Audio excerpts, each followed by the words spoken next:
Alright, hey there, E here, and we are back with more Warhammer 40k Rogue Trader, where last time we had to save our planet from a bit of Xenos invasion, fought through a whole bunch of drukhari, blocking the way, and then finally where they're headquartered in our palace for reasons. And when we encountered them, didn't really have much of a reason, just being very petty and cruel. Typical drukhari stuff, apparently. So, with that whole mess done, there wasn't much left stopping our coronation finally to become officially recognized as the Rogue Trader of House Von Valancius, though we did have a small matter of a delegation from House Orselio to deal with. They had wanted Cassia to be returned to them, but a timely betrayal, I guess, that resulted in a whole lot of dead people ultimately worked out in our favor, and besides being able to keep Cassia, we were able to obtain a rather favorable deal of the navigator services.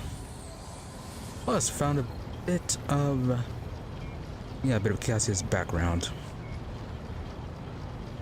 You know, they're kind of afraid of her becoming a tyrant and controlling everyone. I mean, yeah, she is kind of off, but still not that bad. Oh yeah, and our ship might be kind of alive. So there's that. So, anyways, with those things dealt with, on to the coronation.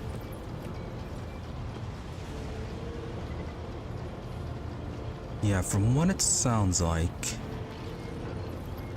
I think it's just a whole lot of meeting with nobles and then just a bit of a parade. And then I don't quite remember what happens afterwards. But yeah, it shouldn't be a whole lot of fighting for today. Just a lot of story events. Possibly.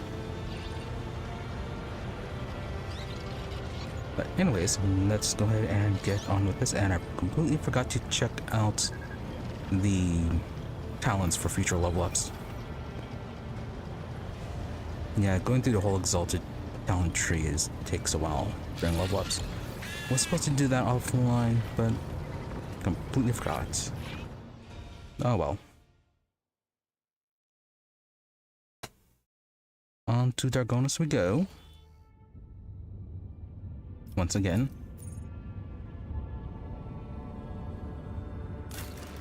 Although before we do this, any projects that need to be started?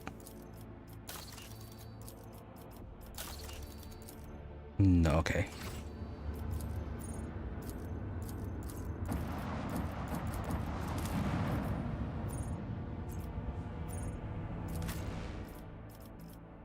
Throne room, yeah, they should be fine. Although we are supposed to be taking Cabela with us.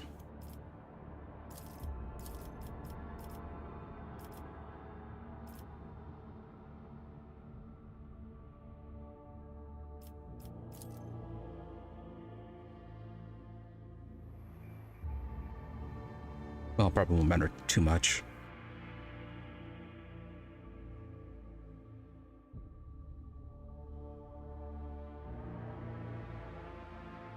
Yeah, I think once we're done with this coronation, it'll be pretty much it for our chapter 2.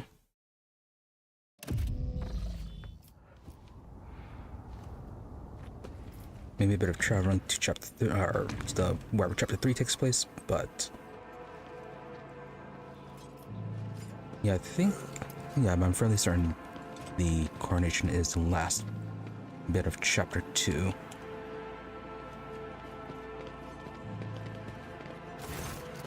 Now then, master ceremonies, let us begin.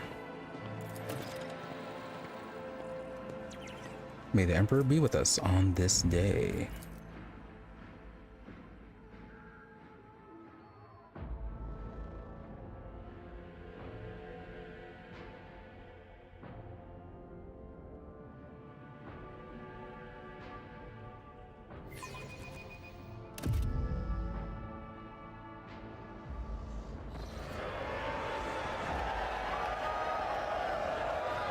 Rejoice, Von Valence's subjects, in honor of her ascension, the Rogue Trader generously shows you her favor.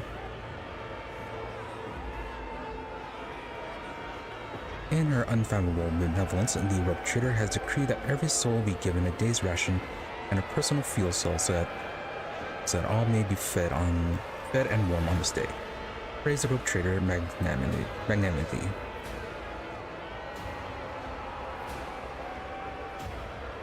Yeah, it's a good choice considering that everyone was just attacked by Xenos. Wow, I don't even know how to form a line and be all orderly.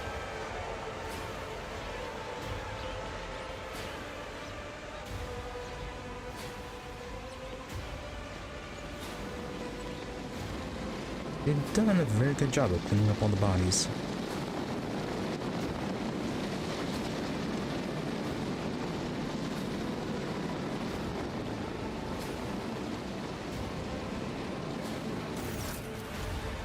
The crowd below is roiling, their electrified exultation filling the air of Dargonus.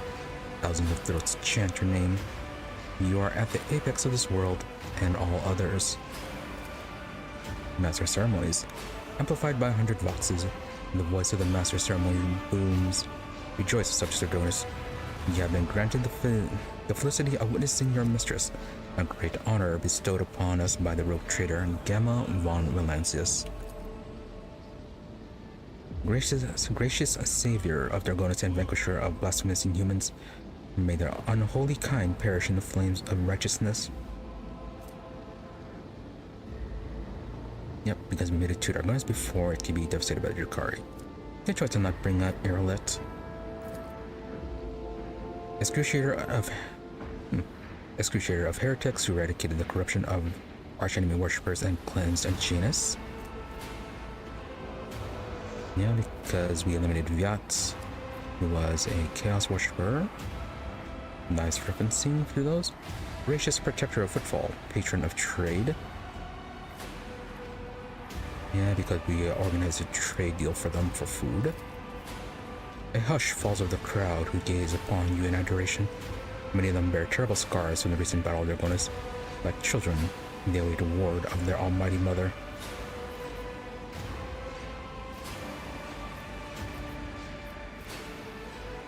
So you try to the Master of Ceremonies. I might expect you to say that I won't talk to the rabble. Taken away by the arrogant. Serve faithfully and I will lead you to prosperity. The crowd's expanse will enrich us all. Generic, I suppose. Heretical. Remember, they have no other ruler but me. For any who dare forget this, the howls of demons from the warp will sound like the babbling of babes, and Xenos blades will seem like a soft feather bed compared to the horror of punishment I inflict. Horrifying? Iconoclast. Fear not the coming day, henceforth you are all my charges. Optimistic. Dogmatic. Praise the Emperor, faithful souls. Darkness around us may be fierce, but the blaze in our hearts is fiercer still. Evil will burn. Zealous. But yeah, Iconoclast it up. Joyful cries carrying him upward, beyond the atmosphere of Dargonus, all the way to the Emperor's throne. Yes, praise your Rogue Trader. Traveler, adequate. Dargonus has not disappointed. Abelard forces a smile of satisfaction from his face and whispers to you. You remember the next part, yes? Your leadership will be asked to take the oath.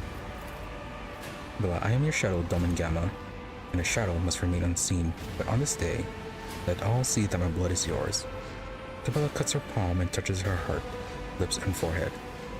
As one, your subjects of all classes start slicing their hands, repeating the blaze line. Yeah, Cabela's not quite the person to imitate. Master of Ceremonies. He bows to you with great reverence. Let the oath of the Von Valancius dynasty be taken. Please repeat after me, your ladyship. I, Gamma Rogue Trader, by the grace of the Emperor, vow to be the paragon of humanity. I, Gamma Rogue Trader, by the grace of the Emperor, vow to be the paragon of humanity. Your lips repeat the words of the ancient oath, unbroken by adversity. To walk bravely first into darkness, to unite and reclaim what was lost, to triumph over nightmares untold, to hold boldly the reins of fate, to walk steadily the road of thorns, through pain to greatness. You hear a rumble, is the roar of the sea of your subjects. With jubilation, devout fear, they welcome your ascension. It is done. Oh, that was quite a quick one. So talk to Skill and Chorda.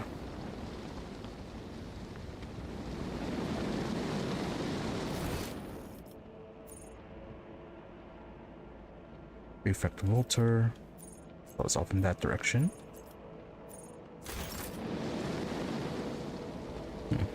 Oh, Airlight's right here. Surprised she actually showed up.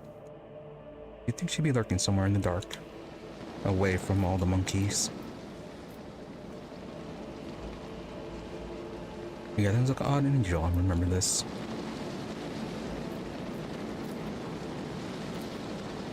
Zon statues which formerly pleased the eyes of Xenos, now adorn its palace of this dynasty of glorious explorers of the Coronation expanse. Odd to have a Xenos statues.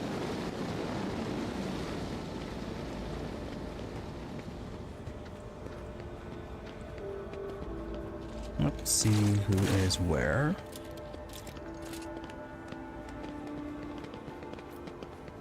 Bit of a shooting game. Condemn, Mutant Gunner, Cavalry Warrior. Pleasant.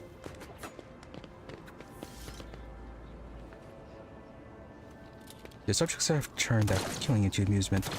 This is a great sacrilege, Doma Gamma. But have no fear. I'll explain the will of the Undying One, the lay people. Yeah, try not to kill anyone.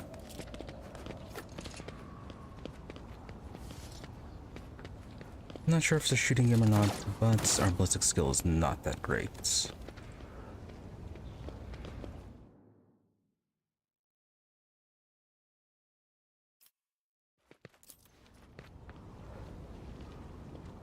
Early Kraken Xeno trophy is testament that the armor-sized gifts become twisted shadows of themselves in the hands of inhumans.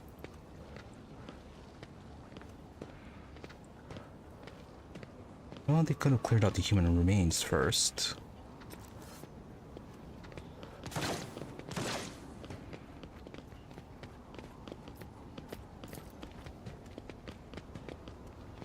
The venerable Lehman Russ is known as the Skipping Punisher and has served the Von Valensis dynasty for 2 centuries.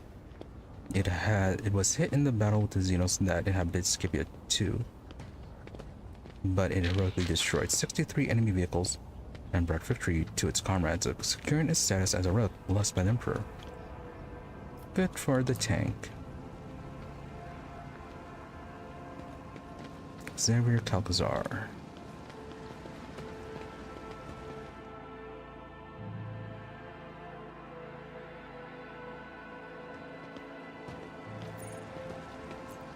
Rest Whisper, Abelard, Viserion, Etka Sarbak. Oh, Governor drives them.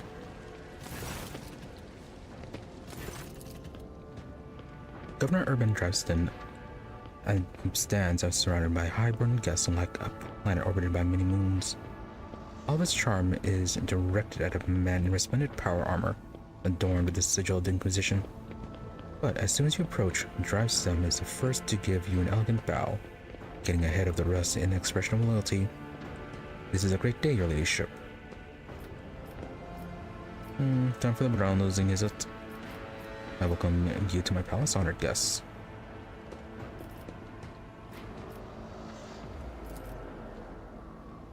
You're buffeted by a salvo of congratulations and compliments.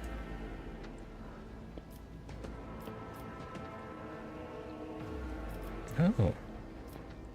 Interesting. And study the faces of the nobles if we were iconoclasts only.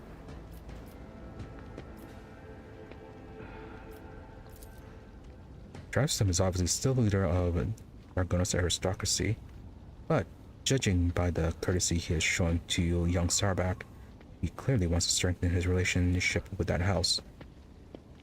The senior Sarback and Gaprak are whispering in another corner. Sarback, whose family seems to be giving you the cold shoulder, must be trying to sway Gaprak to his side, which could be quite advantageous to Lady Gaprak after all.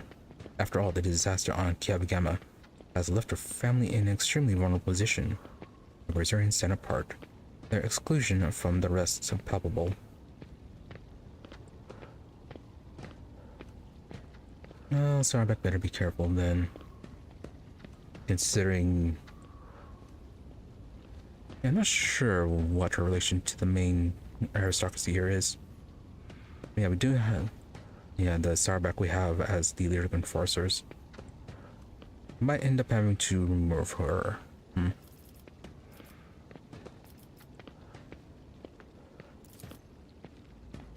Okay, look at the guests. Among the aristocrats surrounding the opulently dressed drives them, you notice a couple of young nobles in Sarback and Gaprak colors. It would seem that the major noble families of Dargonus have decided to introduce their young members to high society. Tall man in gray power armor adorned with a column with a skull is undoubtedly a high-ranking inquisitor. He keeps the periphery of the conversation, seldom deigning to comment. Next to him in his entourage, a rangy warrior in a black armor and a tech priest dressed in red, whose face is hidden behind a brass mask. Abelard stands somewhat apart from the others, as if reluctant to approach. Next to him is a young woman, and you notice a family resemblance between them. Now then, what were you discussing now? Oh, and also first, not to the Inquisitor. My greetings to the member of the Holy Inquisition. Xavier Calcazar. He responds with a dignified bow,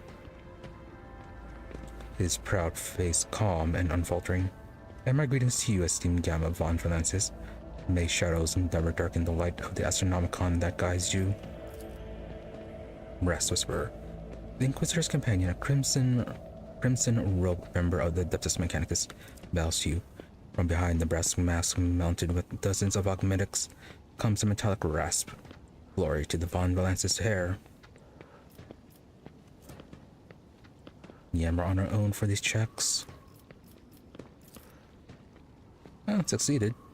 Lord Inquisitor's relaxed expression radiates an odd sense of menace. He is akin to a predator on the prowl, content to hide in the brush of fake smiles and elegant conversation. For now. Oh, but we failed the tech tests. The tech priest's augmentation seems unfamiliar and bizarre. Implants such as these are only available to members of the blessed hierarchy of the Adeptus Mechanicus, and one would not come upon such sacred relics even at the highest echelons of nobility.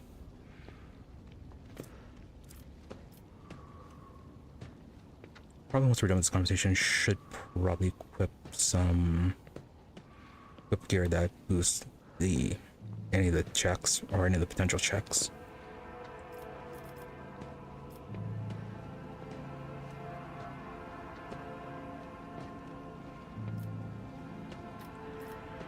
An unexpected visit, I wasn't told. Calcazar, I have however been told all about you. Of course you have. Inquisitor's face impenetrable, but behind the mask you detect a hint of mockery. Yeah, we have not been introduced. An oversight, to be sure. My name is Xavier Calcazar, and I have the honor of serving as a member of the illustrious Ordo Xenos, the head of the Criminal Expanse Conclave, and the Lord Inquisitor of this region. It is my unending task to ensure the sector's readiness to meet external threats and resist internal corruption. Yeah, not that much of a great job, are you, considering the recent attacks? Now then, who is the member of the Honorable Priesthood of the Adeptus Mechanicus? This is Brass Whisperer, which naturally is not his real name. His team Magos is a member of my retinue. There are times when and by duty to the Emperor to deal with the xenotechnology, and Rest Whisper ensures my safety in such moments. Rest Whisper?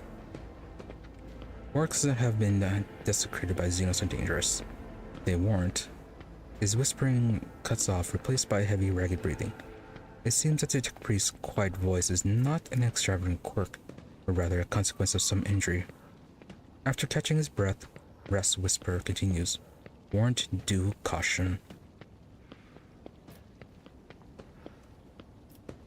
Alright, quite a few people just random permanent injuries. Well, enjoy the party. Calcazar. Evening will certainly be illuminating. Yeah, it's not good when you say that. Now then, what were you all discussing just now? Drive stem. We were talking about the brutal Xenos raid on our fair Dargonus. So many victims, so much damage to our industries. Thank the Emperor that you are our protector. If it weren't for you, the cursed invaders would have obliterated the whole planet. He offers you a thin and obsequious smile. Hetka. Sharing this sector with the blasted Xenos is impossible. I hope we respond to the raid on Dargonus with punitive campaign. Young Sarbek's smile is conceited and bloodthirsty. And how exactly do you plan to attack those Xenos? Considering that the only way to get to them is through the webway, which we do not have access to.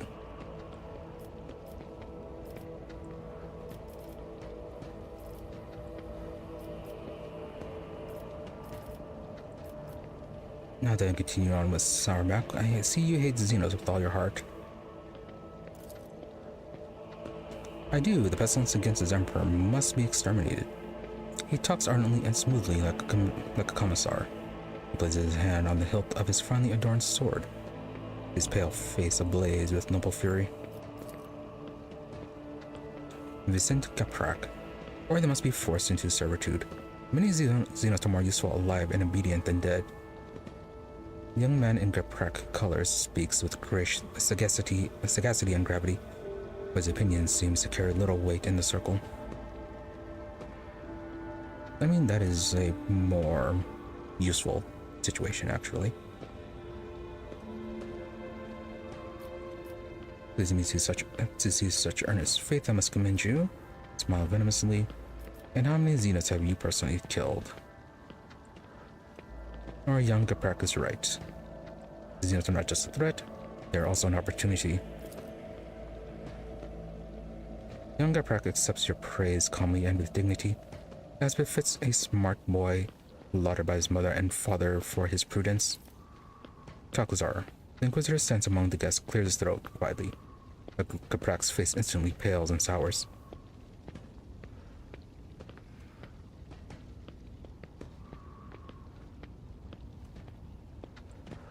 Yeah, not fit for anyone but the rogue trader to use as Xenos. And I guess Inquisition. And then Abelard, his relative. What is your name? Abelard, your ladyship, allow me to introduce the daughter of Chancellor Clementia Warsarian and my great-granddaughter, Astartia. Abelard looks solemnly upon the young woman with barely concealed pride. Astartia Warsarian. Oh, you don't even get a portrait. I am delighted to witness you, your ladyship. Astartia bows, keeping her observant and intelligent eyes trained on you. Modesty forbids my esteemed forebear to say that himself, so I will. Or to say this himself. Our entire family is grateful to you for wishing to see someone of Warsarian blood at your side as you claim your inheritance. Drivestem exchanges telling glances with young Sarbek, who, judging by his face, is suddenly finding the collar of his expensive frock coat uncomfortably tight. Yeah, that's right. We chose Warsarian, not any of you guys.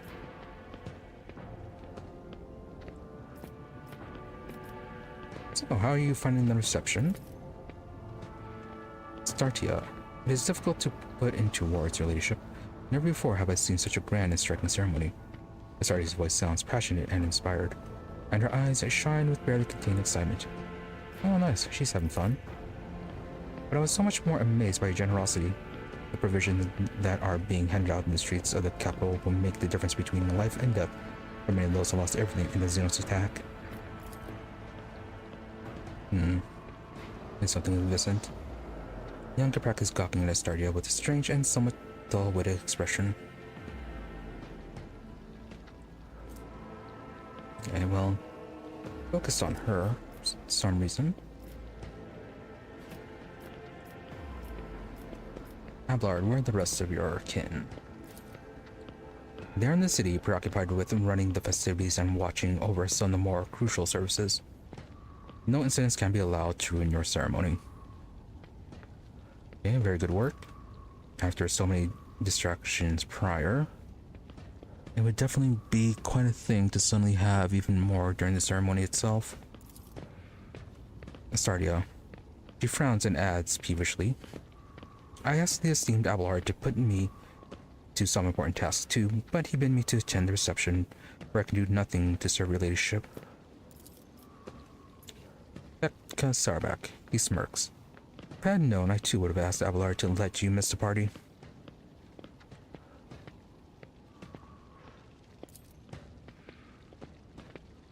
Yes, not incredibly far-sighted of you, huh?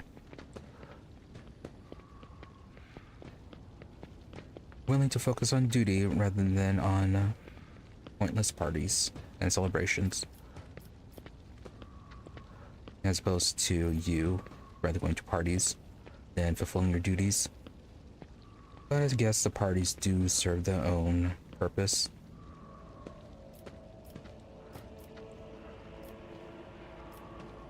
So you wish to become my servant as well?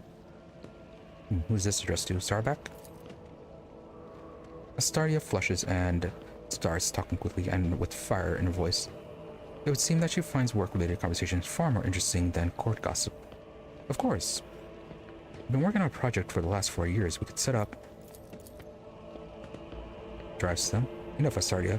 I highly doubt that her ladyship is interested in listening to the fantasies of a young woman about how to run her protectorate. Arbalash drives them a glare so dark and bloodthirsty that the latter instinctively starts looking for the nearest warden. Quite true, I'm not interested. 50% coercion. Put your tongue in, and I decide who may speak and who may not. Please continue. Oh, it failed. Johnson's words have clearly shaken Astardia's confidence. Your speech becomes confused and unconvincing. All you can tell from Rambling is that he is obsessed with the idea of setting up some kind of network of beacons, and this idea should probably be scrapped. At last, read the shame, she stops. Reload that one. I want that test to succeed. Because Drivestem is an idiot.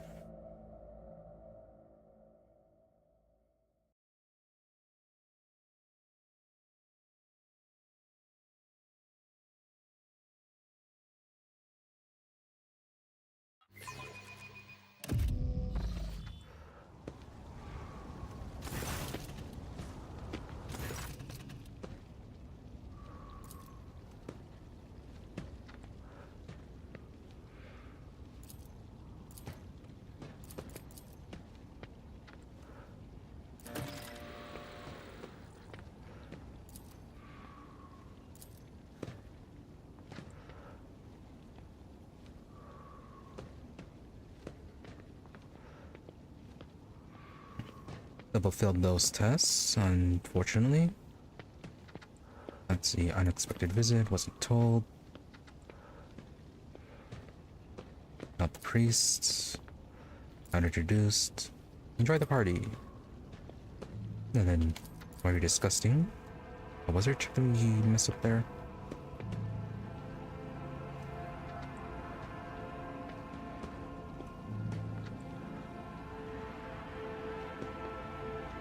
Nice. Sarbak. Crack is right. No, Sardia.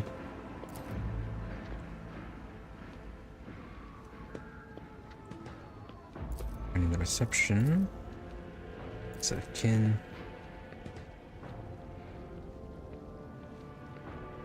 Okay, we passed the check that time. Okay, so Caprec likes her.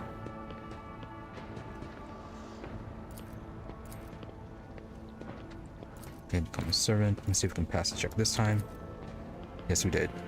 Pardon, Astardia continues in the tone of a seasoned administrative clerk. Our suggestion is to set up a chain of stations in the void. Plasma beacons that would signal the passing ships. By placing them in logistically sound locations, we could simplify our ships' routes, but they may split long warp jumps into a series of safer shorter jumps from one beacon to another. This would have a positive effect on the overall safety of journeys and the accessibility of colonies. Sounds good, but any downsides? More and more technical terms and percentages. New contract. Okay, void beacons. Gonna check out those after this.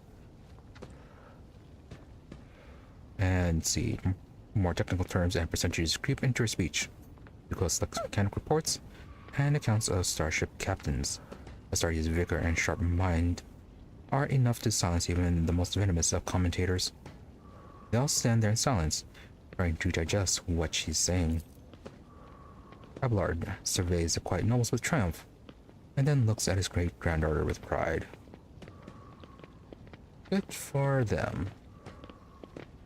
Now then, I hope the Mercerian family gives Abelard the credit he deserves.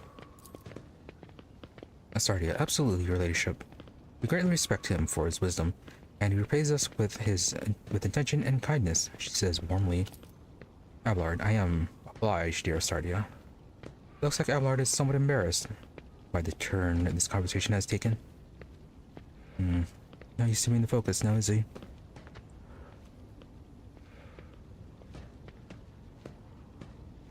Slight dip in the connection there. Give it a moment.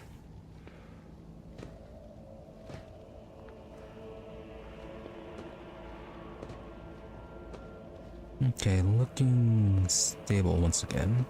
Let's continue. Enjoy the evening.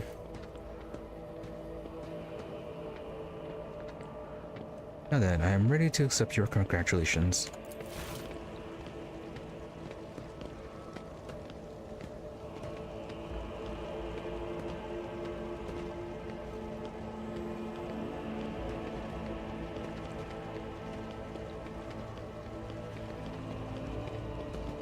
Just those two, now is it? Governor drives them. In that case, allow me to be the first to offer them. Drives them, snaps his fingers, and several servants approach you with gifts. Severed hand, really? The governor points at a thin, curved drukhari blade. My soldiers took this splendid trophy from the body of one of the Xenos commanders. The weapon is too beautiful and forbidden for anyone but your ladyship. Good trophy, I suppose.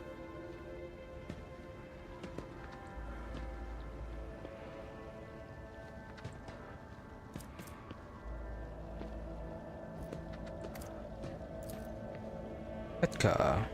Young Zarback squeezes through to be next, pushing Caprec aside with confidence. Your ladyship House Zarback anticipates the onset of unsettled and bloody times.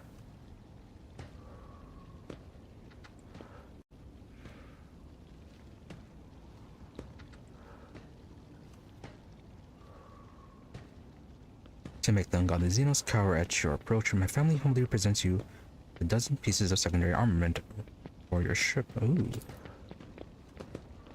Ordnance Oracle. Then we'll have to look at the rest later on. Apparently it's not appearing here. Caprec. Young Caprec bows ceremoniously. House Caprec is delighted to present you with the blessed work of the Armazized Smith. I made this locator matrix, which took the holy artisan an entire lifetime to create. Always show you the right path. Bonus awareness. Could be good to wear during the party. Nice little awareness bonus to be using while traveling around. Shame though that's not gonna have much use during battles.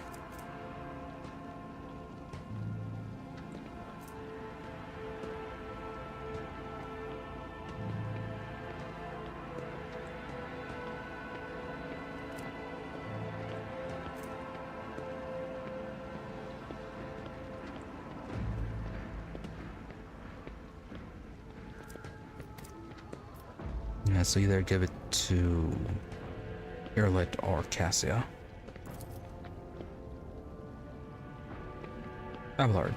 Having let the aristocrats go first as a sign of deference, Abelard is the last to speak. Your leadership House Orselio possesses no relics worthy of your acceptance, but we are rich and talented and hard-working people. As a sign of our loyalty, I humbly offer you my flesh and blood.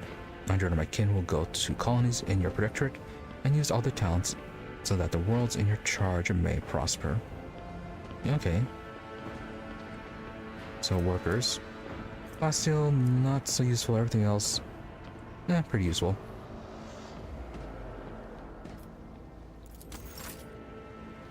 Not bad. Loyalty is much more useful, I think.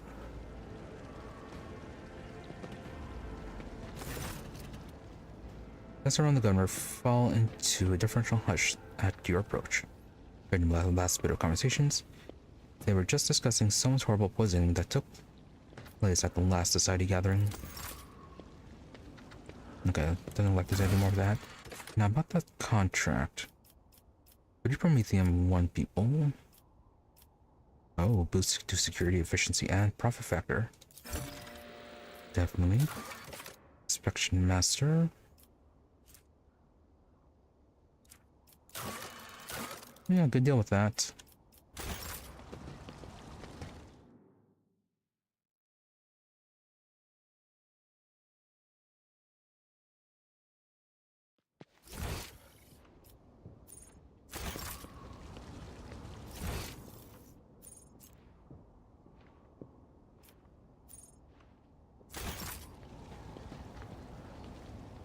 Oh, the prefect is over here.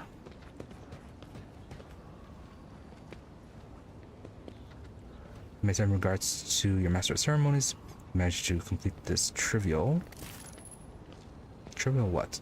Trivial procedure with minimal error.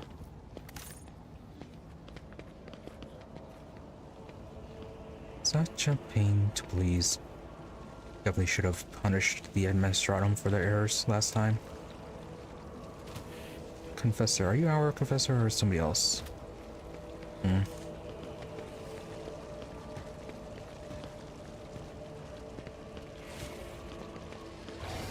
Alpha Lacerex. Page Capline Warrior. Marshal Gregorus Thrax. Right, Solomon's boss.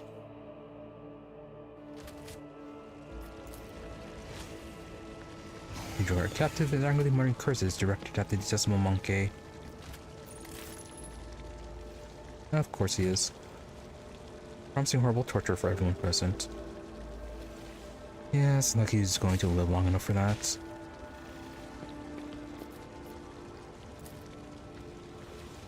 While Xeno moves the ground ferociously, adding a flare to throwing danger. The mood in the palace. Random mutant. Please let me go. I'm not a Xeno, so I'm a person. I just look different. Was born this way. Or you.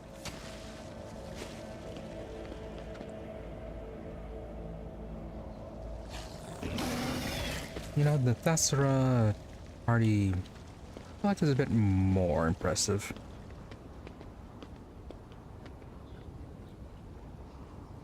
Then again, yeah, the celebration is actually across the planet, while the Thessera was just the city. Also, the quality of food would probably be better as well. No random nobles dropping the lice from their hairs and playing a game of squish the lice. The person responsible for maintaining security during the ceremony has carried out their duties adequately. The rest is inconsequential. Good praise. Looks like that is it for everyone out here.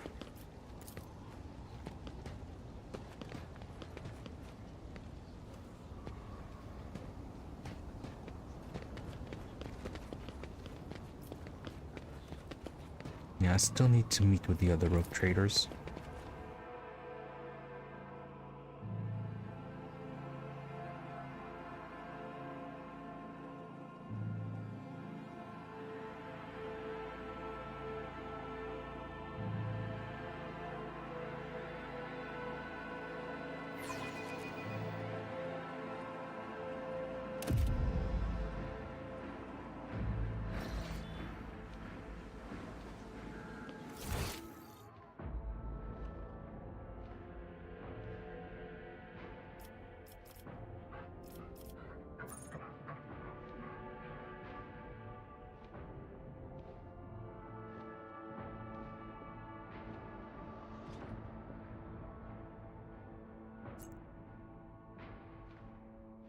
Only spread out a little bit. Is that?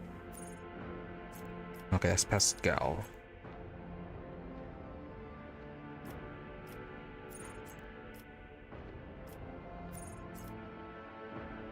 Mostly in one place. No sign of those two rogue traders.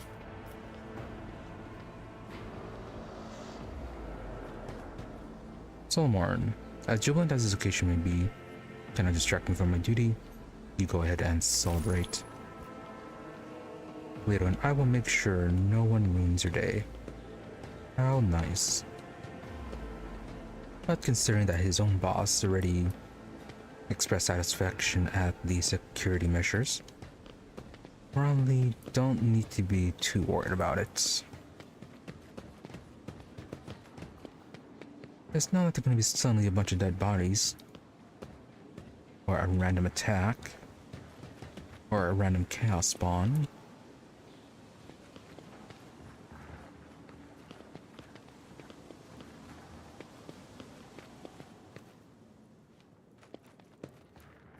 And then we go hide in our room, just like life.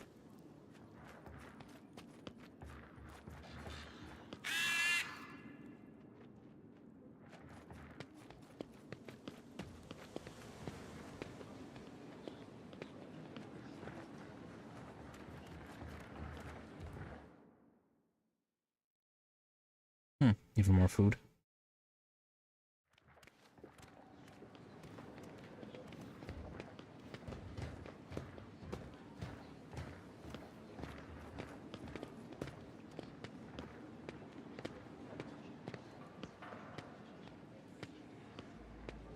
More nobles. Sarback, Kaprak, and the Sarback.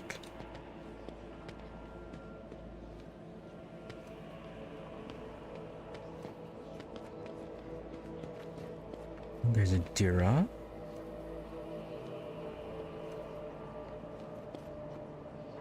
Pure chaos, how can people think so much and so haphazardly? Argenta, what about you? And then we'll keep you Gamma. Great day.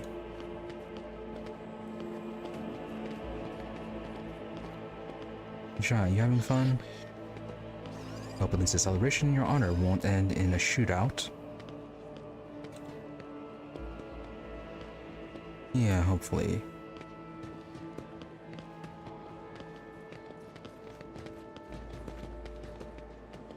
Master of Ceremonies. Okay, there's a witch's scale. Hieronymus Doloroso. Oh, he made it up here. And then Lady Chorda. So we have to talk to them to progress.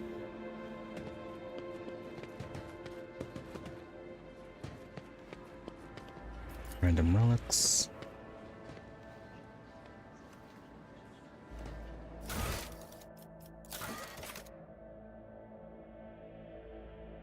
Yeah, talk to the rogue traders, Winter Scale and Chorda.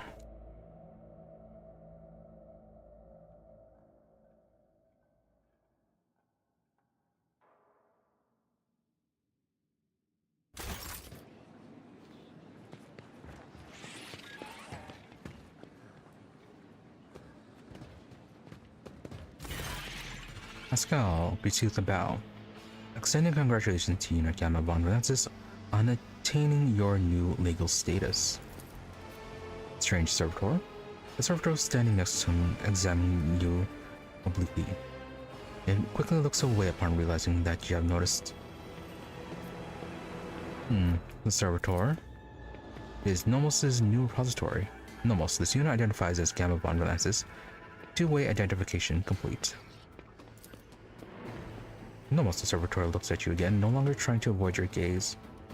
Its face is twitching as if the muscles have forgotten what facial expressions are and are struggling to make its features look amiable.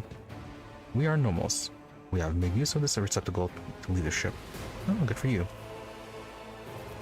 Alright, greetings, Nomos. The servitor leans forward. We enjoy greetings. We enjoy communication. Nomos require communication, knowledge, movement. Magos Pascal compelled us not to speak with anyone other than him or you. It is disappointing, but at least we can observe. Yeah, safer that way. Nomos can change Nomos have changed since we last spoke with you, Gamma.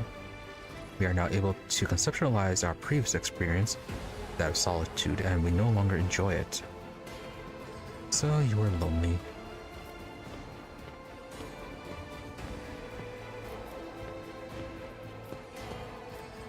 Now, Pascal, I believe you intended to investigate what Nomos is. Every 15 watches I commune with Nomos' code and spend prescribed lengths of time in calculus meditation. However, the Omnissiah has yet to bless me with an answer. All I can say is that the capabilities of the entity Nomos are extraordinary. The ship's hallowed system sing beneath its touch Nomos that have remained dead for hundreds of standards of years are revivified, and long-drained mechanisms live anew. You hear notes of awe in Pascal's voice. Nomos are trying. Yes, you are. Pascal, after a pause, he continues. Great machines of the Imperium, one such as your ship, house a machine spirit so complex and willful that it is difficult to tell them apart from abominable intelligence. There remains a possibility that Nomos is an entity of corruption. But with every day I grow stronger in my faith that is not so. That what we are witnessing, is in truth the Omnissiah's miracle, one that is category 5 or higher. Fascinating. Well, so long as the ship doesn't suddenly blow up, that is fine. But yeah, we should look into getting Nomos in a better body. Yeah, how did you move into the servitor's body? This is not the entirety of us. This receptacle is too narrow, crude, and feeble to contain our complete whole. The existence of Nomos requires a space of connections. But we were able to transfer a small part of us and build a thread strong enough to travel around outside the ship. We are enjoying this journey. Discovery. Even though this receptacle suits us poorly, it will soon be destroyed by the force of our presence. Useful but temporary. None of the Nomos any idea as to what you are yet. Nomos are consciousness, awareness, knowledge, movement. Always movement. The servitor pauses briefly. We do not know what we are. We have no past. We awaken in the depths of the ship upon answering a call. Our first clear memory is the call of your blood. The call and the plea for help near a place that's called the Warren Chamber. Yeah, so it's that. Yeah, since that time. Now, Pascal, as for you, what are you doing here? Entity Nomos asked permission for the visit. My objective was to observe the process of integration into the servitor. Nomos, we want to see, observe, cognize, speak. The servitor makes a strange, wavy gesture with his hands. It looks at once very human and far from anything human. We want to speak with you. Please speak with us. Of course. What do you wish to speak about? Many things, happenings, events, decisions. Servitor's eyes roll in sockets before focusing on you. We have been observing you. You do things that we do not understand. We want to learn why. We remember the day we first met you. You gave us your blood to drink. We helped you save yourself. We followed you. Our small part did, inside the surface skull. Then, there was fire and a creature of sated hunger and dark light standing behind the curtain. Behind the image, behind the summons of Theodora, called for you to follow. You did not listen to that which was calling from behind the curtain. You thought only about those who followed you and about the fire that could destroy those shells.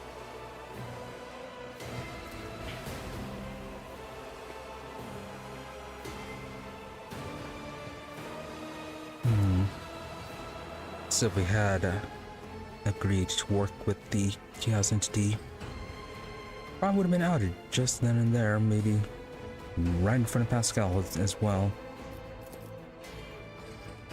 We remember the day when the star disappeared, when the dark light and the sated hunger wanted to take the world. Reckon Renoris was his name in the ship's data. He ordered that the world's heart, the old reactor, be torn apart. The fire destroyed everything, so many human shells who were begging to be saved, but the dark light retreated. We remember another day, We awakened inside the ship, we lived in its systems. Then we tried to emerge into servitors like this one. Then so many other receptacles were gathered in one place. Oh, so that was him. You ordered to have them killed. You felt sad.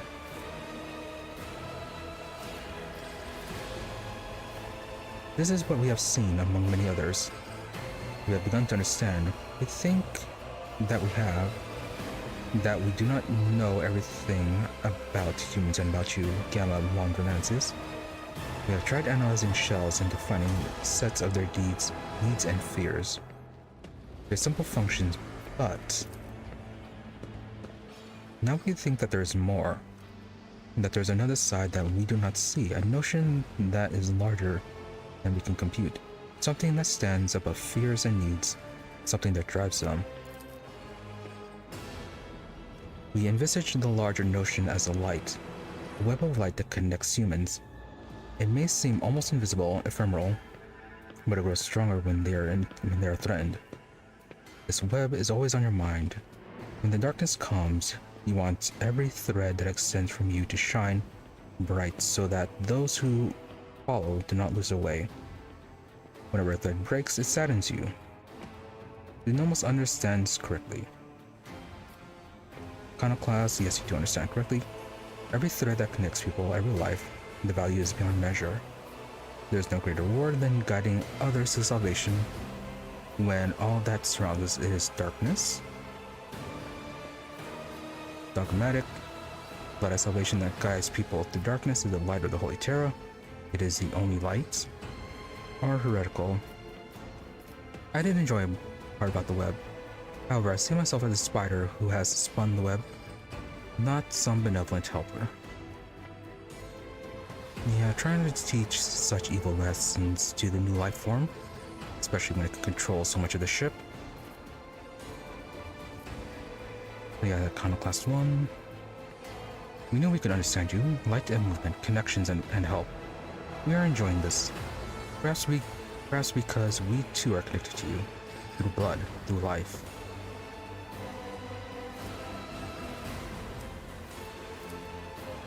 Thank you for speaking with us. None of us are grateful. We cannot continue moving on our own.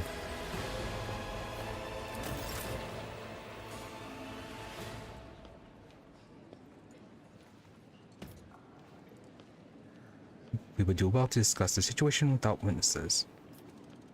Exactly, no witnesses ever.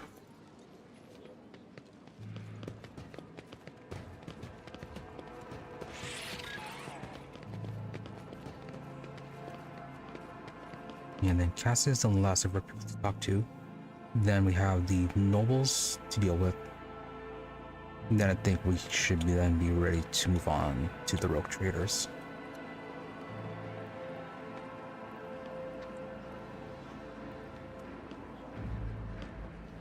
Cassia, anything new with you?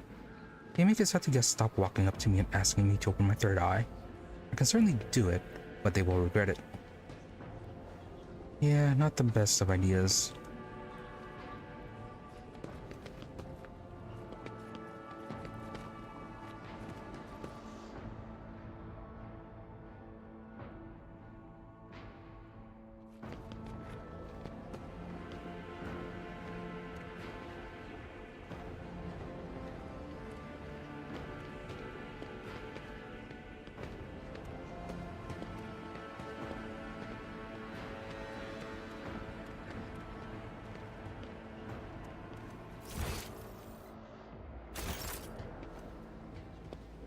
Okay, let's not talking with Heinrichs, though he is part of the nobility group.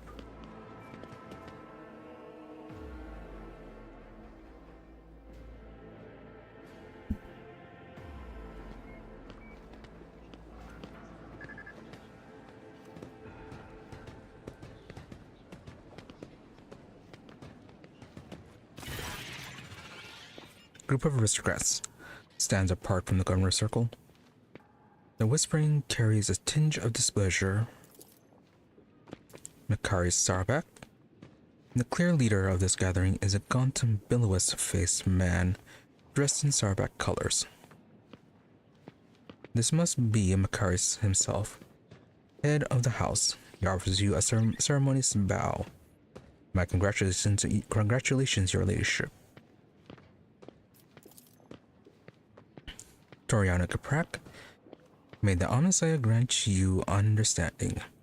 The woman with whom he is conversing, the one dressed in a robe with gear-shaped adornments, is Toriana Caprak. It is difficult to read her face due to it being covered in numerous documentations.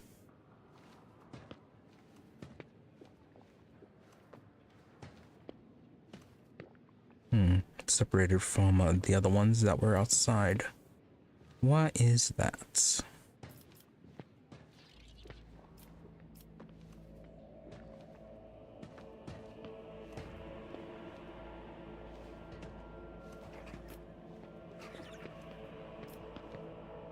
Cars, I'm surprised you didn't make an appearance here this evening. Why? Of course he's going to be here. It'd be strange if he wasn't. And then Heinrichs. Anything interesting? Heinrichs has been illuminating, giving me plenty of food for thought. His response is barely audible. Vernon succeeded. For an inscrutable man, Heinrichs is being even more inscrutable than usual. It is as if he is hiding something important. Of course he is. Anything you'd like to tell me? Nothing urgent. Heinrich casts an impassive glance at you and immediately glances away. Alright, we'll have to talk about this later. Even at leisure, you never cease to be of help. I appreciate it. Feel sarcastic. So what can you tell me about my guess? Well, Makari Saurabak is all but throwing darts at your portrait. He is more astute at choosing women than enemies. He is trying to entice Caprak to his side, but she is too frightened after the fiasco on Kiavagama. Well, considering that the Caprak that we met outside is interested in Astardia, she'd probably be better at trying to ally with Abelard than the other Versarians.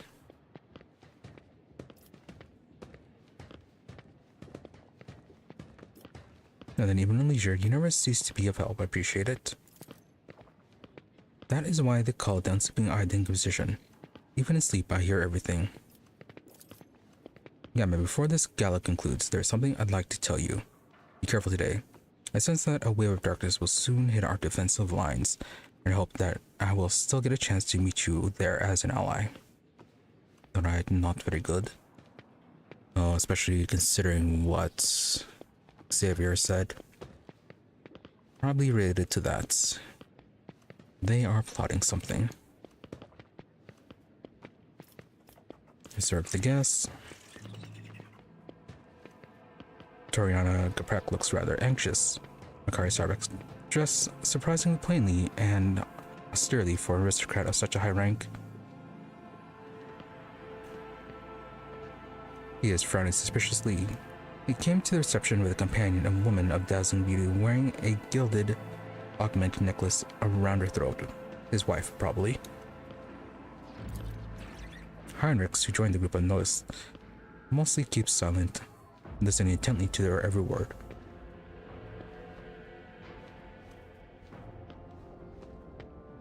Right, so spying is just going to spy. And then, Toriana, how are you doing? Like a forging hammer, Toriana's voice falls heavily on the ear. The corruption of Kiavagama was a great blow to my family. The contemptible Cubist Delphian betrayed our trust, desecrated the forged cathedrals, and took my esteemed cousin's life. On behalf of my family, I humbly beg you to forgive our negligence. I am ready to accept any punishment. I should have worn that necklace for the awareness. But no, wait, that was perception.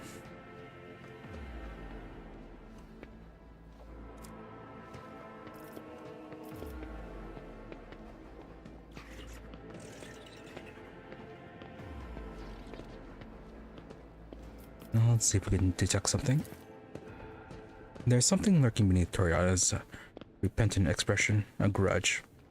It would seem that she was personally offended by the nightmare to which Cubist Delphine plunged her domain, and she feels betrayed. Probably wished that she could have punished him herself. Okay, tell me about your family. We Caprax originate from the Calixic sector, from the cluster of planets known as the Lathe Worlds. We worked faithfully for the good of our masters there, the Ductus Mechanicus. And through our service, we gained a spark of the Omniscience knowledge. Then fate tied us through the bonds of fealty to the venerable von Valence's dynasty, and we found ourselves in the Chronos Expanse. Generation after generation, we fulfilled our duty flawlessly, until Kiaba Gamma destroyed and disgraced our name.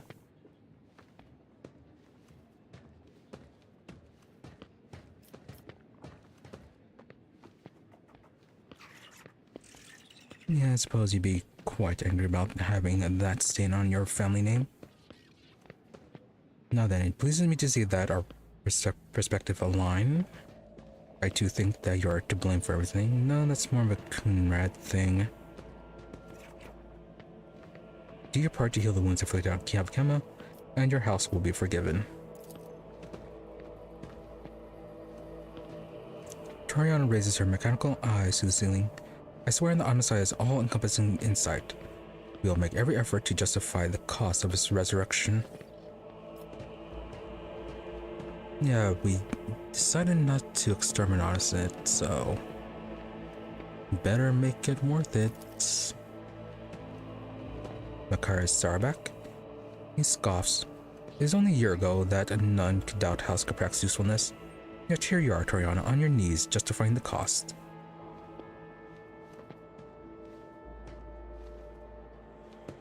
Well, they are still useful. Just a bit of a setback.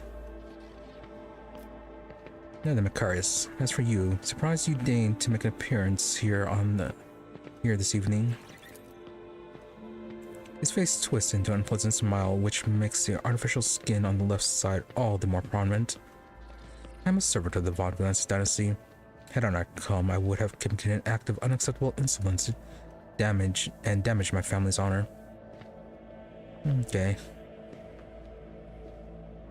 He may not respect the person, but he respects the authority and tradition. Regina Sarbak. Macarius' wife offers you a charming smile, as if apologizing for her husband's vitriolic tone. Her large dark eyes are brimming with curiosity.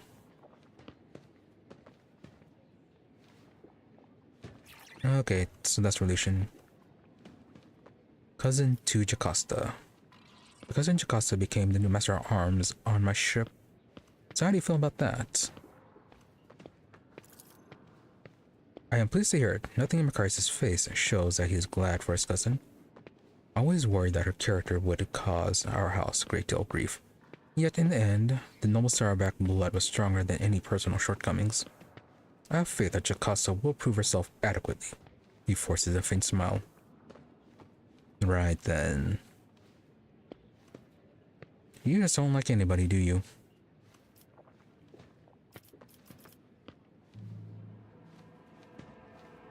Become better acquainted with your wife? That can definitely be taken the wrong way. What has displeased you, or wish to know more about your house? No, let's first start talking about what is displeasing you. Macarius says with caution, I'm your dynasty's loyal servant. But you have asked and I will answer. Too long has the Chronos Expanse lived under the rule of the rogue traitors. The privileges granted to them make people think the commoners too can dismiss the prohibitions of the Imperium. For the good of the sector, rogue traitors must become paragons of the law, not exceptions to it. But do many warrant holders exhibit lawful conduct? No, they don't. Even you, your ladyship, are the subject of the strangest of rumors. You have just recently inherited your protectorate. Kunrad Voitress people, for instance, claim that you had a hand in the esteemed Theodore's demise and accuse you of many other misdeeds. It doesn't matter whether or not their claims are true. The people hear them, believe them, and think that they may follow your example. You're alright about that.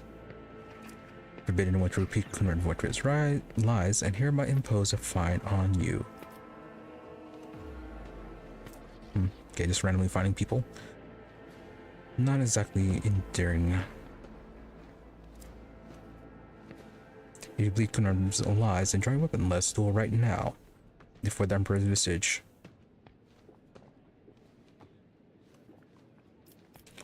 Rogue traders are not renegades vested with authority. Wear the long arm of the Imperium, and I shall prove it to you. And how exactly do you think to do that? Your poor head, tormented with so many concerns. Would you like to have it removed from your shoulders? You speak of the sector's future with such confidence. Could it be that you want this power for yourself? That you simply envy rogue traders? It doesn't necessarily have to be.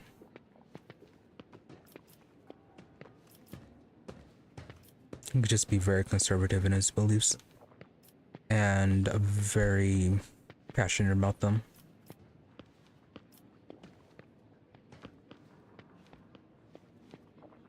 Yeah, considering that with the Rogue Traders Act, that could definitely be a source of a potential threat.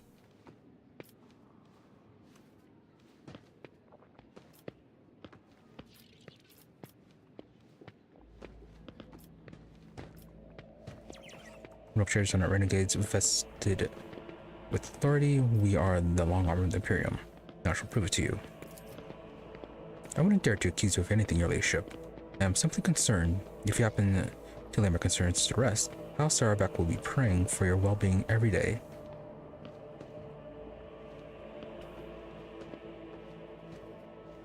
Yeah, I feel like he is being very honest about that.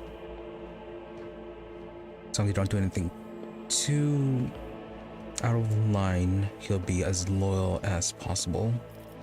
Or as loyal as can be. And then about your house. Macarius puffs out his chest and says proudly, Sarabak line was one of the first noble houses to arrive in the Coronation expanse. For millennia, we have served the Golden Throne and kept the faith. Sarabak warriors have bled in 100 wars and at different times have ruled a great many colonies of the Von Valances dynasty. I dare hope that your reign will see the faith on Dargonus remain as doctrinally strict as it was under Lady Theodora. Really? She was strict about that? I feel like she'd be pretty loose about it. The acceptance of a death cultist at your side makes one wonder if we should anticipate changes in our customary ways of honoring the Emperor.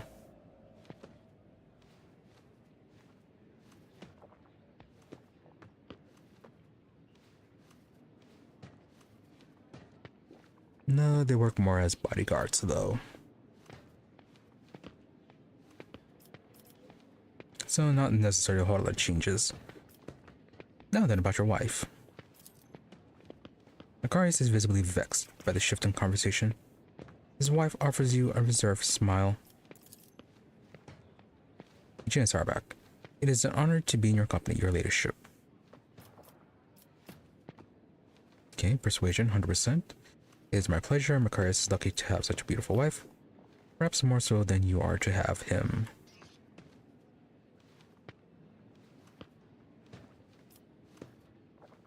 Never backhand to him then. Lore Imperium, 50%. Your countenance is familiar somehow. Could it be your resemblance is to the image of Saint Maletta? Almost hitting on her. Weapon 52. Point your weapon at Macarius and chuckle. You know Macarius. A person could kill for a woman so gorgeous. Yeah, too far. I shan't continue to test Macarius' loyalty by speaking with his beautiful wife any longer. Let's go to persuasion. You flatter me, your ladyship, but I cannot say that is not to my liking. Regina gives you a charming smile. Meanwhile, Oriana and Macarius are watching the conversation unfold, not believing their eyes and ears. Oh, and he just has to stay there and take it, doesn't he? Yeah, sure, we say before this to see how this goes. Probably not doing the weapon draw though. Imperium lore. Count is familiar somehow. Aw, failed. I wouldn't dream of claiming to bear a resemblance to your great saint. That would be blasphemy. Regina's voice is friendly, calm, but she keeps glancing at her husband. Alright, enough of that. I'm glad to know that you think highly of my beauty. Regina blushes slightly. Shame you don't have a portrait, so you're irrelevant. Macarius. His face is deep red. Is only too ready to change the subject. See. Macarius bowed his head without much reverence. Okay. Brief little thing. Though yeah, I'm a bit curious about how the other checks would turn out.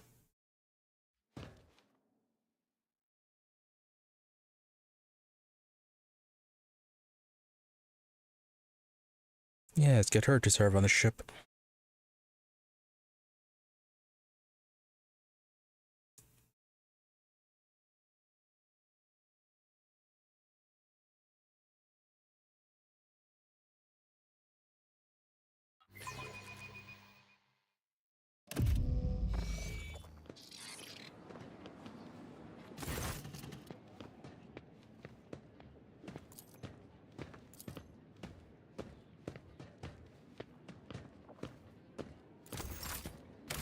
Oh, did it make a save right after the whole conversation?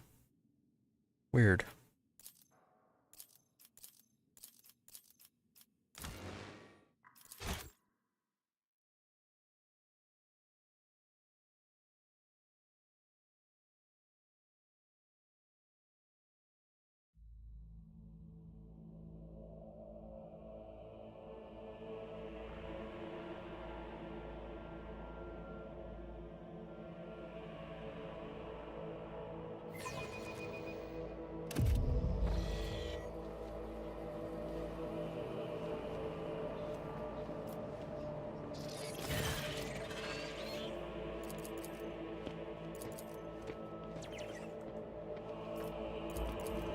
Okay, let's go through these.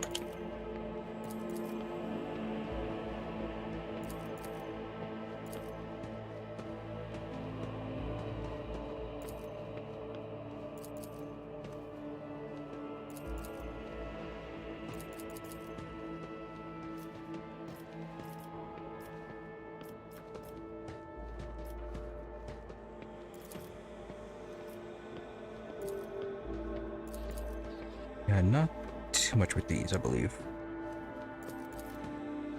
Yeah, the persuasion and then the Imperium one. I wouldn't dream of claiming to bear no resemblance. I lack her virtue.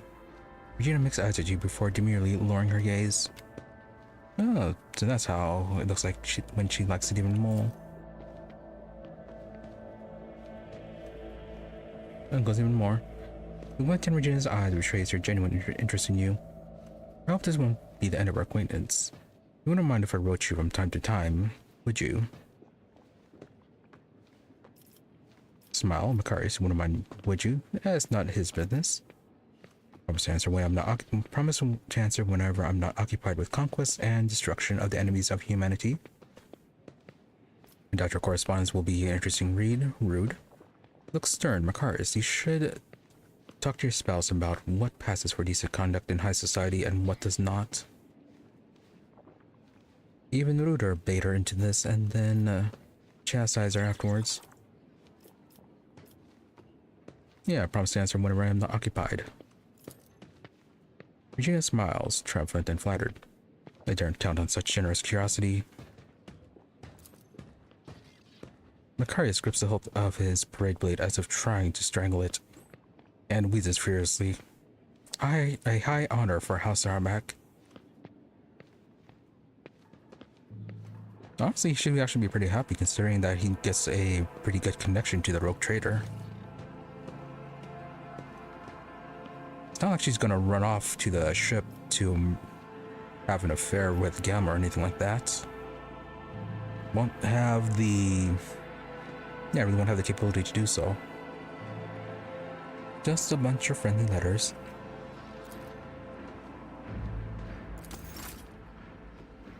He is taking this way too seriously.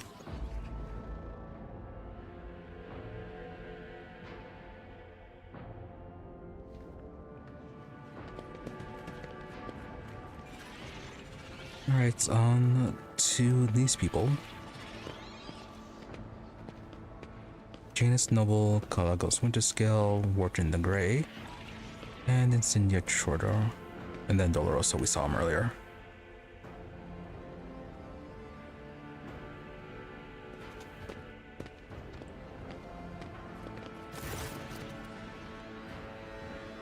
Kalagos Winterscale, you are quite important to have a portrait.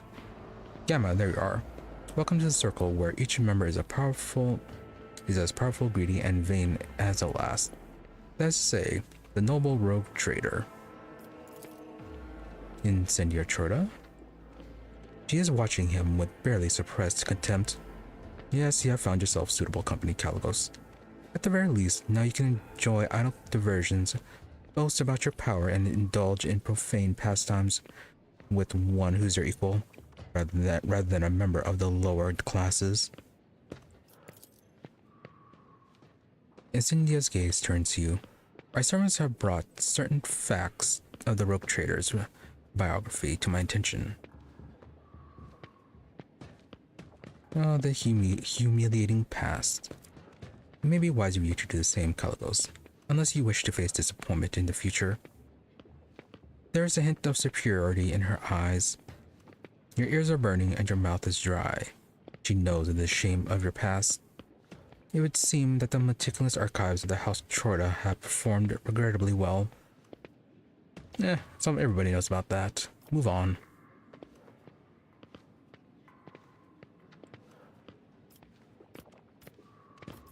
Observe the rogue traitors. Kalagos Winterscale is a broad-shouldered, athletic-looking man. He frequently flashes a bright smile no less dazzling than the blade of the power axe he carries. Every part of him, from the toes of his magnificent boots to the tips of his hair, radiates strength and the desire to live and win. His smile is crooked, as if ready to turn into a hostile snarl at any moment. Next to him is an unmoving hulk of a man clad in armor. His low forehead and gloomy face bear signs of degradation, and his bloodshot eyes are expressionless, like a pair of glass buttons. Incendia Chorda radiates cosmic cold. His skin is unnaturally white, and a nervous tick is constantly tugging at the left side of her noble visage.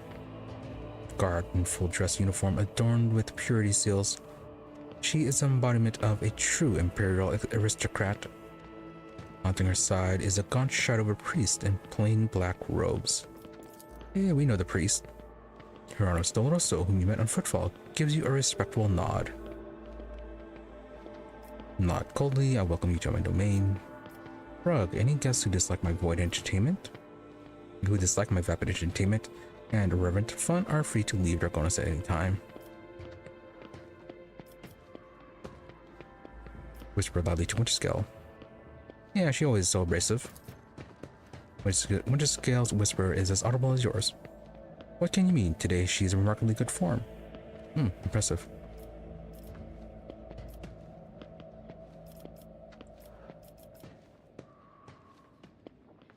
And someday you seem to find me objectionable. What do you think of the celebration? Kalagos, thank you for your visit. Or just enjoy the evening, I must take my leave. First off, what do you think of the celebration? Kalagos, I like it. Kalagos looks around the hall curiously. One can instantly tell we've been invited by a rogue trader, not some administratum bootlicker. We are conquerors of wild sectors, slayers of unknown beasts, executioners of Xenos empires. Incendia. Kalagos, you should take this opportunity to learn. This is what the palace of a true rogue trader looks like.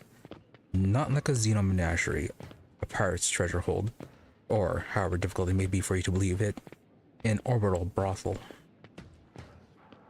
Harsh to him. Now, Incendia, you seem to find me objectionable.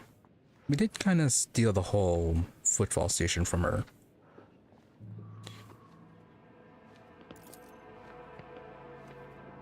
Yeah, interfered. Did you expect any different? I watched for years as outlaws thrived on Footfall, and then at long last I had a chance to put an end to it, to seize that thug Vladame by the throat to force Footfall to atone and put the fear of him back into the masses. But you interfered and destroyed my plan for the sake of banal profit. Oh, how horrible. We saved Footfall from starvation. Theora taught you only too well, it seems. She too was far less concerned with her duty to the Expanse than her own personal interest. But you can be sure that I will not cease cleansing the Furibund system of the Pirate Scourge. And if your trade prospects are damaged in the process, you have only yourself to blame. Hieronymus Doloroso. The priest holds up his hands in a placating gesture. None are without fault, noble Incendia. What point is there in targeting someone for the turpitude when true purity can never be found?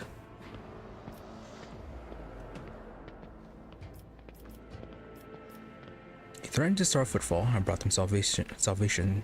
So which of us are servants of the Emperor and which their own unhealthy ambitions? My apologies, I failed to perceive the essence of your saintly mission in base extortion. At best you, simple as that. This is trade. Give up the insolence and you'll remove from this planet. Too much. Yeah, you threatened to start Footfall. Insignia rolls her eyes. Please. I will believe it no sooner than hearing word that half the population of that den of heresy has been sent to the Void's realm. Doloroso, I have faith in that the Blessed Gamma is perceptive enough to see the appalling nature of the residents of that depraved place.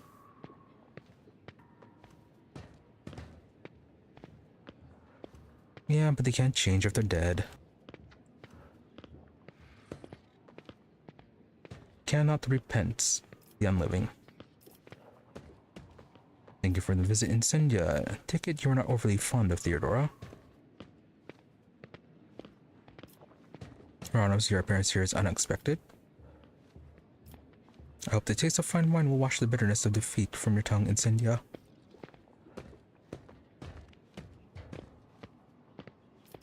Yeah, Hieronymus. Wasn't expecting you. This esteemed Hieronymus is my confessor. I am greatly obliged to him for agreeing to accompany me on this journey. Hieronymus bows respectfully. May the Emperor's light guide your way across the abyss of human wickedness. That's all you have to say. I see that faith is more than just a word to you. Insignia's smile, racked by tick, looks sinister. Faith is everything to me. In his name, I have eradicated corruption on hundreds of worlds, and will do so on 1,000 more. By his will, I hunt down pirates and desolate their vileness.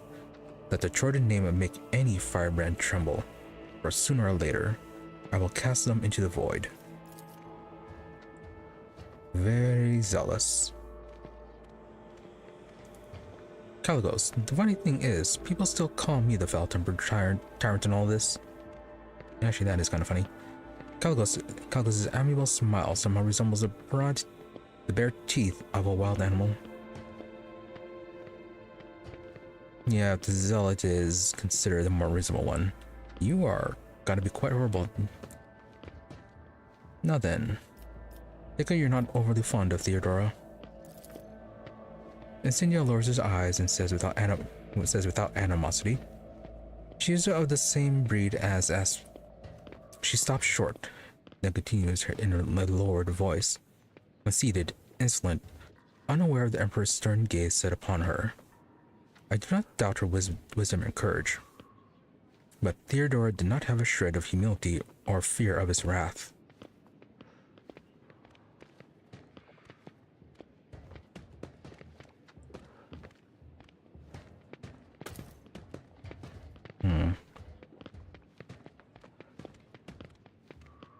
Failed that one. Hopefully it wasn't too important. Caligos, well, I for one liked Theodora. The stories they told of her travels to nameless stars, and yes, there was no fear in her. Winterscale sighs pensively, and his lively expression grows a little grayer. Well, at least one of them was a fan. Well, anyways, all the same, thank you for your visit, Incendia. It will not be a long one, I assure you. Kalgos, thank you for your visit as well. Kalgos gives you a cheerful and somewhat feral smile. As a sign of your gratitude, you could return something of mine that is found away in your pocket. Footfall Station, sounds familiar? All I asked you to do was help that crafty slug with aim deal with the threat of famine, not claim my property for yourself.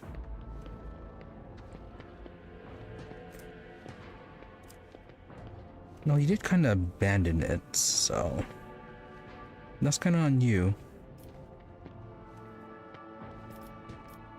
You abandoned Footfall to its fate, and I saved its people from starving to death. For a point, I'm ready to return Footfall to your custodianship. Smile brazenly. You want Footfall back? Try to take it. Smile innocently. Winterscale, are you asking me to give you Footfall back? Will you beg for it? Kalgos growls angrily. You go too far, New Blood.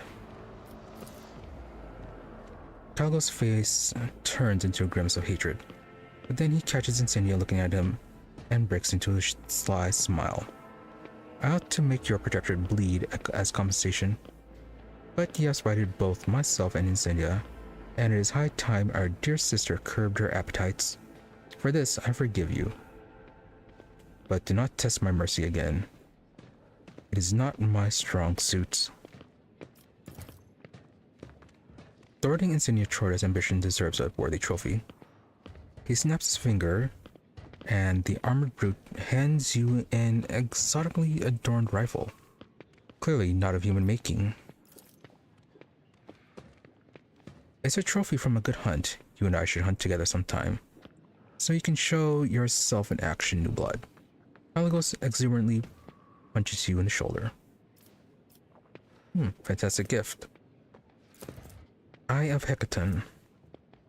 Oh wow. 30 to 45.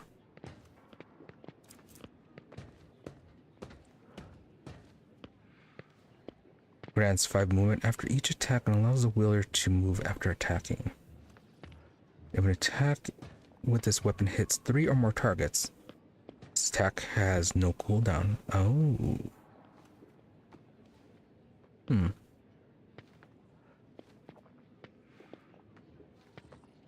Dodge reduction 30, additional hit chance 20%. Cool.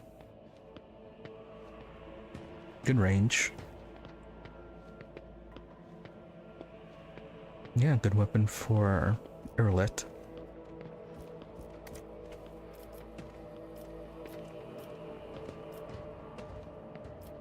Yeah, thank you for such a wonderful gift.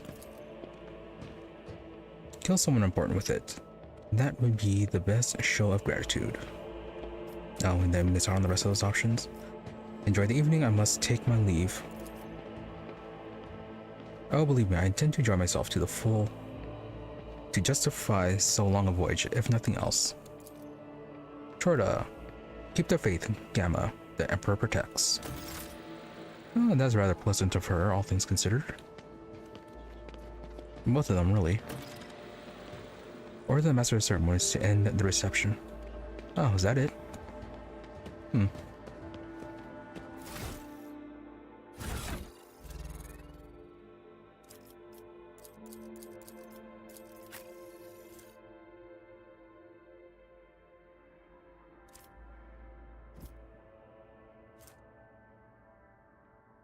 Yeah, what she has right now is only up to 30, while Hecaton, its minimum is 30. Also better armor penetration.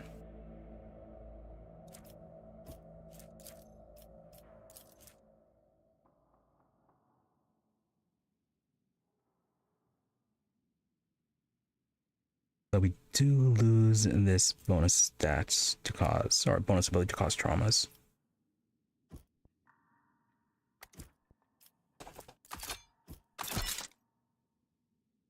Oh, anyways, hold on, be right back.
Alright, where were we?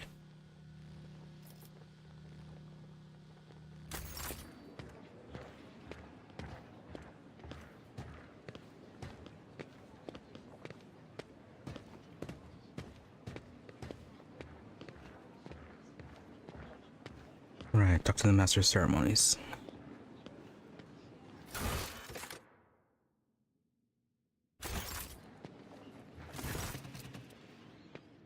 Hope your ladyship is pleased and not yet tired. If you wish to revive yourself a little, I would suggest proceeding to the courtyard. If I may be so bold, many guests have chosen to move into the fresh air and will be eager to offer you their congratulations.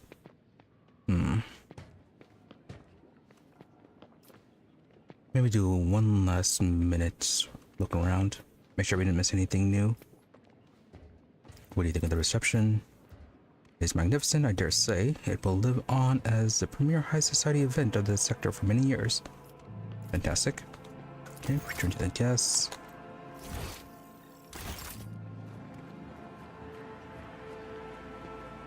Yeah, quick look outside, make sure we didn't miss anything. Nothing new popped up.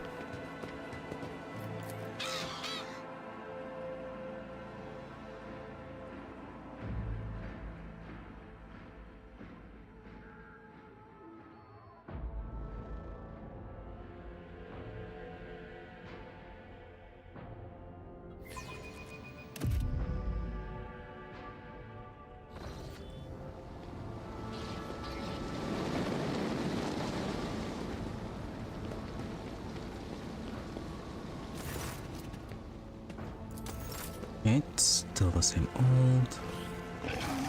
Still blocked off. Nothing new. Still praying. Okay, that area is blocked off as well.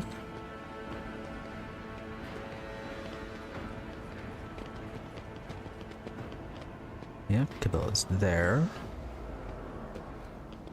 Yeah, I don't think anything new actually popped up.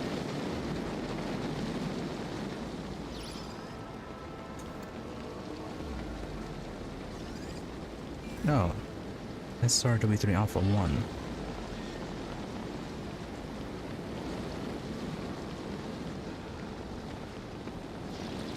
Yeah, you're Pascal's drone. But Pascal's inside.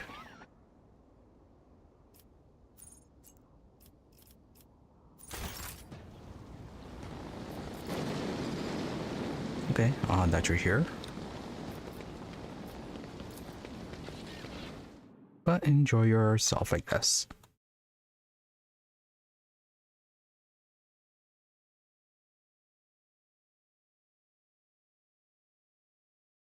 Did we see Shy?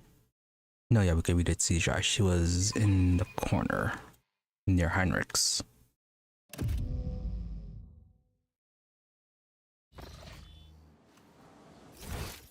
Yeah, she's up here. Oh, hey, there's Alpha again.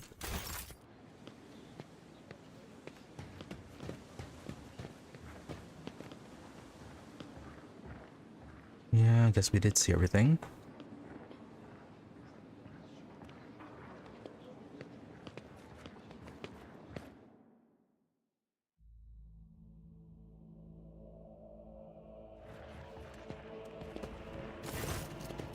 Okay, weary and wish to retire to my chambers. Please allow me to escort you. Your chambers are ready, your ladyship. Guards! Intruder! Quiet. Time to sleep. Really? We need to talk in private. Why don't you kill our master of ceremonies? To discuss, von Valancius. Calcazar. The same man you saw among your guests is waiting for you in your chambers. The look of someone who is supposed to be there. He casts a cold, assessing gaze over you from top to bottom. No one save Theodora has ever allowed themselves the liberty of looking at you in such a way. We have matters to discuss, Gamma von Valancius. Aishara, the woman behind Calcazar, clad in black armor, glares at you, her face set in a predatory readiness for immediate violence, the hallmark of a professional bodyguard. No, first off, will he live? Probably. Unless he Talks are suffered from probably hidden ailments, drugs. he will soon come to Unless without he- any major damage Oh. to his health. Either way, oblivion is a far safer option for him than the dangerous privilege of being a witness to this conversation. No, that's rather uncaring of you. Didn't realize you're actually fully voiced either. The woman at Takazara's back gives you a bloodthirsty smirk. And you open an intruder. Not a good idea to antagonize the Inquisition.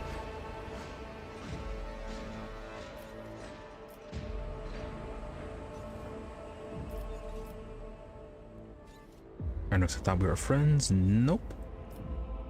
If the Inquisition wishes to have a talk with me, I'm glad to be at service. Never a good idea to have a conversation with the Inquisition.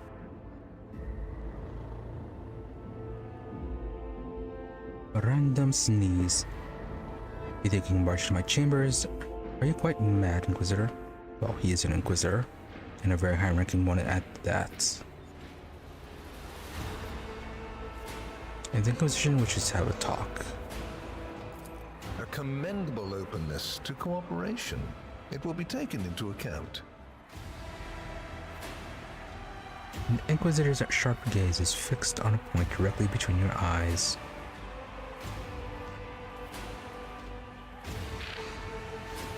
Okay, so this is an Inquisition. Master Van Kellogg's has spent enough time with you. He will vouch for your words. What stands out from your recent accomplishments is the suppression of a rebellion on Janus, the battle against the archenemy's minions on Kiava Gamma, and, of course, the unusual interest the drukhari have shown in you. Then that is what we will discuss. After saying these words, he shoots you a searching look from under his brow, like a regicide player who just made the first move and is now watching for his opponent's reaction. Yeah, interrogation, that's what was the word I was looking for. Then again, if this was an interrogation, there'd be a lot more torture involved.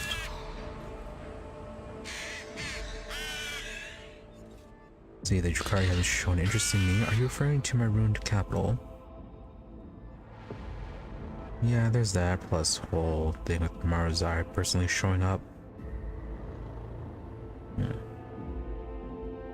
All that effort just to ruin a few hives. Yes, the enmity between you is a known fact. But there is another way to look at it.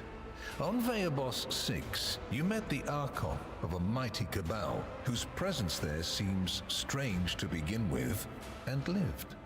You subsequently encountered a number of her closest henchmen. Yet, again, you survived. Your capital fell victim to a nefarious attack, but even this time, their daggers missed your heart. Such remarkable luck. To be a personal enemy of such an influential Xenos, to have been attacked so many times and yet make it out alive. So remarkable that one has to wonder, am I watching a spectacle?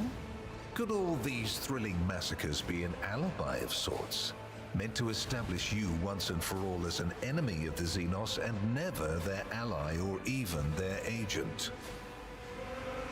They really would not be sacrificing their own for such a play.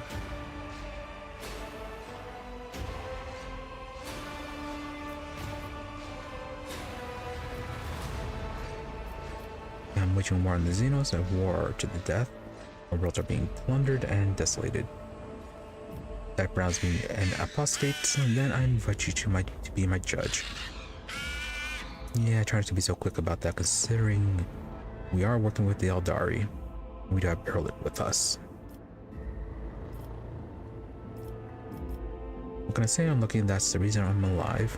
No, more like skill. I admit no Gale, but agree that it does seem suspicious. I mean, not really. At least you're not denying the obvious. That's a good start. Just remember, should you wish to repent, I will accept your confession with as much lenience as I accepted your words just now. Now then, on the subject of Kiev Gamma. I mean, this probably isn't as bad as it appears. If it was, we would not have, wouldn't even be talking like this. As I said, it will involve a lot more torture. And probably being dragged into some dark room. Places touched by chaos must be purged with fire and condemned to oblivion. Kiev Gamma should have been bombed to dust and pronounced a forbidden world. However, you decided otherwise and restored the colony's operation. And you didn't even go to the trouble of hiding the traces of the neglect committed by your dynasty. After all, it was House von Valancius that gave Cubis Delphin so much freedom that he sank into seditious heresy. What was your rationale? Projectorate is a complex mechanism. Wasn't willing to put its performance at risk because of some paranoid fears. I mean, though, it's not like the paranoid fears are unfounded. Still, though, the destruction of such a world would be more harmful than helpful. Truly, I must confess, this is the first time I'm hearing about this. My servants usually handle such matters. Let the priesthood to which Cubis Delphin belonged answer for his crimes. The Adeptus Mechanicus would do well to watch their members more closely. We should observe how the seeds of corruption will behave. It is prudent to study one's enemy. If I have erred, I'm willing to repent and cast the colony into that fire. No. I wasn't willing to put its performance at risk because of some paranoid fears.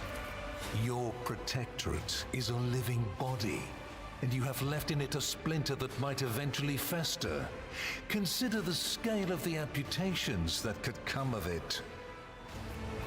I hope you realize that we're talking about more than the fate of some colony. I care not for a single planet, however profitable and populous. But should corruption raise its head again on Kiev Gamma and try to spread, I will burn it away. And you will be guilty of criminal negligence. Yes, you may not care about the holdings of House Valancius, but then again, you're not the one in charge of all this, are you? You have your duties, Gamma has hers. And then about Janus. Oh yeah, definitely won't be too happy about that.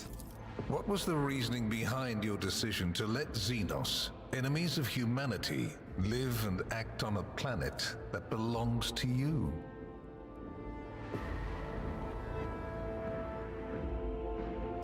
I have the right to strike deals with Xenos. Are you challenging my privileges as a rogue traitor?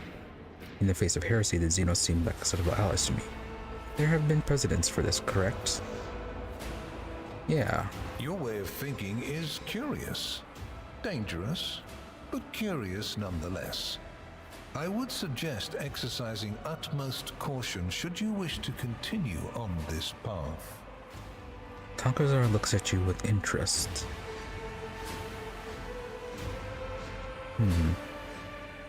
Maybe he's a bit lenient on this.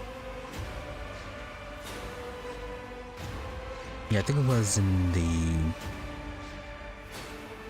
other Warhammer game we played, the RPG. Not Dark Heresy.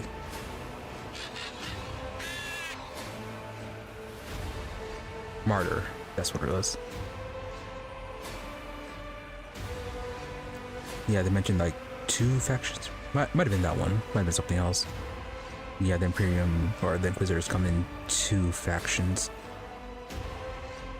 Either the type that will use Xenos technology or the ones that will burn it at the first sight no matter what. Or like the ones that we can not just use Xeno technology, but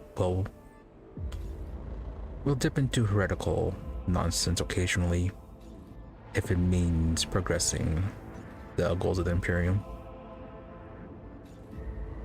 He seems to fall into that faction. Use whatever you can.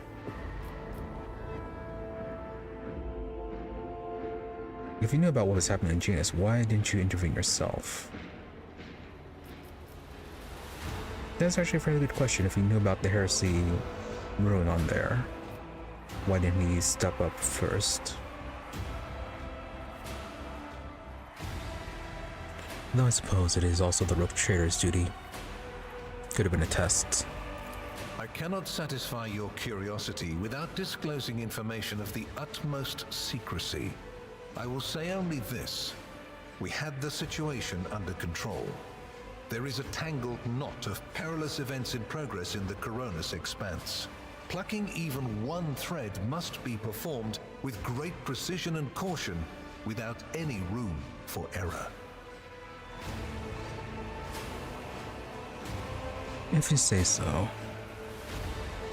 Though thinking about, there's also, I guess, the fact that the chaos corruption was limited to parts of the nobility and wasn't as widespread as other places. So it could just be an issue of just being low priority. Because you do not want to know the price of such an error, or what forms it might take.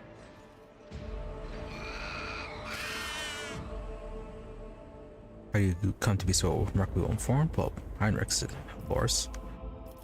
Anyways, is that all the questions? Far from it, my dear. The questions are manifold. How did you manage to survive the battle that claimed the life of Theodora, who was so much more experienced and skilled than you? Is it a coincidence that you and you alone then made it out of the trap on Owlcat Minoris? How much truth is there in the rumors being spread by the heretic Kunrad Voigtvier about you? So you'd rather believe in Voigtvier, huh? The very existence of these questions would have made many of my colleagues doubt the quality of your character, but it won't in this case. The Inquisition, which I represent, is willing to show extraordinary faith in your person. For the sake of our invaluable partnership, I'm going to ignore any minor liberties that you, esteemed rogue trader, may have afforded yourself or may again in the future. I hope you appreciate the generosity of this offer, as your predecessor once did. How generous. Theodora cooperated with you. Well, that feels obvious now, considering that, yeah, what she has done, having Ardira and whatever heretical nonsense she may have been participating in, plus the fact that he did kind of call on her as well.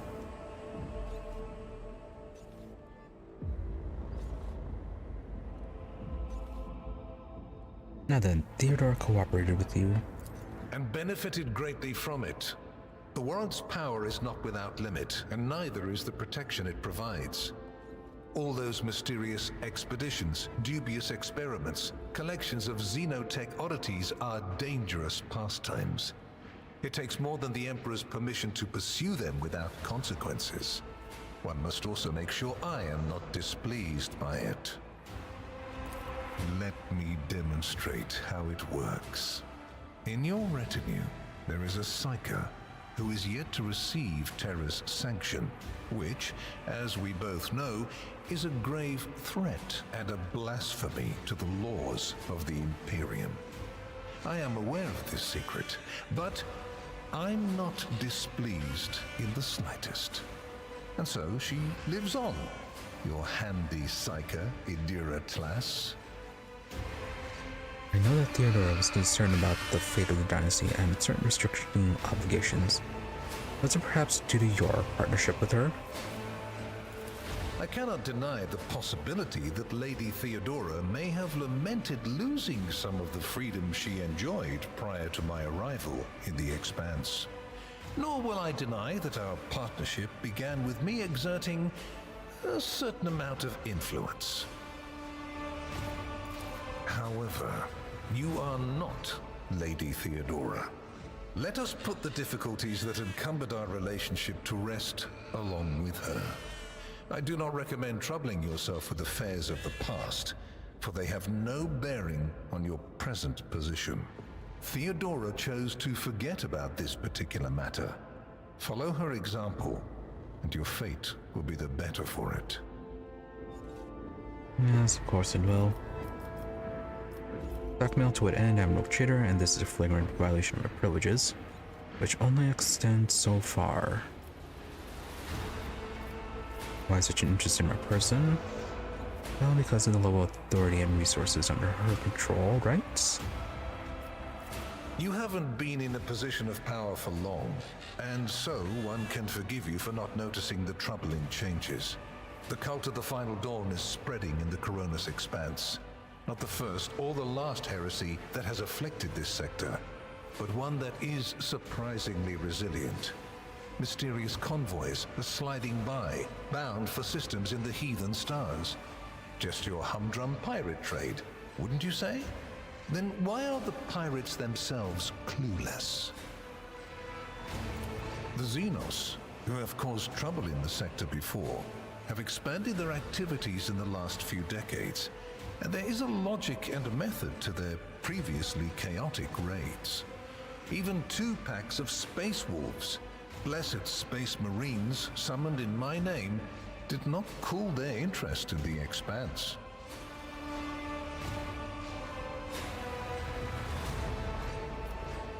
It is certainly a problem if not even the Space Marines can prevent them or curb them.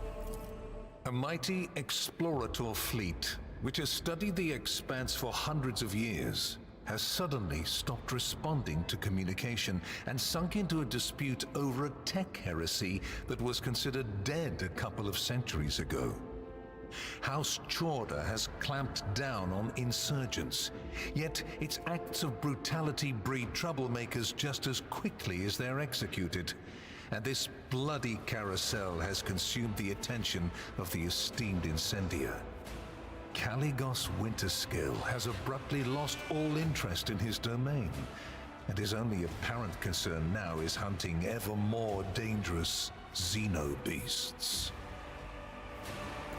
And the third and final rogue trader has unexpectedly perished, stabbed in the back by her own master of whispers. The Expanse is swiftly losing its protectors right when communication with the Imperium is being disrupted by the raging warp. Basically, all the Expanse has left is me and you, if you follow my instructions.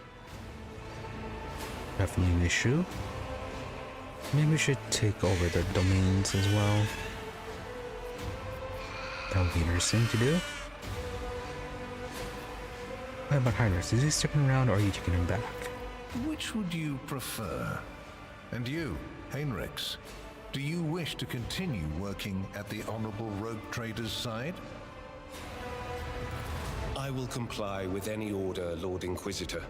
If you command me to remain in the company of the scion of the Von Valancius dynasty, I won't be distressed. Extra bodies can be useful.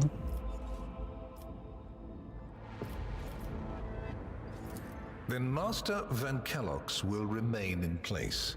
It puts me at ease to know that there is someone to watch over you.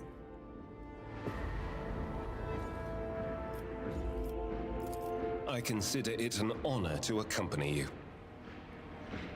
Yeah, better to have someone obvious rather than one of his spies. Though safe to assume he'll have a spy here anyways. And then what kind of work are we talking about? Or deal? I make no deals, and Emperor forbid that I give you orders. That would mean infringing on your privileges. I'm merely offering well-meaning recommendations and expecting that when the Expanse finds itself in danger, you will break away from your own affairs to heed them. I seem to remember that your exalted aristocrats presented you with many gifts. It would be rude of me not to follow suit. Please accept this gift as a sign of my favor. In an hour of need, give it to any faithful servant of the Emperor, and the Inquisition will come to your aid. Sounds interesting. Balthazar removes a signet ring from his finger and hands it to you. You notice an intricate personal coat of arms on it. The color indicates how close the bearer is to the Lord Inquisitor. Scarlet means that you have shed your blood for the good of the Imperium, and therefore, you deserve to have his servants shed their blood for you.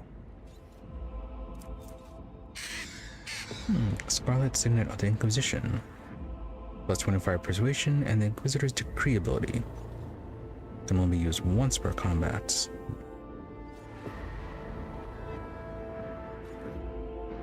Grants 30 momentum, removes burning, bleeding, and toxin from the wearer and their allies.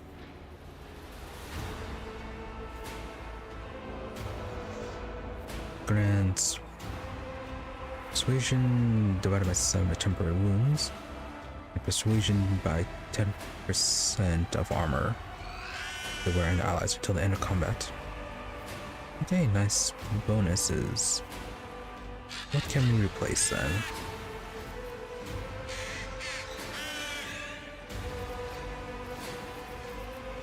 Okay, well, be respectful, I suppose. On behalf of my house, I, Gamma von Valensis, hereby promise and guarantee to offer the Inquisition any assistance it may require. The Emperor protects. Wonder what the dogmatic response would have been. I am glad to hear it. Your oath has been heard and added to the record. I'm sure we won't be fighting later on. Here is where we part. My shuttle is waiting. It is time for me to return to my watch, for you to sleep, and for your servant to wake up. Until next we meet. Well, you will obviously want to discuss what just happened. But not now, I presume. Right now, it would be better for you to rest and think on the Lord Inquisitor's words in private. I bid you good night, rogue trader. For the first time during the entire exchange, emotion creeps into Heinrich's face. Looks like someone who's expecting an unpleasant conversation. Yes, this could be quite an unpleasant deal.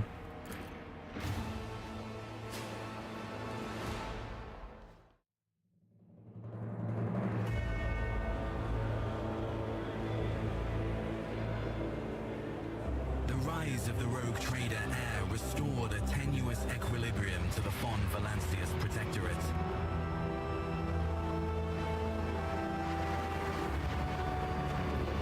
For a time, threats subsided, activity returned to trade routes, and reclaimed worlds began to heal.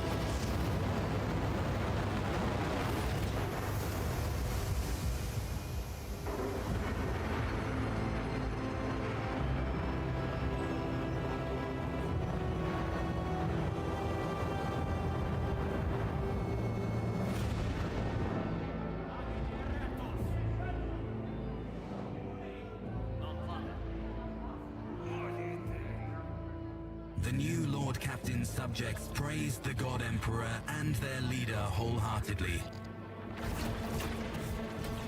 For none knew what fate might await them.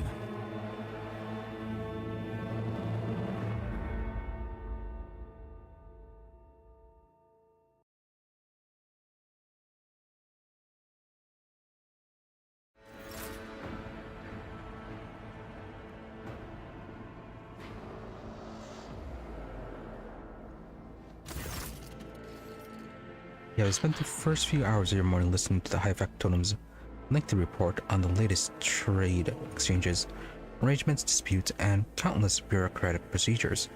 From outside the illuminated, tightly closed windows, you can hear the muffled sounds of Dargonus and its everyday life, the life that has been passing you by lately, and you have been preoccupied with the affairs of your protectorate from dawn till dusk. Clementia. She barely contains a yawn. Once Janner Steinrock has finished, she pulls out her data slate. Thank you for your report, High Factotum. Your work is highly appreciated, both by everyone here and the Adeptus Administratum. Your Ladyship, we are almost done here. We just need to go over the final items on today's agenda, and I would like to report to you personally. Truly, the God Emperor has blessed me with diligent subjects. Speak. I've lost track of how long I have been trapped on Dargonus for the good of the Protectorate. Hurry up, I have better I bet here's some good news today. Next, say nothing and maintain a bored expression. Don't be too eager, it's weird. Next. Allow me to pass on gifts from your loyal subjects, and the high nobility Dargonus. It goes without saying that every living soul in your protector is blessed to serve your ladyship, faithfully and wholeheartedly. However, this humble gesture is meant as a token of deepest appreciation of your magnanimity toward the esteemed families. Okay, some basic trophies, uniform kits, provisions, and fuel. 2 each. Oh, and people. House Orselio made arrangements for the delivery of several tons of supplies for your future journeys. The house is also transferring a regiment of its finest into your personal charge. Each of these brave troopers have undergone rigorous voidfarer training and will be humbled to lay down their life for you, as they should. Yeah, with all the incidents we have. Definitely need people, Lord Captain. Like, Clementia is trying to maintain a neutral expression, but you can see her face is beaming with pride. Please command them as you see fit. Holy gifts. ×9, wow. Now, Sarback has arranged for several regiments of expertly trained servants of the Emperor to be transferred to your personal command. Each of them will also serve as an honor guard for the holy relics that are to find their rightful place in the hold of your personal void ship. She stops, staring at her data slate in surprise.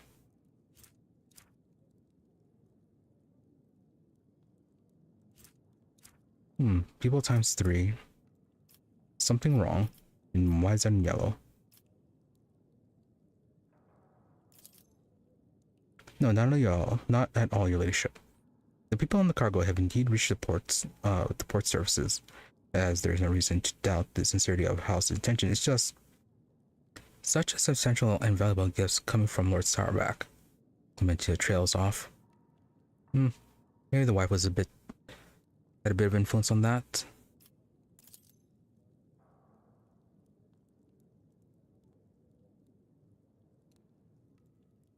See, generous. Donrick lets out an amused chuckle. If I am to venture a guess, your ladyship, I believe the esteemed chancellor was staggered by such an irregular display of generosity from a man who is rather known for voicing his doubts in rogue trader as a class. It would seem you have made quite an impression on Macarius, the old miser. You know, after all that, I thought he would be a lot angrier. Our Captain, news of particular news of particular import has come from the House's intelligence network. Lord Inquisitor Calcazar is rumored to be planning a visit to Footfall. A number of Imperial Navy ships were commandeered by Lord Calcazar, and they're also being scrambled to Footfall. Furthermore, we have received reports claiming that secret messages were delivered to the capital worlds of House Chorda and Winterskill. It is possible that the Lord Inquisitor's call to arms may smother the conflicts that is brewing between the two dynasties. We are seeing an increasing number of skirmishes between the ships in neutral systems. I do not doubt that her ladyship Chorda will attempt to sway the Lord Inquisitor to her side.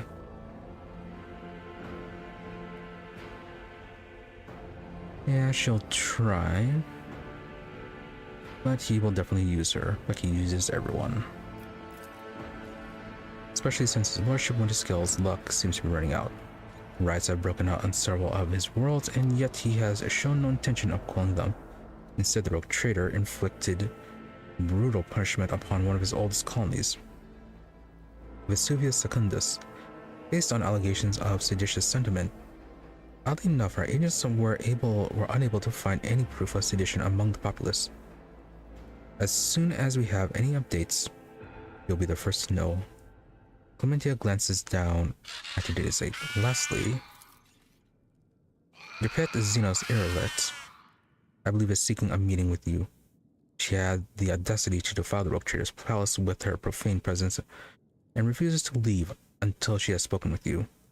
I would never presume to be able to read the emotions of a Xenos, but the Eldari appeared perturbed. I believe she mentioned a void ship of some sort. it may be best if she told you everything directly. And with that, please allow me and Master Dunrock to take our leave. The Chancellor and the High Factotum offer you their bows. Perhaps that last request will serve as a welcome distraction. Indeed, your ladyship's stay on Dargonus has been rather long. However, your protectorate is now enjoying a period of relative stability that, for the time being, no longer demands your ladyship's personal involvement in its affairs. Glory to the rogue traitor.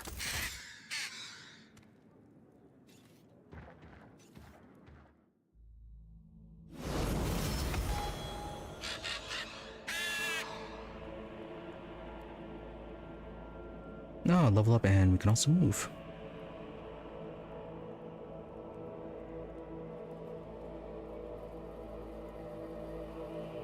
Yeah, I think all we had was just dialogue since our last level up as well.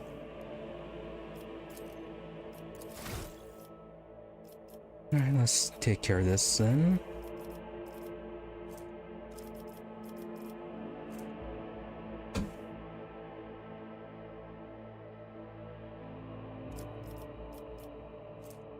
Continue on the persuasion.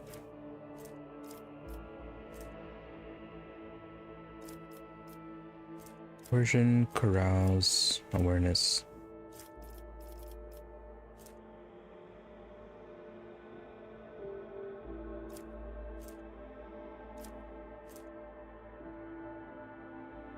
Let's get one more persuasion and then start focusing on the other skills. Yeah, our persuasion is so high. Not even sure we actually need it that high.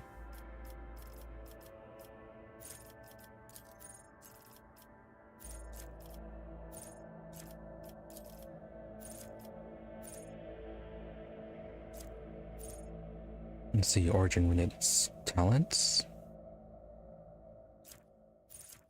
Do you need any of these? Yeah, then the psycho related ones.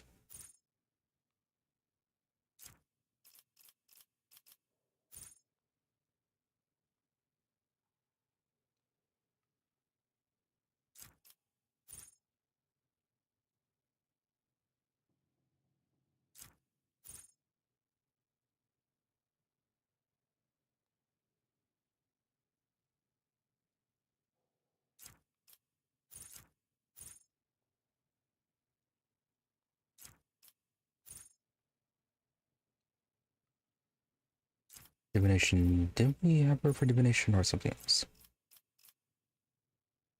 Don't believe so.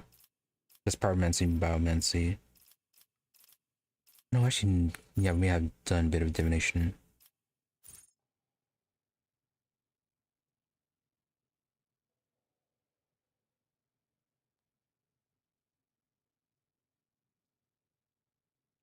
It only lasts until one attack that lands. But we'll burn blood. The sucker uses a power. All enemies adjacent to the sucker suffer 20 direct damage.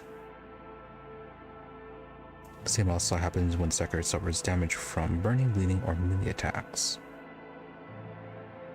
Maybe burning blood.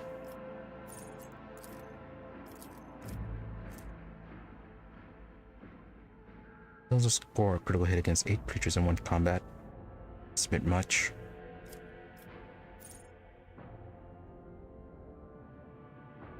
When the sucker is burning, the sucker's psi rating is increased by 1. Corpus conversion. When an enemy adjacent to an ally dies, the ally gains a second corpus conversion effect. If multiple allies that are adjacent to the dead enemy, one is selected at random. Sucker's next sucker powers that targets only the target with corpus conversion will work as the sucker's psi rating is +2 is 2 higher. It will not degrade the veil, not trigger sucker phenomena, or perils of the warp, and will remove 1 stack of corpus conversion. I suppose it could be a good way to heal Cabela.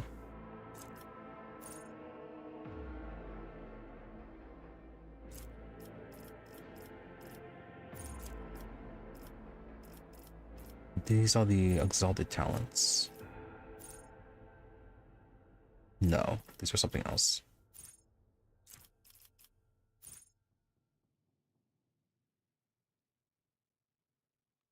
Maybe castigating echoes. Though I'm not sure what the siren effect will be for some of our abilities. I mean, with healing, it would make it more effective.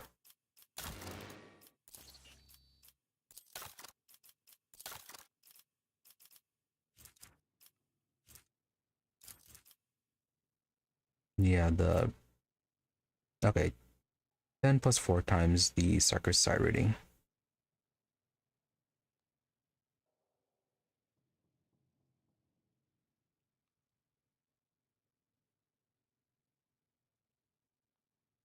Yeah, so it'd be 4 times 7.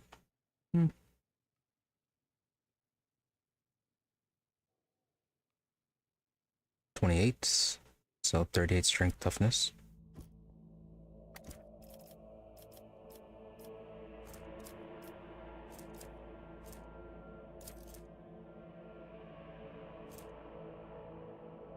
Yeah, this one 3 times the psi rating.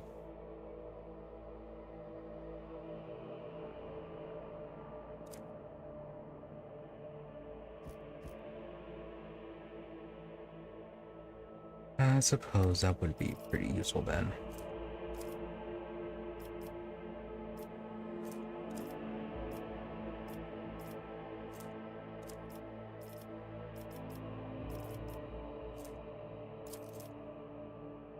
What's the heal done at? 2 times the sucker's psi rating. Plus willpower bonus. Yeah, I really need to get our willpower up.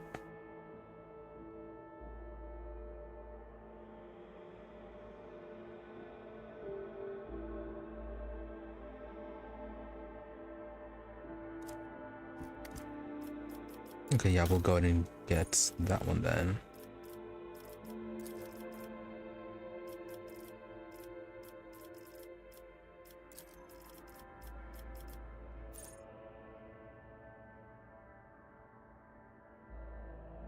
I thought it was plus 2.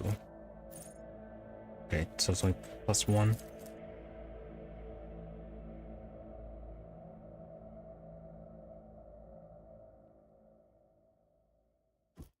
Also, though, at least something.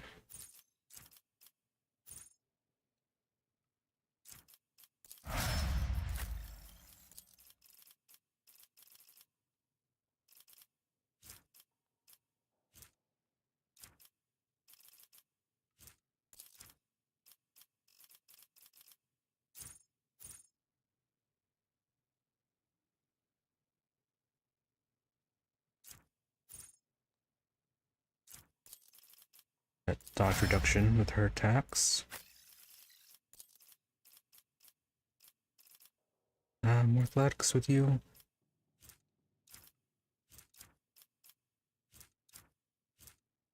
Or carouse. Yeah, gonna get the athletics. Resilient beacon, critical hits do less damage.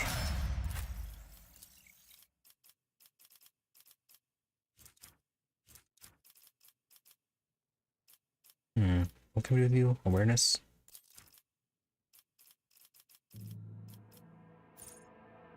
And mind over matter. Emergency stimulation. Oh yeah, ability to save an ally with a servo skull.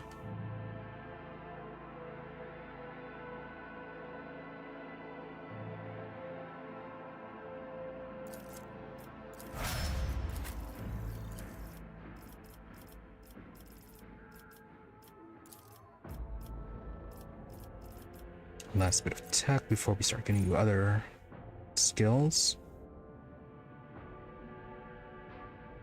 Oh. Okay, further increase then.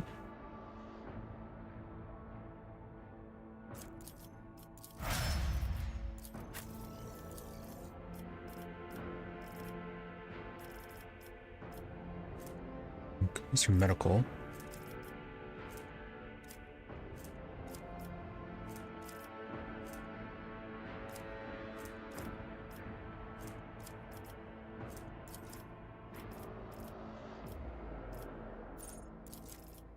Open the veins.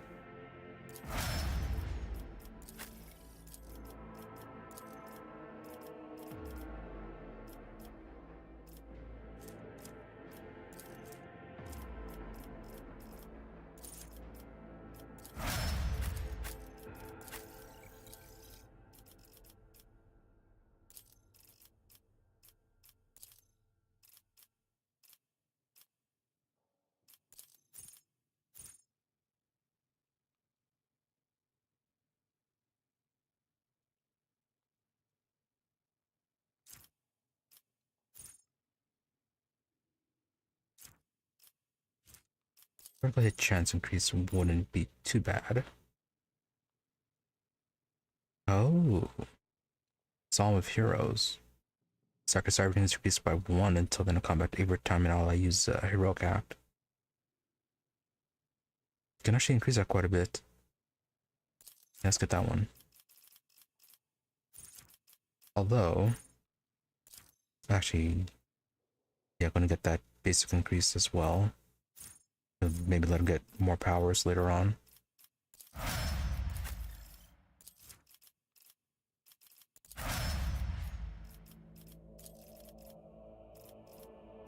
Try your commerce, right?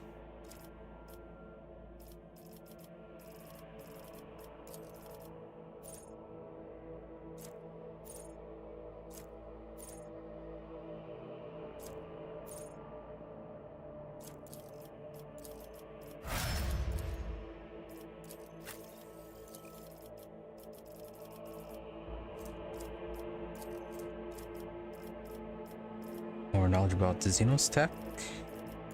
Awareness, yeah, it's fine. Leave no witness.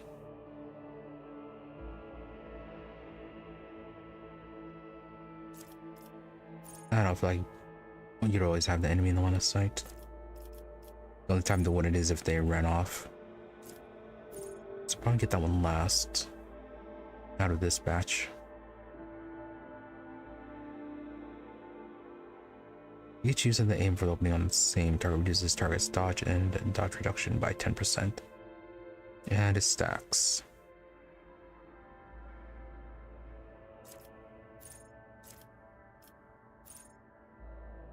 Yeah, also maybe the ability to save for last.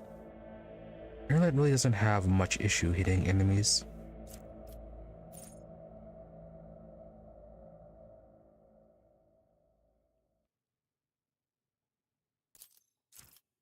So let's create an opening. Alright, wasn't that long.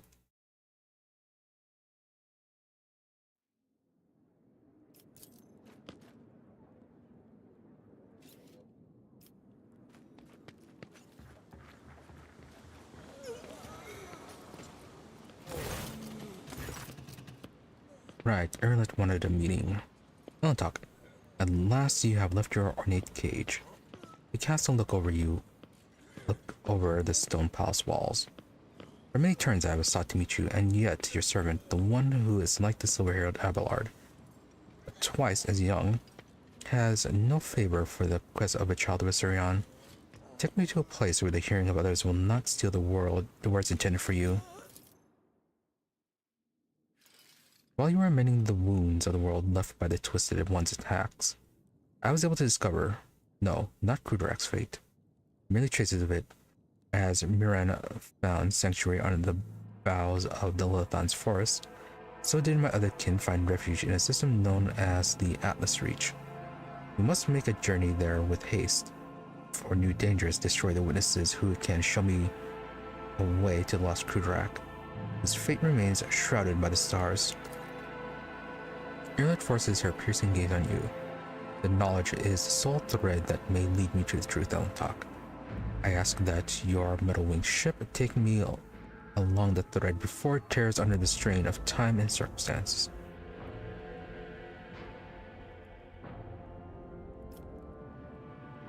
How are you able to contact those Eldari? Let's discuss this another time. Yeah, how are you able to contact them? No, I did not contact the Assyriani. I have no means to do so. But I've had enough time to explore the stone jungles of your world while you were preoccupied with your urgent matters. The path of the outcast has taught me to observe and listen to the world around me. In this case, the throngs of monkey at the port, errant conversation, rumors, chance words, like parts of a speckled mosaic. They came together to form a hazy image. My kin were seen in the Atlas Reach, and now all we have to do is pull out the web of connections and possibilities to uncover whatever is concealed from the unseen eye. So basically rumors. Very well then. Give me the coordinates and we shall take you wherever you wish to go. You will. Nice in your eyes melts away for a moment. Thank you, Owlcat. If this path indeed takes me to the truth, I will be indebted to you. A rare happening between our kinds. Okay, simple enough request.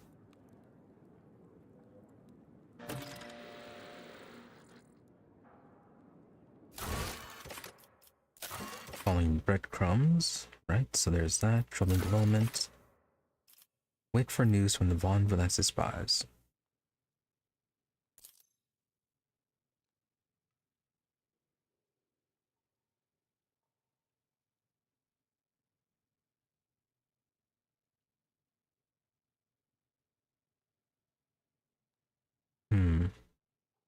So this is more related to House Winterscale and Shorter than it is to Irlet's stuff.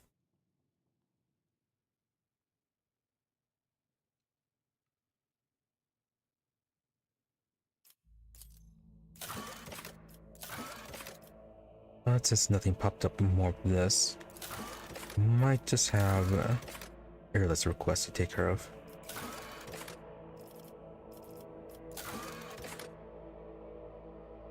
Yeah, Nomos's request is just going to take time. 3 sorrowful phalanges. Haven't heard anything more from these guys either.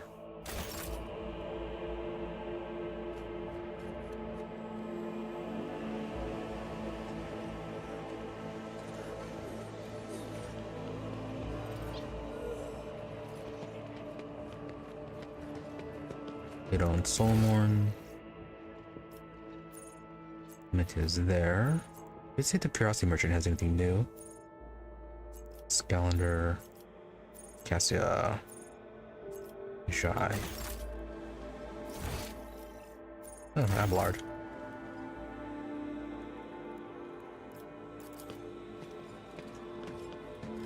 Okay, well, let's see if they have anything new. One of the kinds of poisons Glade has detected in your various nobles' possessions. Fortunately, they have made no attempts on your life, so I limited myself to sending them a simple message. They may squabble as much as they like, but the moment it puts the projector at risk, they will feel the hand of justice bearing down on them. Yes, be vigilant, Solomon. Cassia, anything new with you? No, nothing new. Jai. Oh, Jai's not here.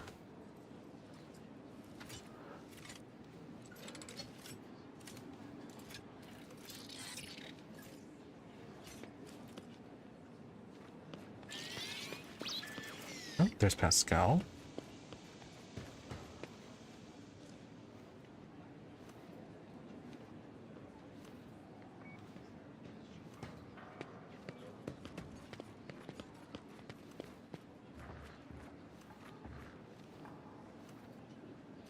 Yeah, it doesn't seem like anything new. Ah, Scalander, how are you recovering? No, okay, nothing new.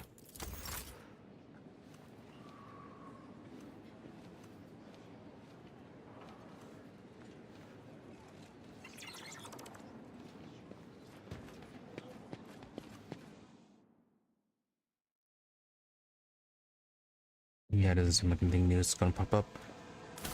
Anything with our worlds?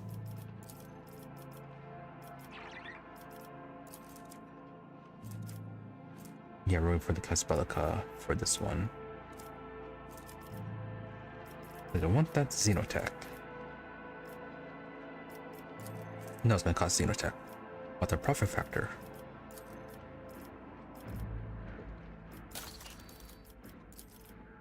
Milestone, nothing with you. Of Gamma, nothing either. Dargonus is still under construction.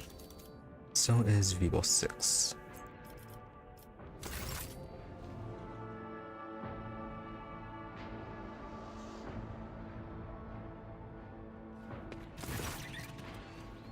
Nothing new with you either.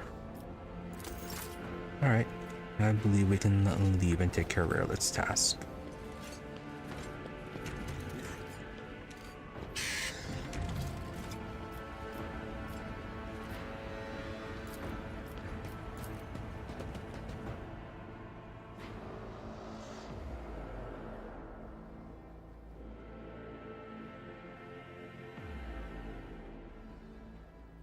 Oh, we should actually make our rounds across the bridge. See if anyone has anything new to say.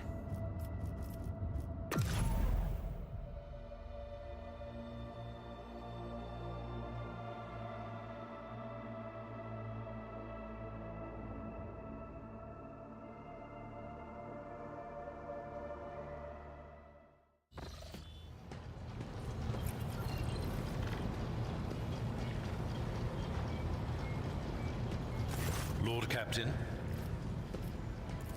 Lord... Nothing new with Abelard. Acosta, what about you? Can't really ask her about her family, what their deal is with her. So the flagship. Right here instead of asking in luxury on Dargonus. Yeah, it's your cousin Macarius. Cannot stand him, but the feeling is mutual. We can hardly be in the same room. I jumped an opportunity to become your enforcer. Don't you thank my obnoxious cousin for nudging me toward the best decision of my life? I serve you with all my heart and wish for no other fate than this one.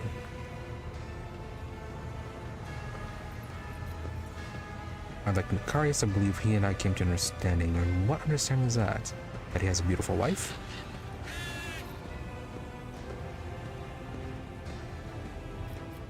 You're right, he's quite the scandal. I put him in his place. Quite enjoyable. Did we? The flashes a venomous smile. I am sure he deserved it. A little beating will be good for his pride. Let him try to earn your respect now.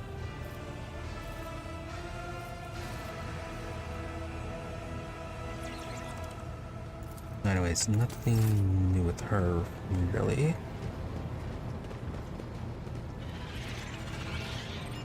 Jai. You are spoiling me with the splendor of your presence again, Shireen. Have you decided to treat your soul to the fruits of my eloquence?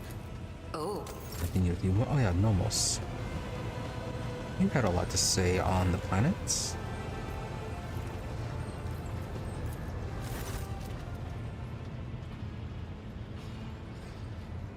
Nomos are here. What do you want to talk about? Okay, yeah, a few things going on. You are in a servitor's body at my Magnum Sessio. So how is it that you are once again in a cogitator? Well, obviously he transferred himself back. Gnomes are not in a cogitator or in a servitor. We cannot say where we are, but our existence is tied to the existence of the ship for now.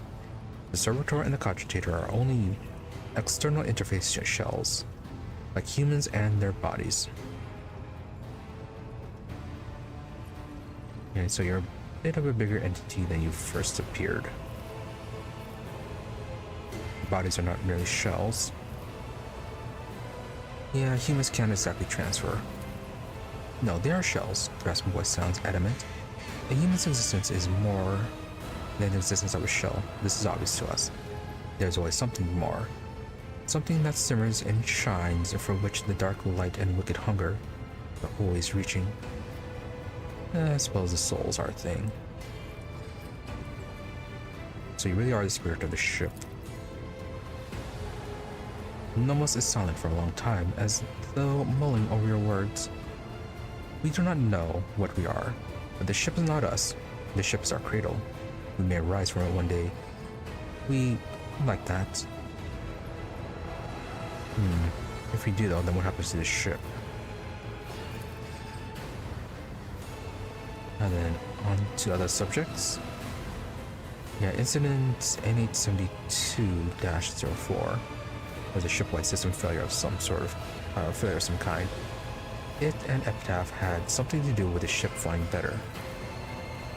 The incident marked the beginning of us. The ship became better because of us, too. These are all links in the same chain, but we cannot place them together yet. So you're involved, but not sure why. Yeah, that's where the people who accompany Theodore on her travels. Strangely unaware of the incident and Epitaph. Human shells are subject to external influence. Perhaps someone purged their memory archives. Or perhaps they simply do not want to access them. It's a shame that no new information was obtained. I'm almost so grateful that you tried. Yeah, one of them had an odd reaction to us questioning. Was it Rabor? I think had the odd reaction to it. Maybe Ablar did.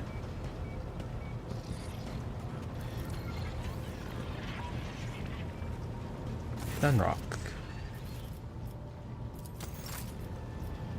Fellowship of the Void. We get enough to trade with you?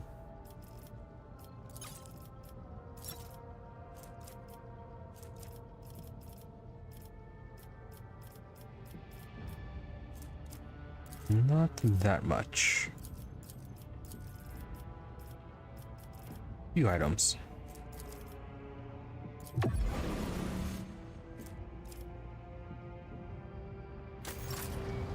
Oh yeah, that ring.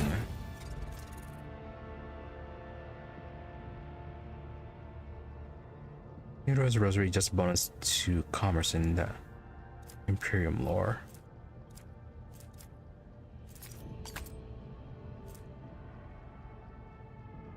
Back to that servo skull. Don't remember where we got that from.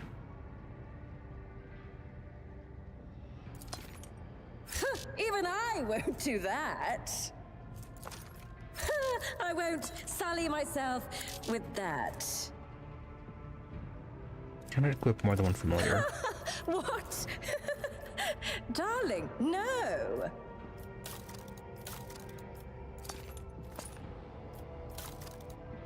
There we go. Try that one out.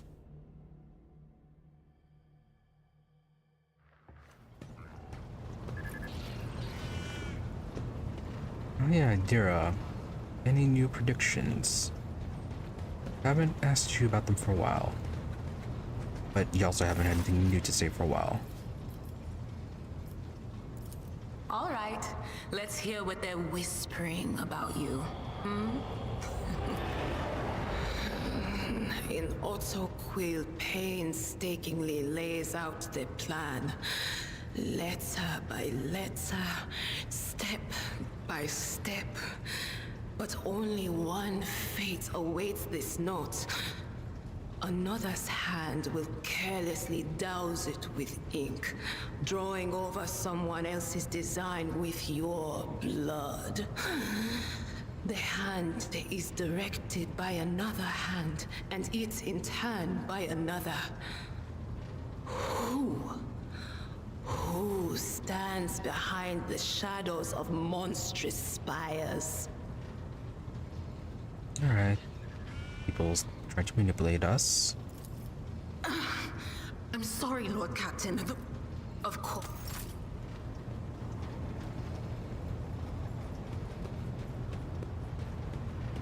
At least Calcasar is also part of that.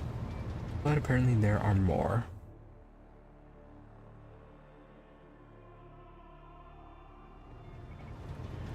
Take heed, Nemo.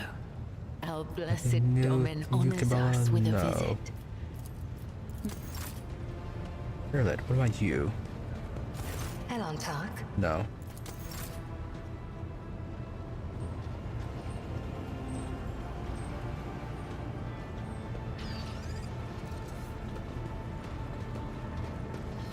The Omniscient. Alright. Nothing of that.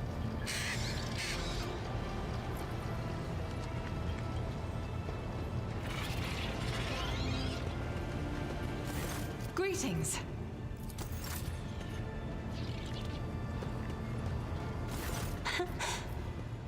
Words cannot describe how boring the bridge is without our stimulating conversations. Alright, did you not mention the Starway Atlas when we met? I would never reveal this secret to an outsider. But you have come to my aid more than once already. The Starway Atlas is a sacred artifact of House Orselio. It helps our navigators chart a course through the warp. This crystal, I mean, The Atlas has been inside me for as long as I can remember, giving me strength. But the others... I noticed the renegades in the palace were choked by ashen ghosts of despair when we met face to face. I swear the ghosts were reaching for their atlases. Okay, so not friendly enough before. So the atlas is some kind of crystal that is implanted in navigators of House Orselio at birth. Certain navigators in your house fear the atlas's power. You said you wouldn't share your secret with just anyone. I mean, I am someone to you. Thank you for telling me. I thank fate for giving me a friend with whom I can share my thoughts. Hey, we're friends. Good. Now about the navigators that fear the power. Certain navigators in my house have tried to kill me more than once.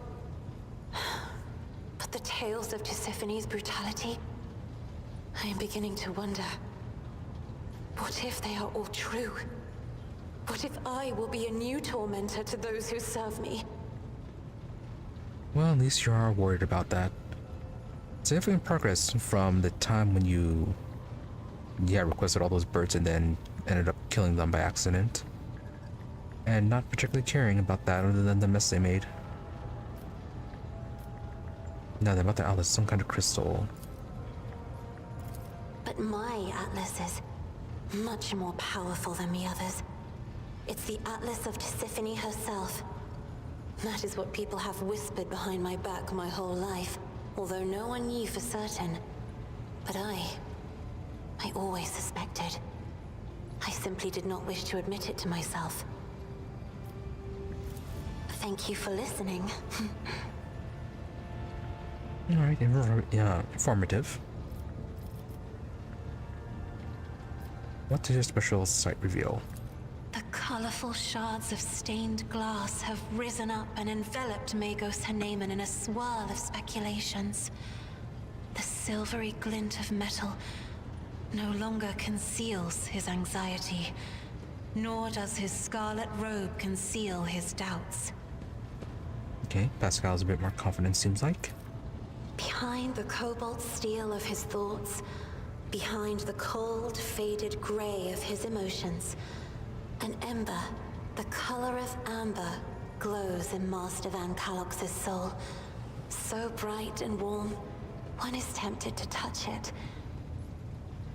It is sad that the interrogator seeks to drown it with his own hands in the bottomless blue of duty. Sad indeed, but I can relate. Cassia looks into the distance, transfixed, as though it weren't you standing in front of her. And then she snaps out of it and lowers her eyes. That's what that means for Heinrichs. Maybe he's not as loyal to the Inquisition as he makes himself out to be. The canvas of Kibella's soul has become a battlefield. I see sparks of acid green doubt giving rise to new shades of regret, pride, and cruelty. They are ruining her former palette of anthracite and scarlet, mixing into ever more murky and frightening colors. Yeah, we do know that Cabela has started to doubt things after the Nemesis incident. I have enjoyed your...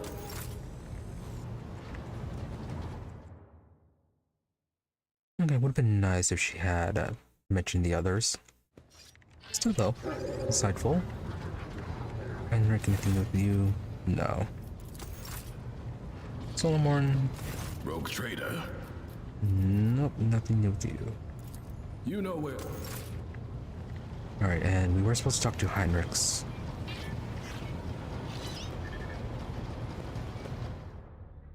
The unpleasant conversation. Let me preempt your question. You want to talk about what happened after the Magna Accessia?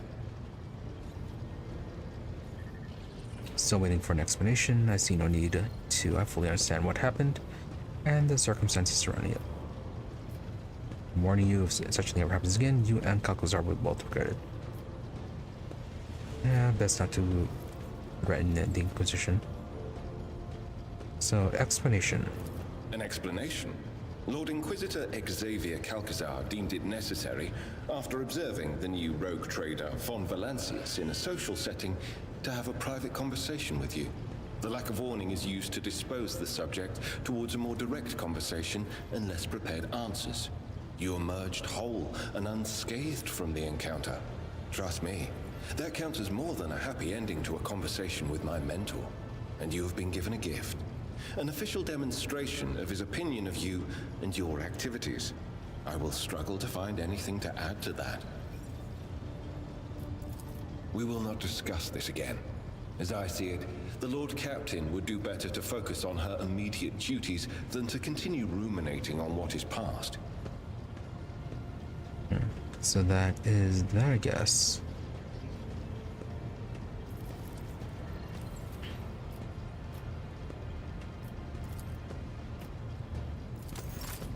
But I suppose he is right. Not being killed by the Inquisition or maimed is a definite plus.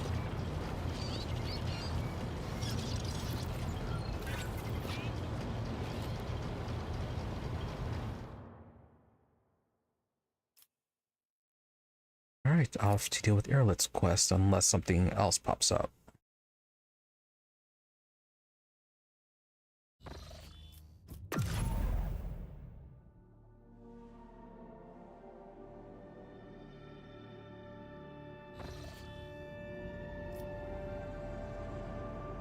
Right up to Atlas region. That is an entirely new region. Or a new system. Hey, maybe we'll get some fighting over here. Our Captain Chiefs are study to reflect on recent events, but our train of thought is interrupted by the muffled creak of the door and the sound of soft footsteps. So who is here for a visit?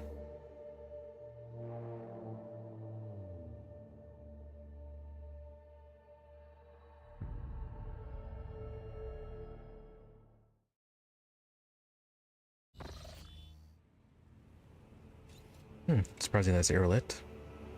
Usually we don't hear her. Elentok, I finally found you in this dwelling. Erlet comes closer and smoothly makes an unfamiliar gesture with their hands. This symbol has many meanings: humility, grief, loss, shame, regret. I hope you'll accept them all because I am sorry for what happened to your world, to your subjects, to your palace, and for what my kin did to them. Your kin, you never referred to drukhari as such before.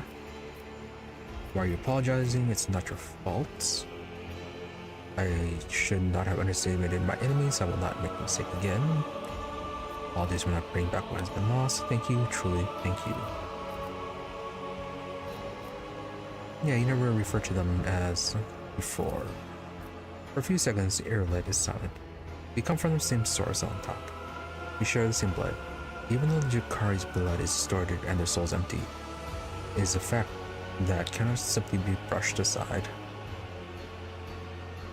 Yeah, they have the weird thing about connections and all that. Well, anyways, thank you. Erlet shudders so slightly that you almost miss it. She opens her mouth and turns away, searching for the right words. My words will not heal the wounds nor bring back the fallen. And they will not restore your protectorate, however. Erlet falls silent, and her deep, piercing gaze seems to reach down into the very depths of your soul. Erlet, what's wrong? Something on my face? Is that all? Did you want to tell me something else? Look silently back at her. Look, Elentok. The gaze of the child of the Sirion can penetrate deeper than a monkey's. And I can see all the heaviness that has accumulated in your soul during our travels. I see it in your gestures, in the tilt of your head, in the change in your scent. If you will allow me, this is the first time you have heard Erlet sound so indecisive and guilty. I will help you cast off this burden and cleanse your soul and mind of worry.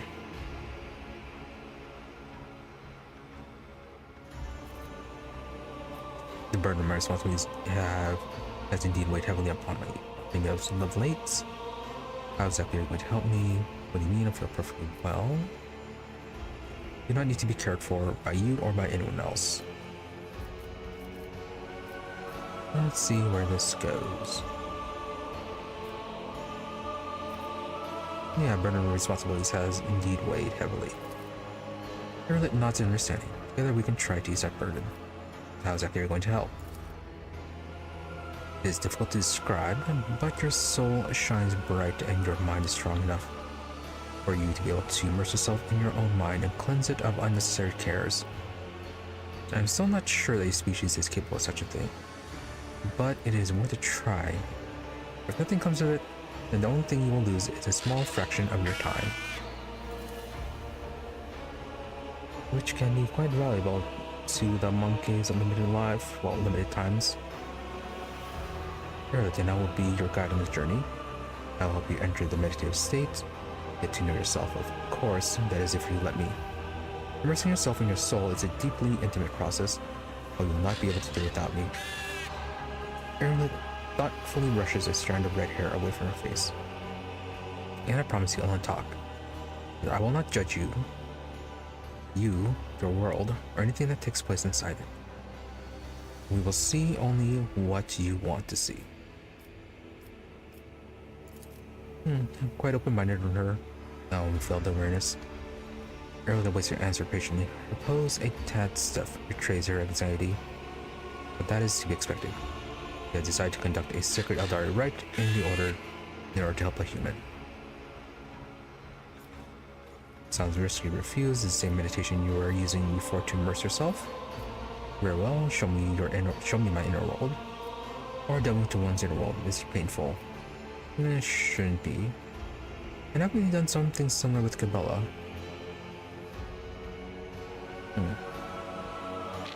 Yeah, is this the same sort of ritual you were doing before? The affirmative nod serves as a silent answer. Okay.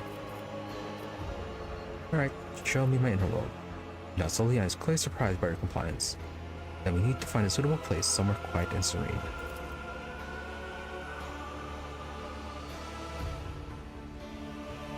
Let go of everything untalked doubts, fears, emotions.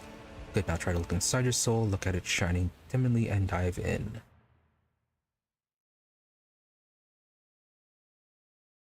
Yeah, some of these dialogue boxes, they really don't have the timing on them quite right. Some too fast, some too slow.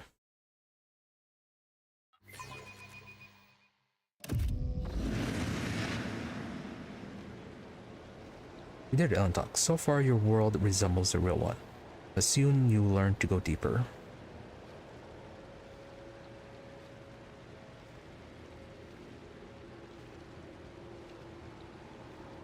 Remember that everyone here is just a reflection of your thoughts, feelings, and desires.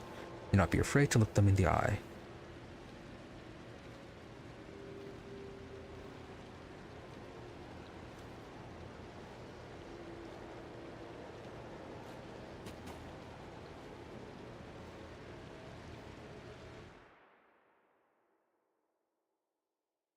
Can we change our equipment to, yeah, get the checks?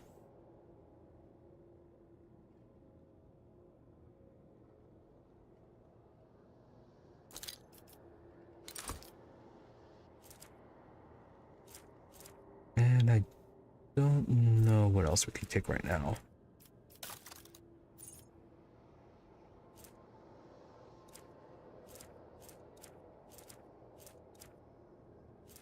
These get awareness, and we still haven't given her boots.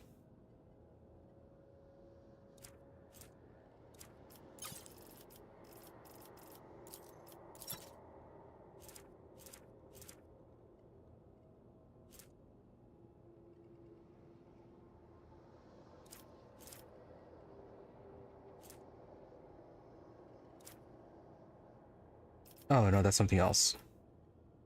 It's a cape. We haven't given her a cape. That's what it is. We did.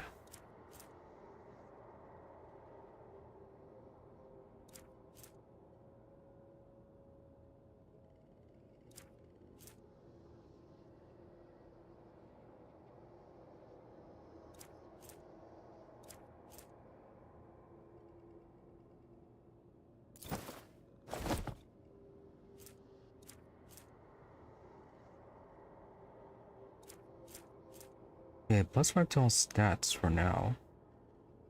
As well. Would help out. Yeah, would help out some of the checks.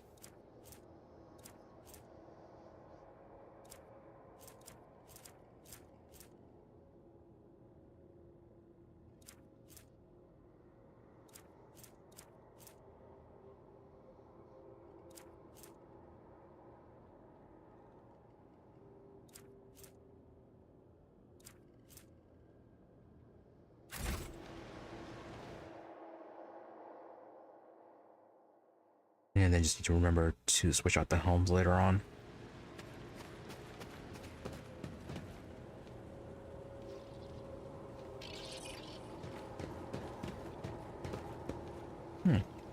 Gamma's just in bed right now.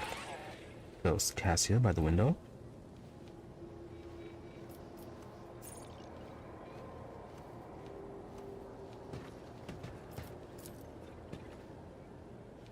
Fresh blood soaked into the priceless silk coverlets, forming an ugly stain. All sentient beings are afraid of death. You have to accept the fear first. Accept the fear first before you can get rid of it. So maybe... no, we can actually accept our fears right now. Curiosity sings in my veins. Everything, Cassia, everything you now have was served to you on a silver platter. But you deserve it. Okay, facing our fears. Back over here.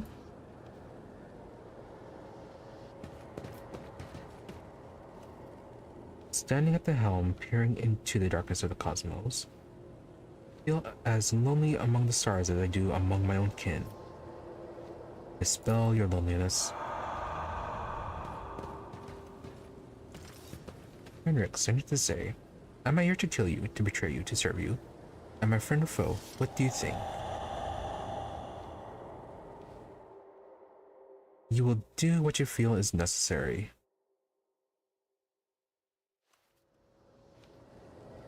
Oh, there's Cabela.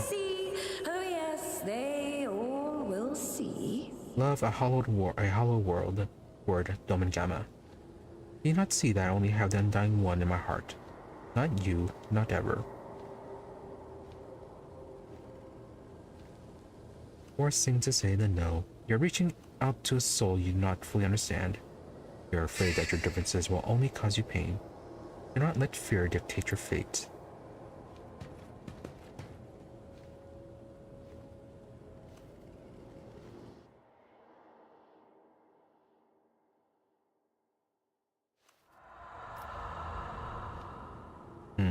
Bridge crew.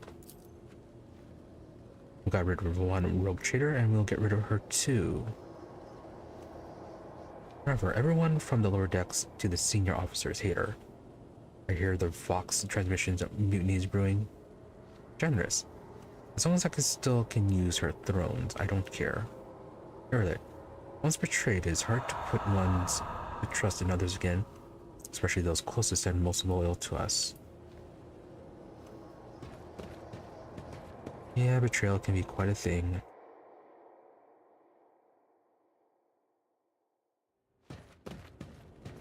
Hey, Kunrad, why are you here? Have you already forgotten me? Oh, don't ever forget me. Not even for a moment, because as soon as you turn away, I'll plunge the shard of my sword into your throat. Very confident of yourself?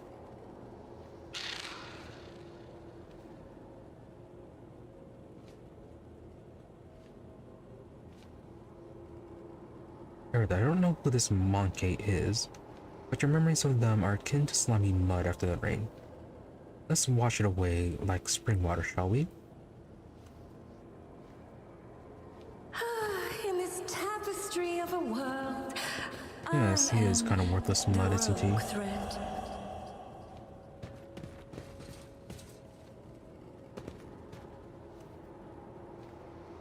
The burden of responsibility lies on your shoulder, Ellen Talk, and your soul grows dull from weariness. Break the chains of exhaustion. Exhaustion dispelled.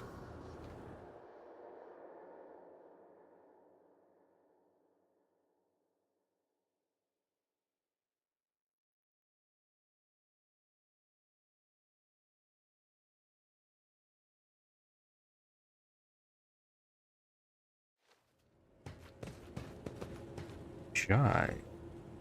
You're doing everything right, don't worry, Shireen. I'll happily take your place when you're gone. As if you could.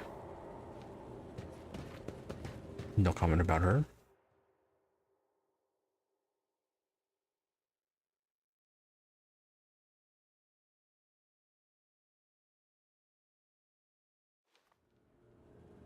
So we still have Amelard and Solomorn.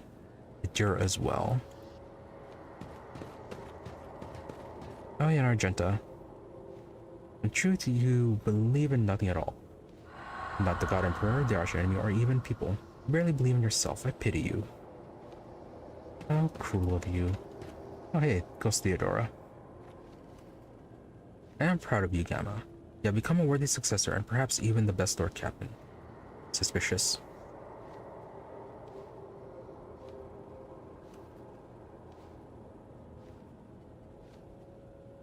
Some words you need to hear at least once to believe them. Still suspicious.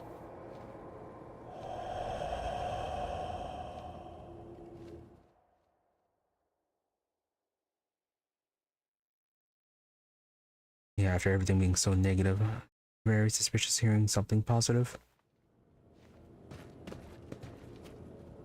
You're putting on airs, Lord Captain.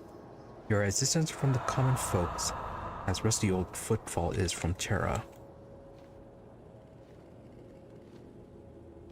Marazai, why are you here?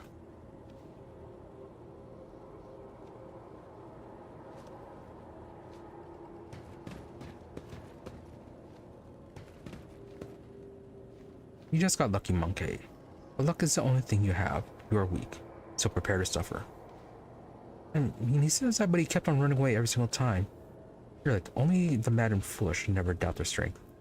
The wise are full of doubt, but they know how to let go of them.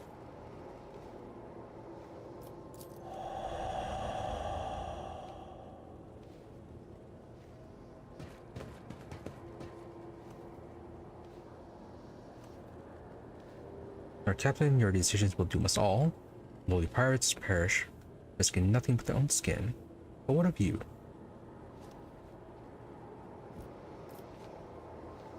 You are putting the lives of thousands of crew members and billions of protectorate subjects in danger. Yeah, kinda are. And they will die for the glory of the rogue traitor, as they should. Patience? My nerves are frayed. Pascal, Unit Gamma von Redance's crimes against the sacred law of the Messiah have been logged. Retribution is imminent. Don't say that. Nomos will be disappointed in you, Pascal.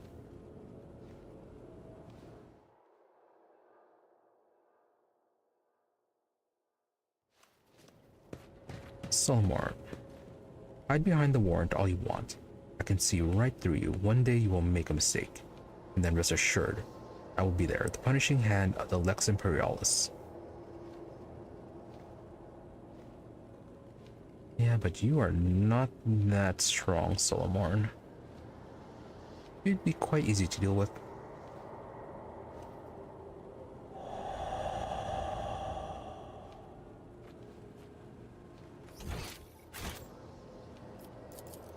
Okay, so...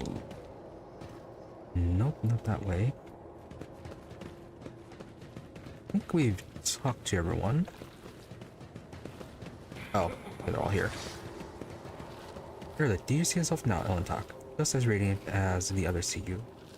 The light in your soul pierces the darkness, ready to give hope to those who need it most. Accept your light. All sorts of enemies surrounding.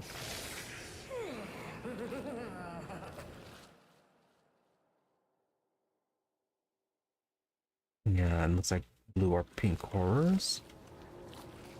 Some drukhari. Demonette. Mutants? No, something else. Maybe some kind of drukhari sniper.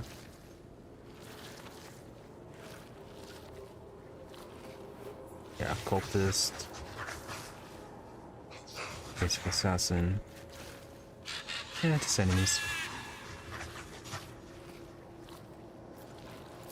Except yourself.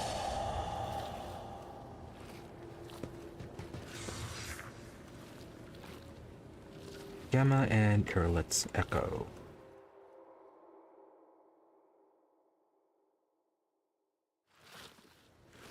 One step at a time. Listen closely. The madness. Irlet's Echo. What is this monkey?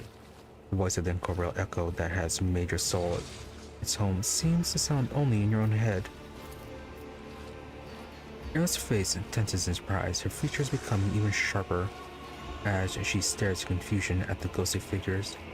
She says nothing, stealing glances at you, then at the figures again, as if she is waiting for something. Why are you surprised by these particular echoes of my world? Look closely at the ghostly figures. A strange feeling envelops your body. You feel yourself become lighter than air, and inside your mind, your thoughts are racing at incredible speed. You are not yet aware that you are looking through the eyes of your ghostly echo and are observing from afar, all at the same time. The inner world changes under the force of your will. You cannot control your own echo. You can now do something that you would not dare do in the real world. Make your echo touch Irlet's Echo's hands. Make your echo kiss Irlet Echo. Make your echo embrace Irlet's Echo. Yeah, don't do that. That's not something Irlet likes. He does not like being touched. Resist the temptation. You and Irlet stand together in complete silence for a while, tense and awkward at first, then soft and enveloping. You see Irlet sigh ever so slightly, and you hear the sadness hidden in her voice. But she remains silent until the ghostly figures around you start to disappear.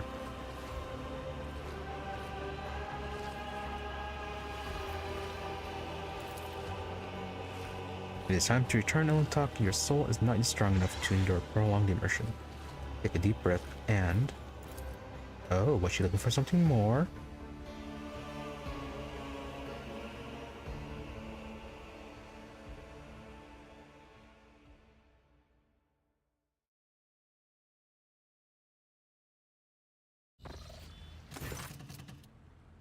You awaken from your meditation with a sense of vigor and unusual calm, as if you have taken a shower under a freezing waterfall, or delivered a speech in front of thousands of subjects, and your heart swells from the crowd's adulation. Irlet, Gamma, you are awake. Irlet starts at her own words, realizing that this is the first time he has ever called you by your name. Your soul shines too radiantly for a human. Despite all the litter that has accumulated in your soul, you can get rid of litter, but the light, try to preserve it. It draws the eye like bright stars in the night sky. Of course, your world is not as beautiful and serene as mine, but I was glad to see it. It's not litter, it's my inner world. Will you help me with meditation again? I'll be able to see your world. Thank you for showing me this part of myself. Feels that I've been reborn. Yes, thank you for showing me this part of myself. My heart sings, for I have helped you find peace, even if only for a short while. Until we meet again, may the stars guide us along these safe roads.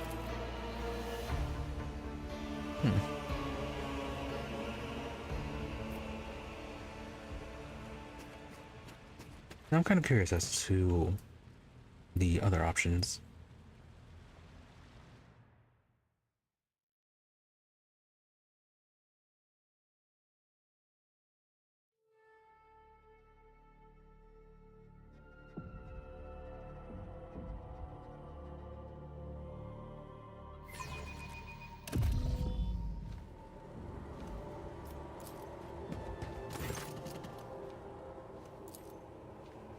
Yeah, I imagine she's going to react negatively about those. Just how negatively? I'm surprised by these particular echoes. She averts her uncertain gaze. I did not think there would be a place for me inside a human soul. I remember myself, clean, not distorted. This is something I must reflect upon and ponder in solitude. when you start to know someone, they inevitably become a part of you. It really gives you a strange look. The words trouble me with their sincerity on talk. Your mind is much clearer and loftier than I imagined to become a part of someone. For a second, Erlet lapses into thoughts. None about the figures. Embrace, touch, kiss. Touch.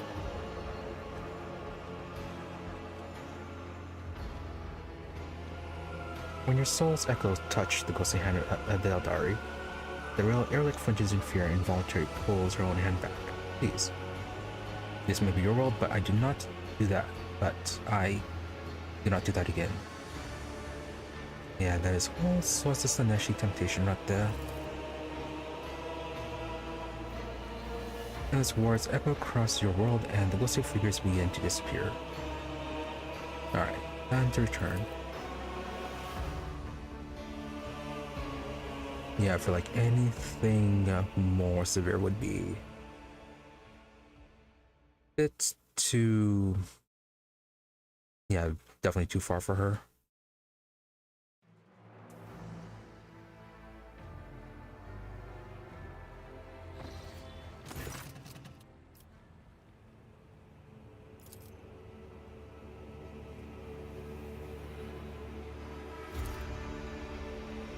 Yeah, and then it's all the same. Yeah, we'll never see your world. Nope.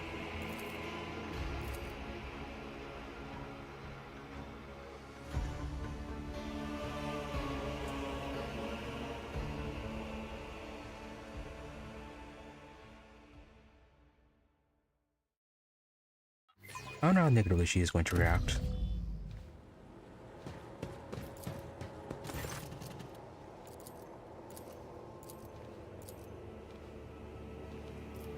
Embrace. When your soul echo touches the ghostly skin of the Eldari, you were like recoils in horror. Oh yeah, even more horrified. That these are dormant desires lurking in the depths of your soul. I promise not to judge you, but this not something I can tolerate enough. Ah, and then it just ends there.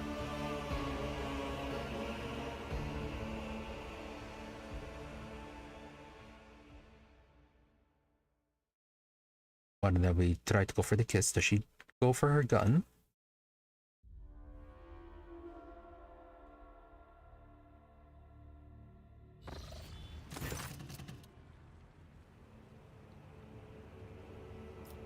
Quite angry.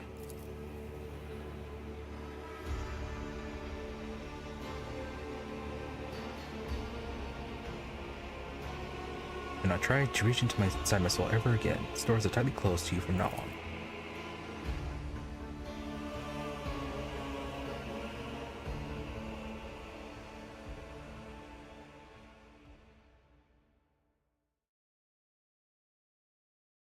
Yeah, so anything more than a bit of a touch on the hand is too much.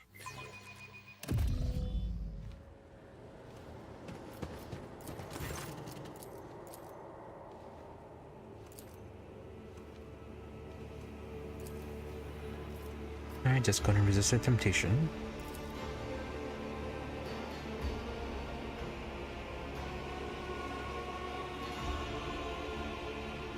Still don't know why she has that very sad sigh.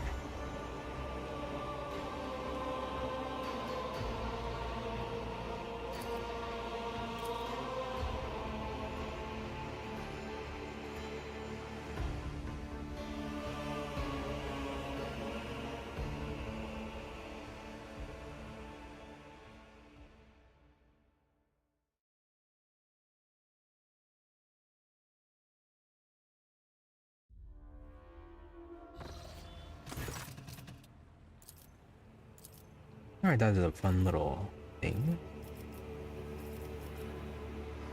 Will you help me with meditation again? I know, perhaps someday. Replies vaguely. Alright, well, thank you for that. Fun little event.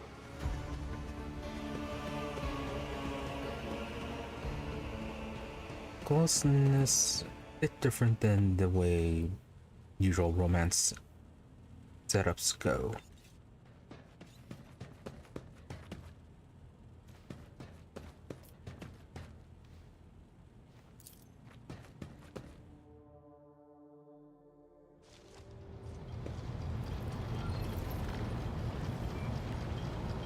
Yeah, always interesting to see when they handle relationships,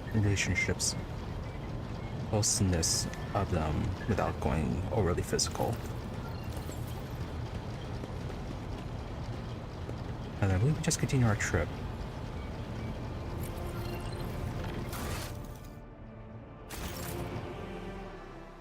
Yeah, continue our trip.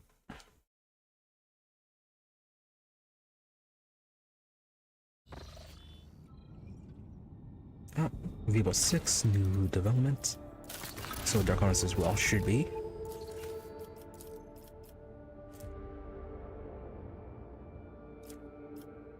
Okay, we get our rank 3 now. What should we get?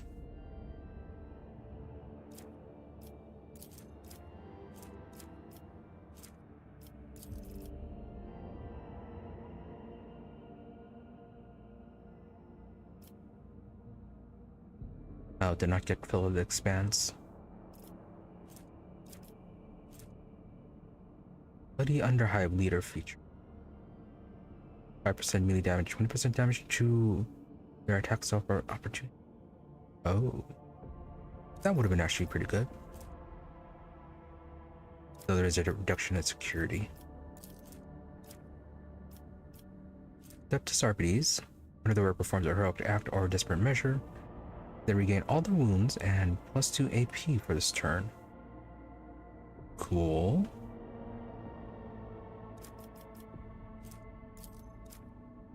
Then guilds get grenades. Efficiency and mechanisms. Oh, we definitely need mechanisms though, so might just take it just for that.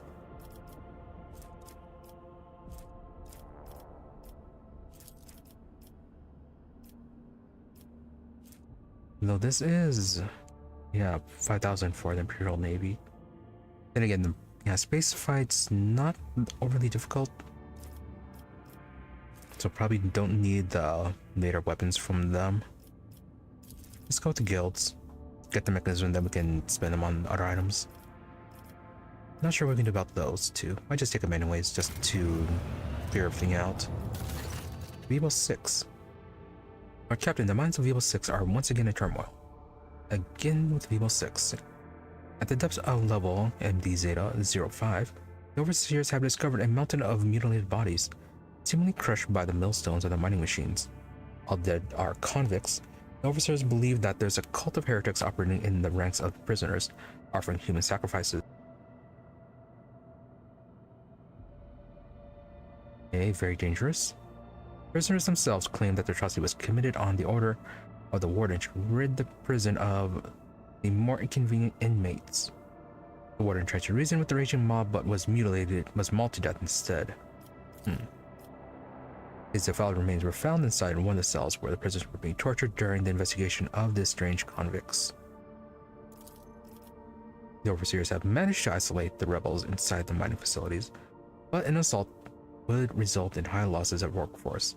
On the other hand, the prisoners are ready to lay down their weapons, cease the violence, and repent, and the rogue trader would only demonstrate some compassion toward the plight, possibly by reforming some of the more severe punishments. So who did kill the people found in the mines? That remains to be established. The Right has complicated the investigation.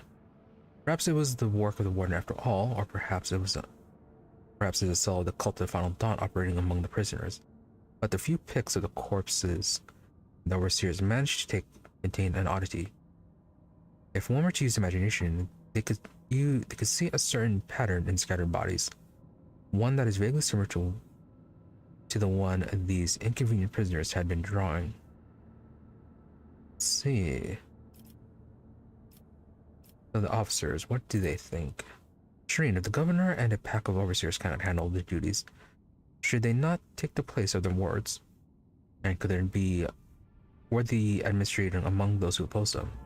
those who could do better. Cassia, a mob of commoners mauled a noble soul who was attempting to reason with them. How awful. Perhaps the underground madness has spread among them and assumed a new form, turning them into monsters in the process. It would be cruel to kill them if this is the case. It is much more humane and well-intentioned to exercise the brains in order to curb their ferocity, and perchance and penchant for disobedience. My house did the same whenever the serfs rebelled in their ignorance, a rather merciful step. Lobotomies. Either I don't care about the overseers, the convicts, or the problems. What bothers me is the dead bodies. Who left them? That is the important question. If the bodies haven't been destroyed yet, then we can conduct a certain kind of divination. The ritual is less appetizing, but a psyker with a strong stomach could learn more about their deaths. I'd go with that. Tabella. The traces of death are like an open book to the disciples of the web. A skilled spinner can go to the mines and reveal what brought death to the convicts. I actually may just do that one then. Let's see, Tabella Dark Revelation. All allies gain Xenos, lower Xenos, divided by 15% dodge. Suspicious that it's giving us a Xenos related buff. Dira Keen Mind. Allies gain 3% dodge reduction against enemies. Definitely the most useful. Exterminate. Complexity down by 1. Scourge of Vivos. Bonus crit hit chance. Become ruthless.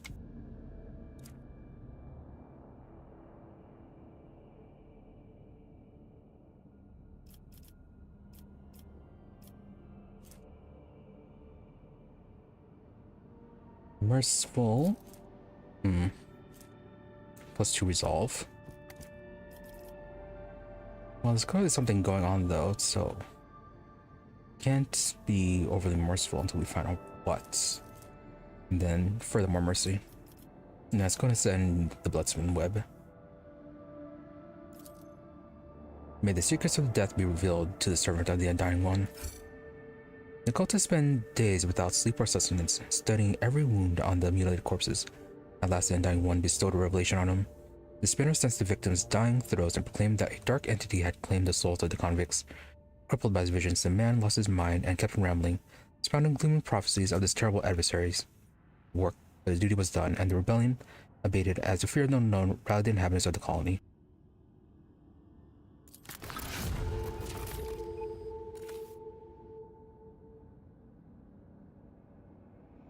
Okay, I guess that was something.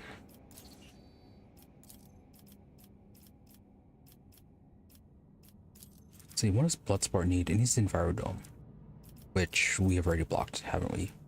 Yeah, because we took our economics.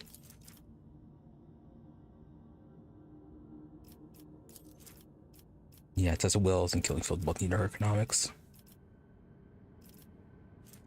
Ooh.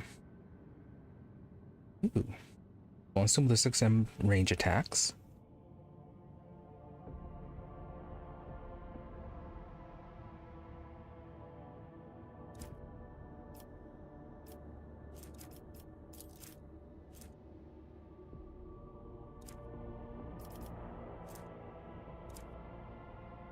Or security up in people as well.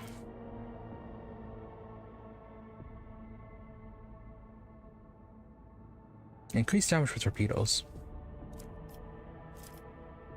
Yeah, that's what's gonna cost us weapons. Killing fields or cost us people.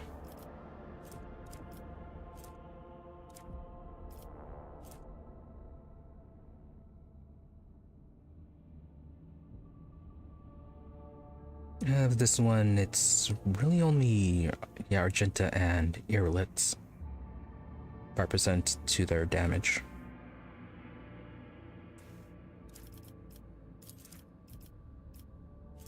Or they're just boost security overall. Plus 2. Let's get the increased damage for torpedoes. Test of wills. And hold on, be right back.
right, that's on. But anyways, let's continue.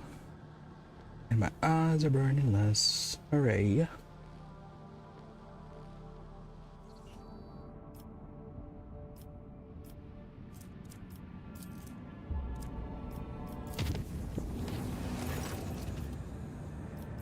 Enemies of humanity. Okay, just warp piece.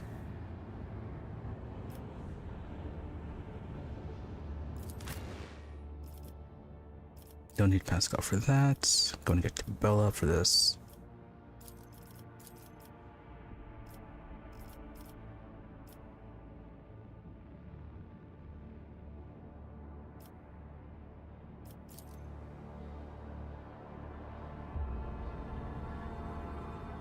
Alright, and then we have to swap out Gamma's weapons.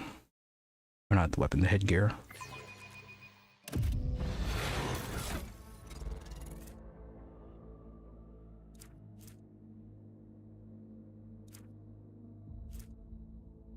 Yeah, this is the Serdium mask. Why is your star rating so low? Yeah, your star rating is lower than Heinrich's. We'll have to see what's going on with that.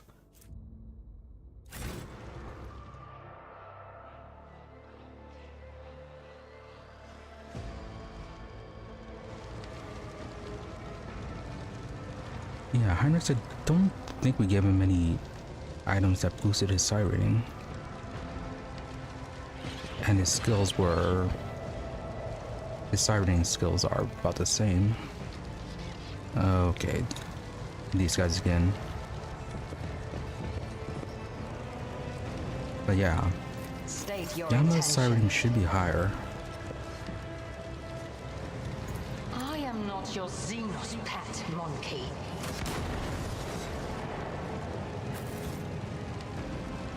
Then from the barrels in the mini area. Anyone over here? Leto, you are going to catch on fire.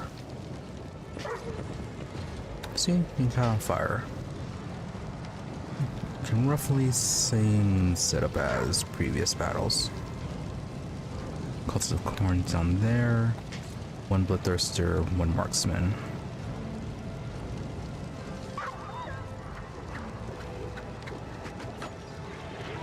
Rogue trader.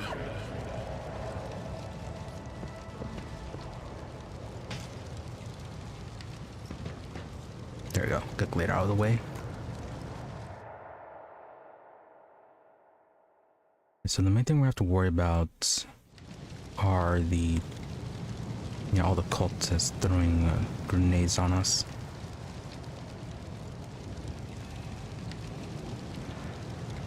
It depends on who goes first. You interrupted my thoughts. I understand your intent. I have a different perspective. A wicked thought. A predictable downfall. Oh, and Cassia goes way late. Other cultists, okay. I guess that blood that goes first. Oh, okay, he actually died from that.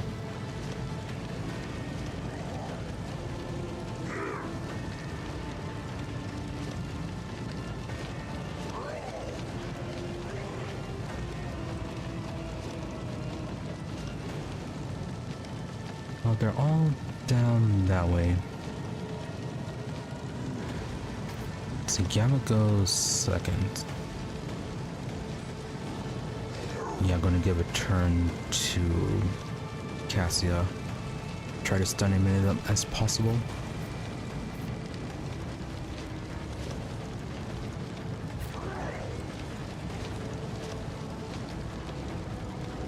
Yeah, Argenta, you can be there.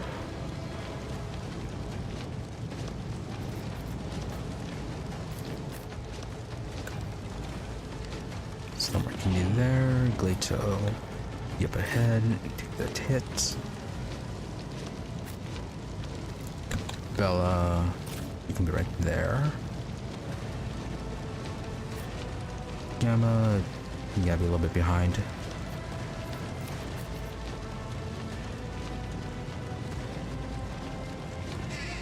Cassia, right? Actually, no, Cassia, you have to be a little bit further.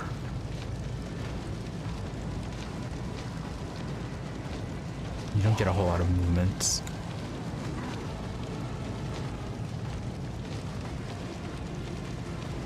Yeah, we won't be able to buff you then.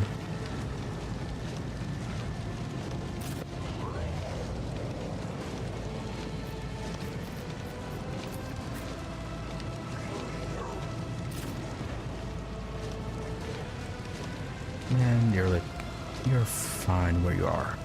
I never gave you your new weapon, I think. No, we did.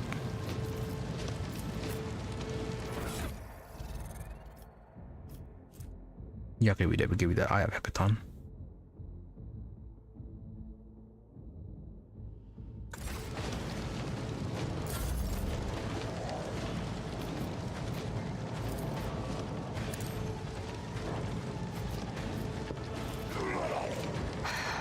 If I must.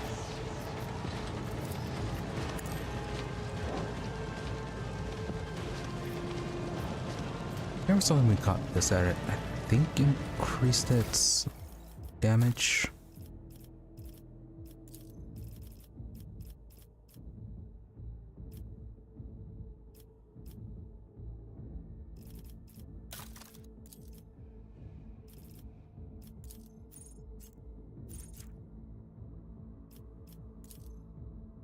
Yeah, Deadeye Shot deals an additional 14% damage. And then following range attacks, abilities gain Deadeye Shot's benefits. 1.5 range and additional damage from the talent itself.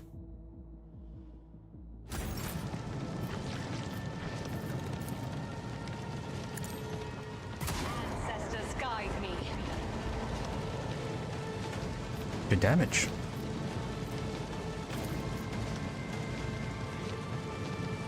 If it serves your cause, no weakness is hidden from my sight. Why aren't you losing AP from that?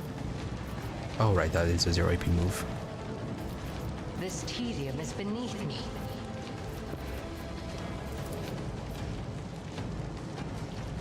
I think the Bloodder might be dead from this, just in case. Schemes within schemes.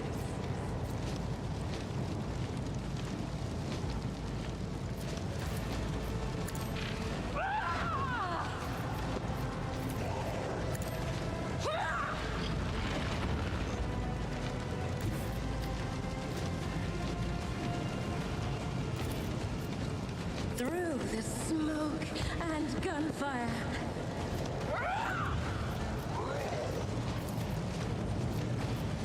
Oh, a wicked thought. Okay, hopefully you pull them all.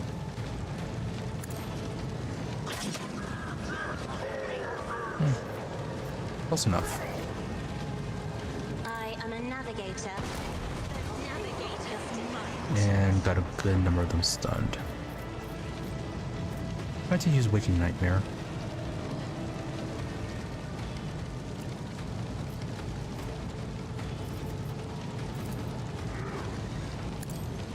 Another foe painted black.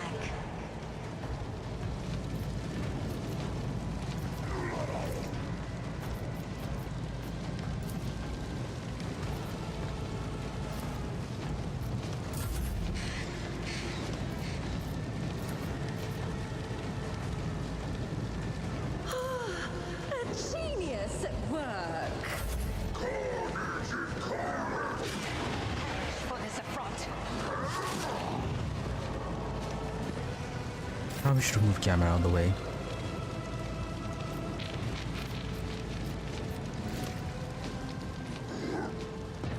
Well, let's go and get rid of you. Commands, I act. I'll do it. As the Emperor commands, I act. I'll do it.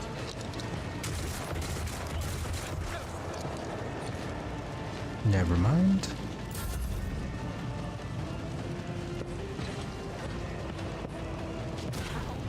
Dare you? That's fine. I need Cassia.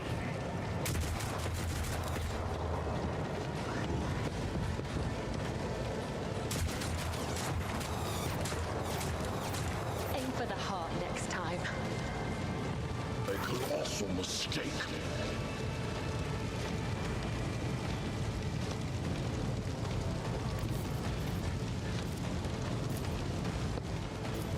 Accepted.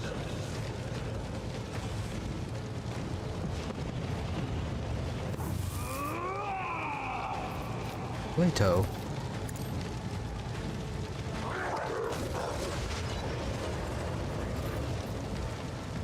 There we go. Yeah, if there's any Plato down there, he's just gonna get in the way.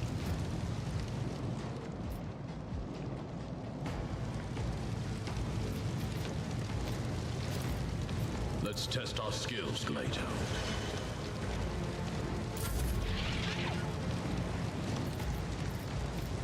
Can't move too much. Grace, at least.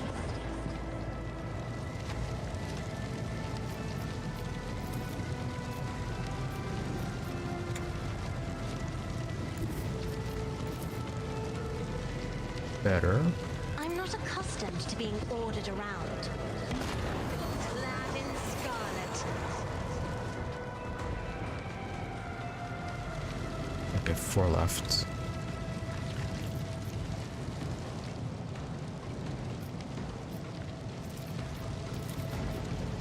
If I may, duty demands.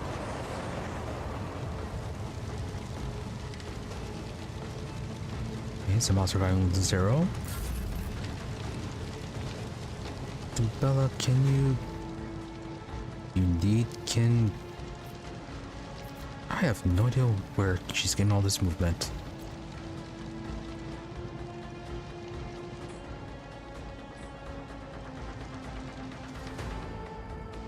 Definitely finish off these two guys, I'm thinking.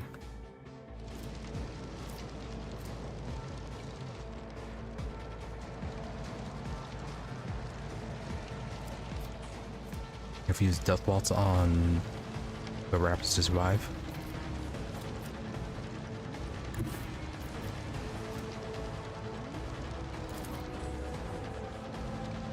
An offering of blood. Now that 0 HP mercenary, still stunned, so hopefully won't be too much of an issue. Trust me. I feel nothing. Fear nothing.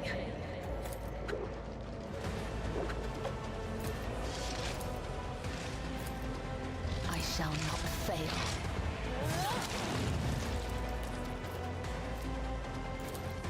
Let your suckling brings me no pleasure.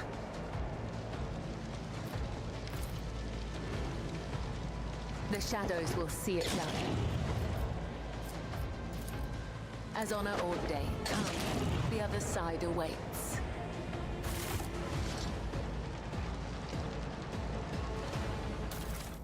Alright, so I did properly consider him dead after that.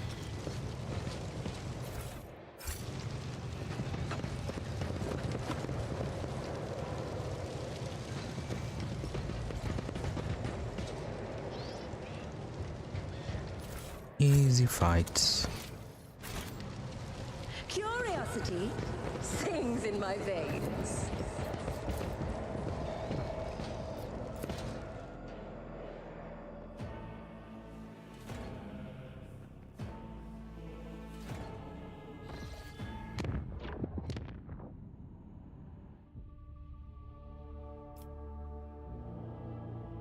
It's a level 3 threat. I feel like that's a bit much.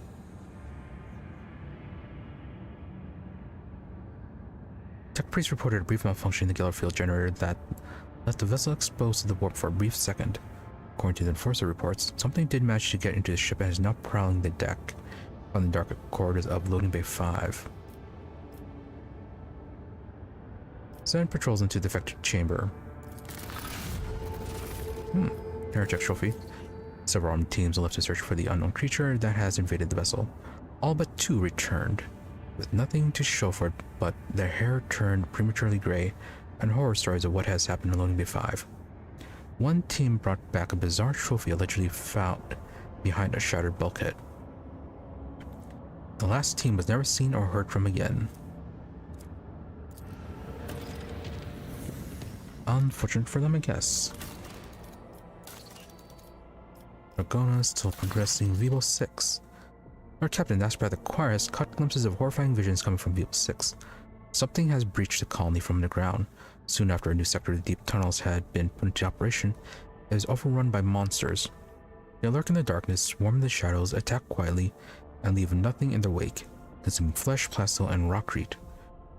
The churning of 1,000 claws heralds approach, and desperate cries can be heard in the silence of the tunnels. Praise be to the Golden Throne. These creatures do not seem to be interested in getting to the surface. However, they have seized several active mines and are doing Emperor only knows what to them. One of those creatures. You have faced them, have survived to tell the tale, but the information is scarce and hardly reliable. Their accounts, if you will, are a jumble of facts mixed with speculation. The fire workers call these monsters a swarm because they crawl along the tunnel like a wave. They say the mines are vast in numbers, and say that the enemies are vast in number and resemble insects. So, Tyranids? Gene stealers? They have been a problem in other places. One of the fortunate survivors, mad from horror, emerged from mines holding a wrench engraved with the strange markings. Pattern was exactly the same as the one the mad convicts had been etching into the walls. Okay, so gene stealers and Tyranids. So, advisors, the threat is unknown. Establishing the nature of the threat is the top of priority. Collateral losses are insignificant. Requesting authorization to coordinate an offensive operation to be carried out by the penal battalions in order to determine the nature of the attack. We have to block off this threat and protect the people. To do this, we must blow up the tunnels, but to make sure that the plan works, it has to be done in areas currently occupied by this unknown enemy. I am assured that some brave souls can be found in the colony, ones willing to accept the grace of martyrdom and carry the explosives into the darkness below. Solomorn. We drive those monstrosities back underground and use heavy drilling machines to simulate an offensive from multiple directions. Then we block the majority of the passages, leaving only the best defended ones open. Let's see how those miscreants enjoy being trapped.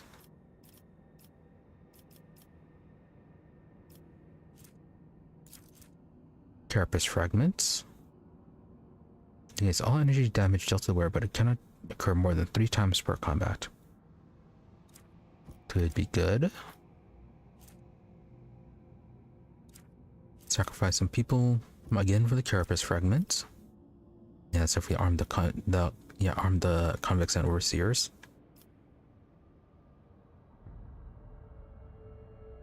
Choose convicts ready to atone for the misdeeds through the honor of martyrdom. Give them explosives and send them to blow into the tunnels. Seal our enemy underground. Yeah, if it's only sealing them, that won't last long.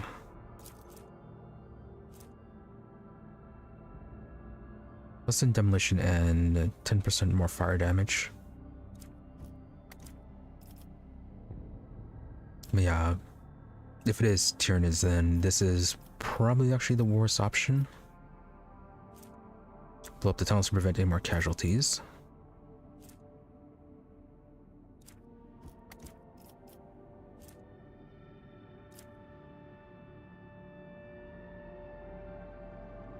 Drive the enemy back into darkness as Solomorn has proposed. Apparently we get nothing out of that.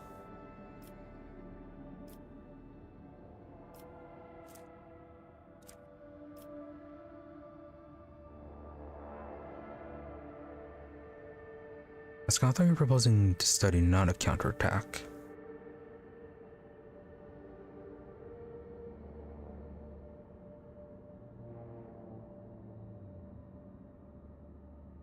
Okay, an attack to determine the nature of the enemy.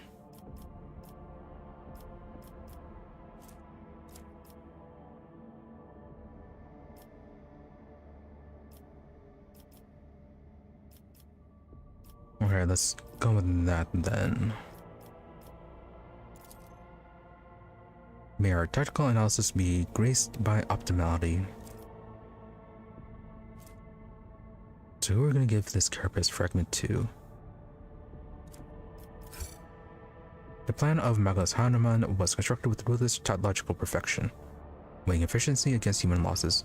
The small units were sacrificed without hesitation in order to preserve the larger forces.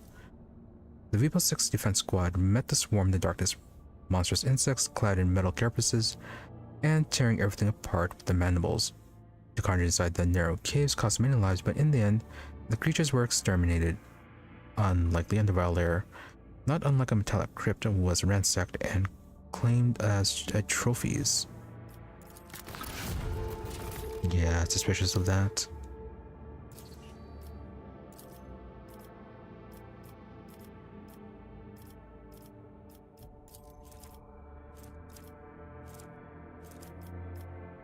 As for this, see, Holy Servitude and Lair in the Void, so these three.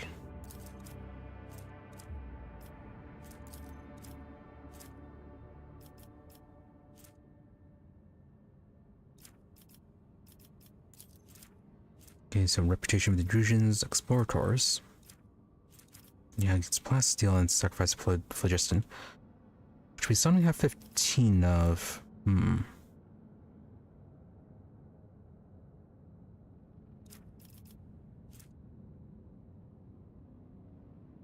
Yeah, and the 2 mechanisms. We really don't need the mobile extractors.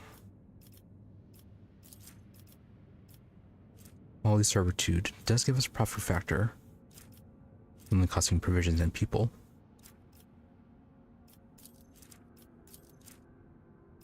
They're in the Void, also profit factor. Get weapons. Fellowship of the Void.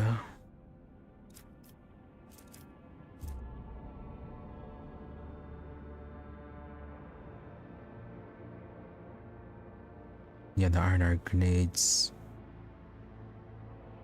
Yeah, it reduces armor.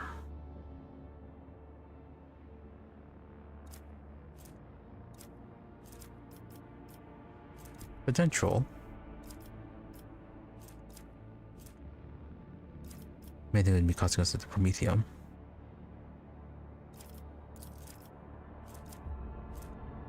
Vigilance, really not that useful.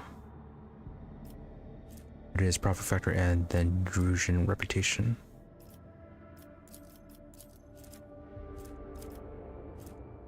Yeah, we don't use grenades all that much. Weapons, it's at 10.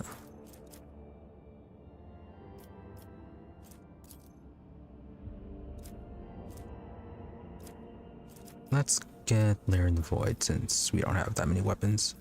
It's only 1 less profit factor.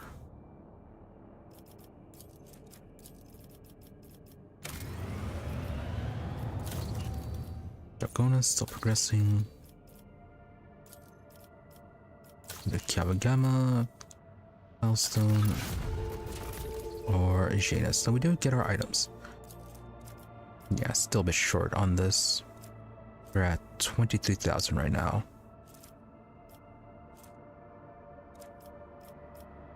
Oh, 24 Xenotech. Maybe we can take a few contracts.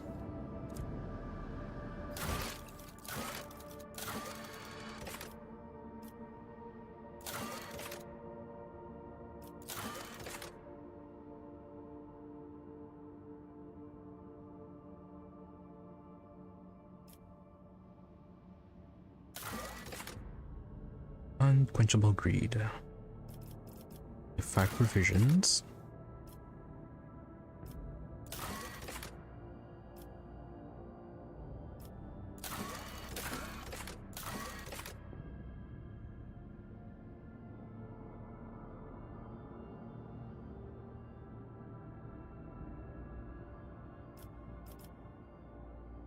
Maybe this one. Nah. Let's just move on.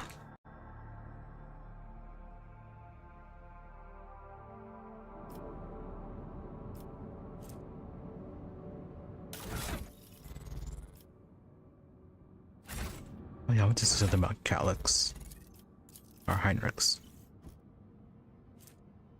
Okay, 4.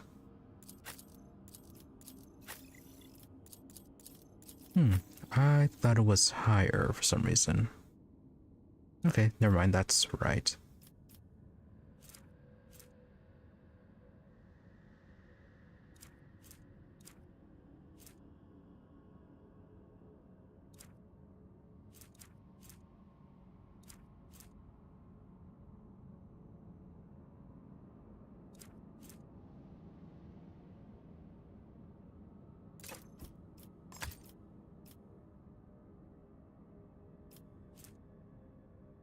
Send to all skills.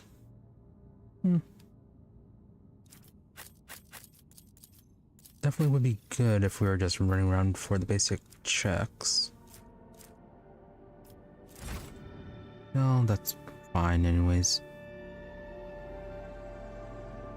Let's see, are we going to be attacked or not? This very deadly route. Dargonus is done.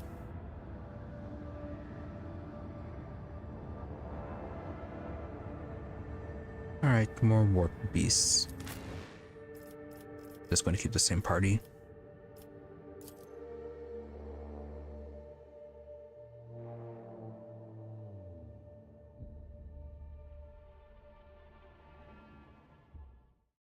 Now, will it be just as quick as the last one?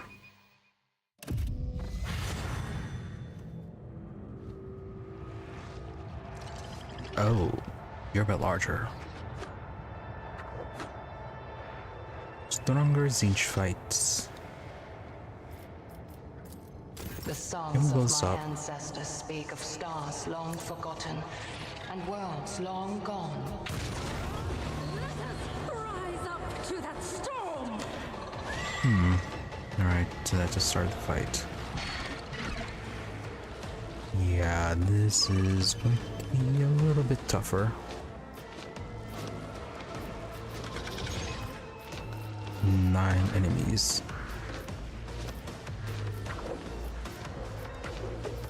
Two screamers and then, yeah, 7 pink horrors. Each one is going to turn to a blue horror on death. What's your movement? 5. But they also have a pretty good range attack.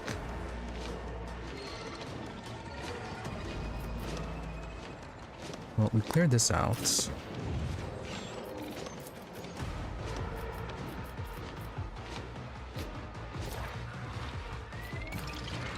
Two pink horrors first.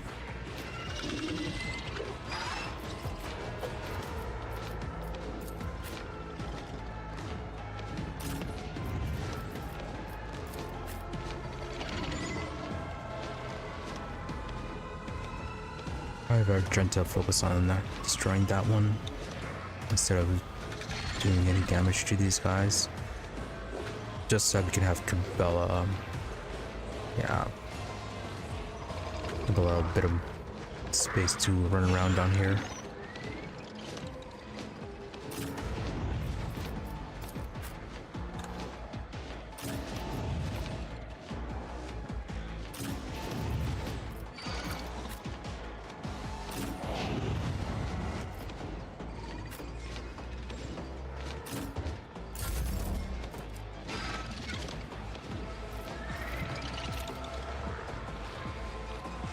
Okay, decent damage to that.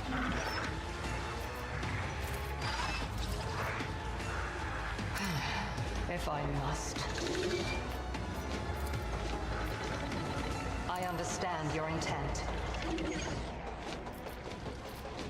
Oh, maybe we can just have Airlit destroy this one then.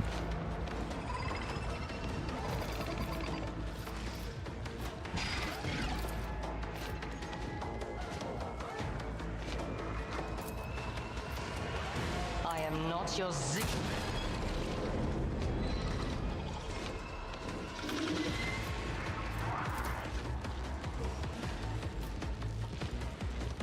I will not. No line of sight.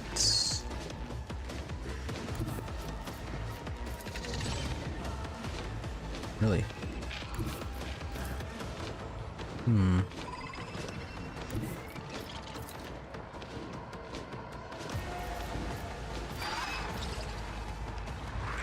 Fine then. Serves your cause. Ancestors, guide me. I am not your Xenos pet monkey.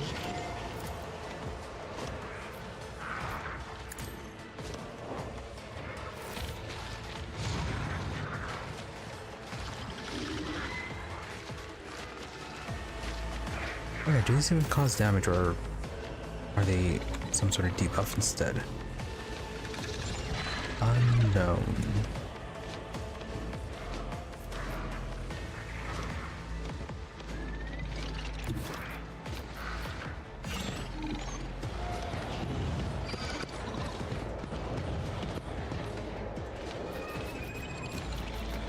Faith without deeds is worthless.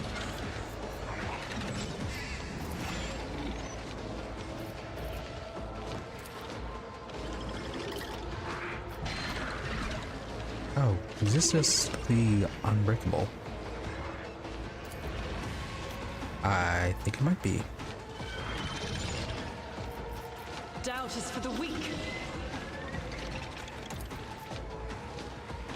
I'll do it.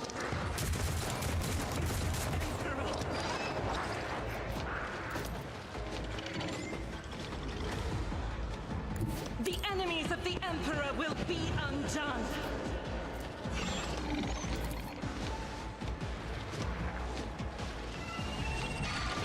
Bit of a waste. As the Emperor commands, I act. But just get rid of that. I'll do it.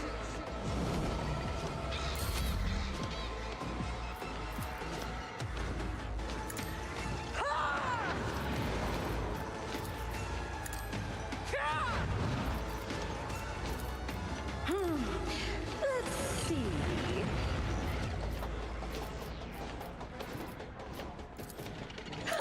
What if?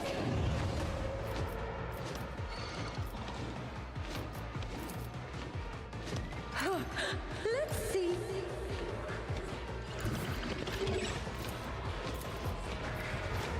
Can you lure anyone? Yes, yes you can. Emperor, Though it give might me put them in cover right strength.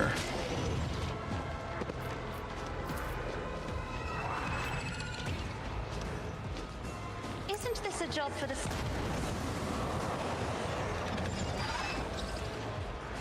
Okay, you're almost dead.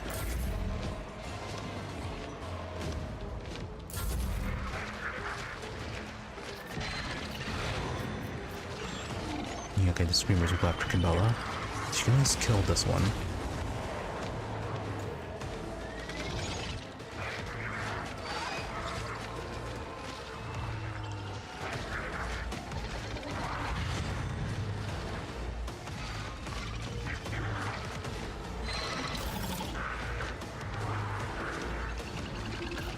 Now only 13 movements. As the tenants demand.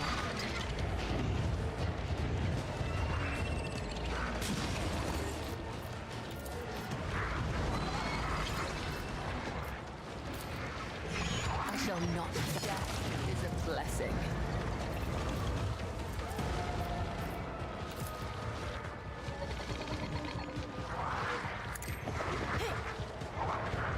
Dodge.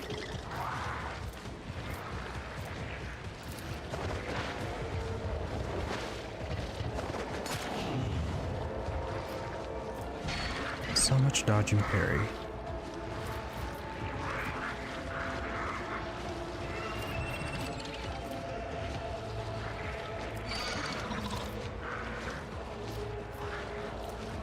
Didn't use this to make you run away. As honor ordains.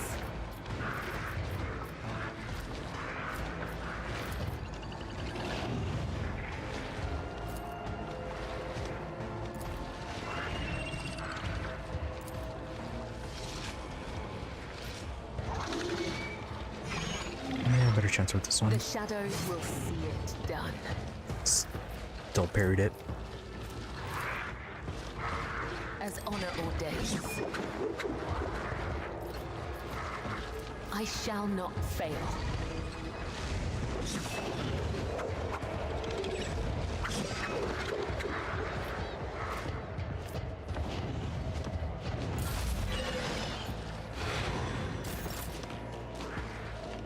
To run back there. But it looks like it did heal you.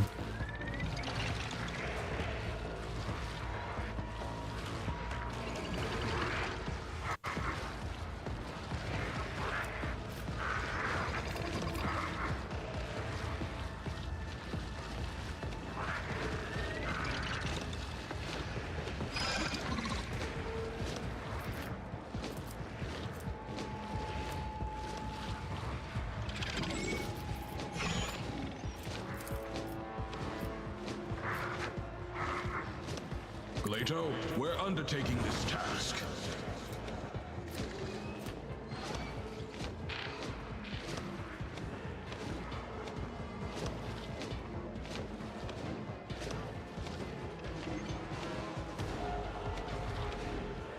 I wonder if we can use Protect on Cabela and get some extra damage that way.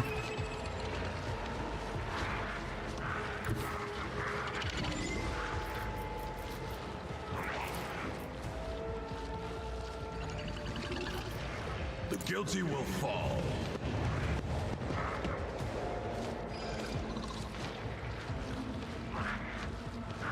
That is... I really was not expecting Glato to run that direction.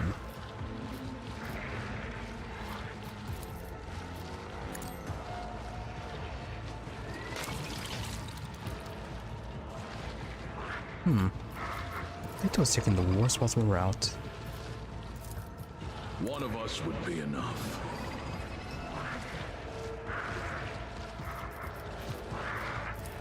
Let's test our skills, Glato.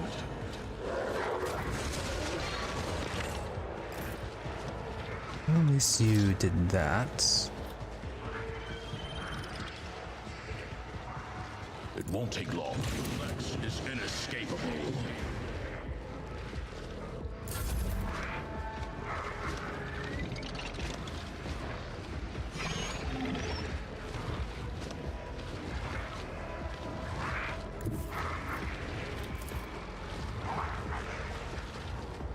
Be careful not to cross my gaze. Oh, there's a bunch of them over there.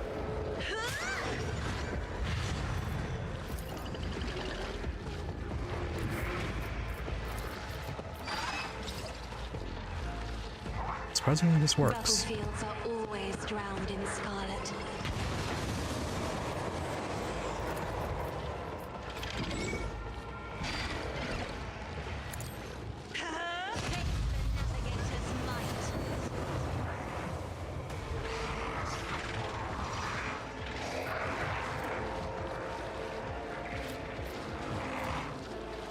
You have an extra turn to yourself.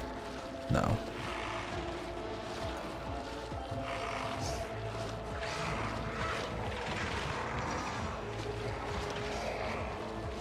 Yeah, they're all going right now after her. Well, if you survive this...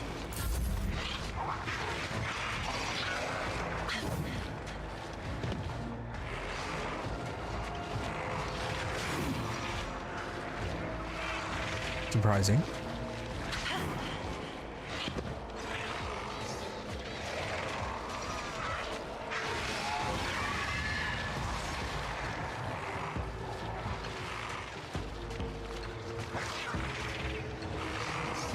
Yeah, we'll have... Yeah, I'm gonna give Cassia another turn. Give her an extra turn and then use the heroic for her as well.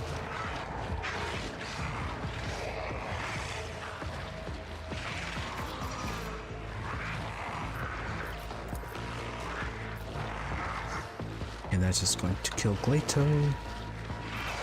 So avoid that. If it serves your cause. I did not need another opening room.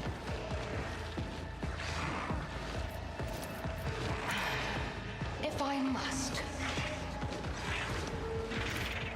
This tedium is but... swift. Good penetration. Again? I understand you're in. Another soul slips beyond the veil.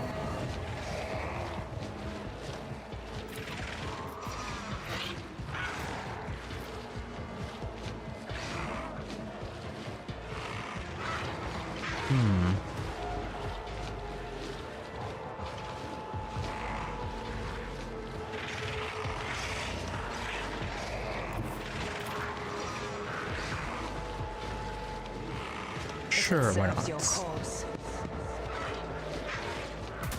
You moving? No more.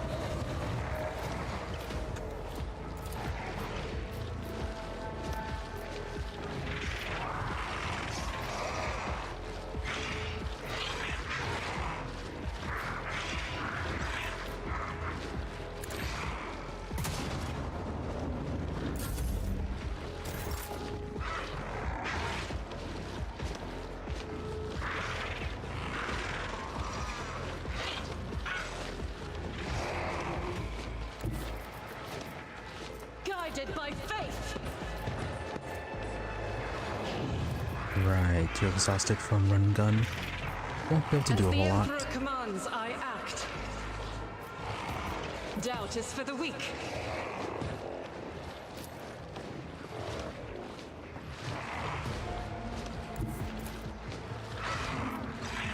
Faith without deeds is worthless.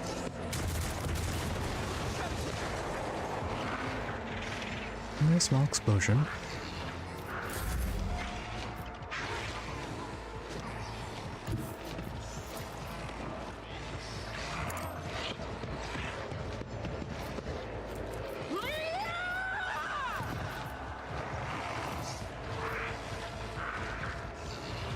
I am a navigator. Another fur painted black. To lure them away. Me? If you insist, Lord Captain. Yeah, well, we could. Still do this. More turns for you.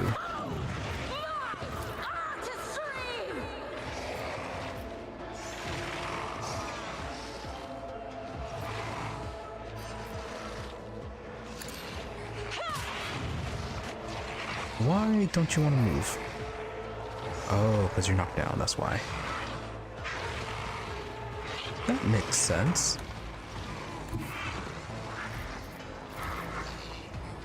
I can get everyone.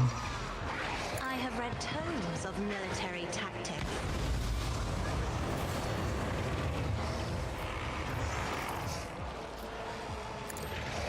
Try to die with grace, at least.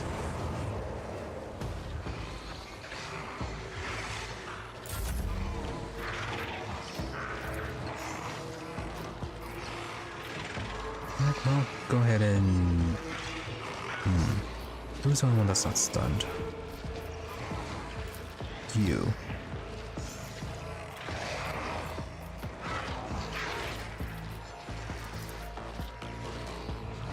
And you're kind of out of the way. Alright, gonna set this guy on fire then.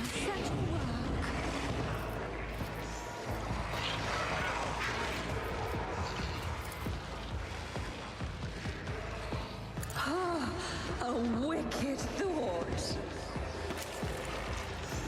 Schemes within schemes within schemes.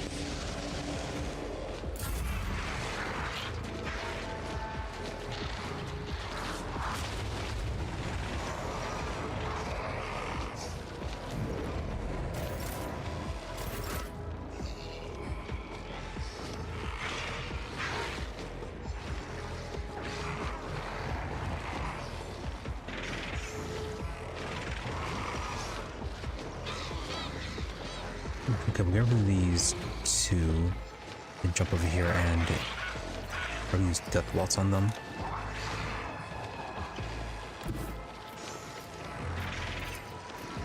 I bring mercy and retribution.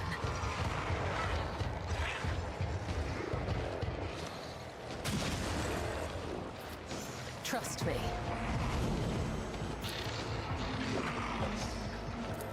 The shadow. The other side awaits.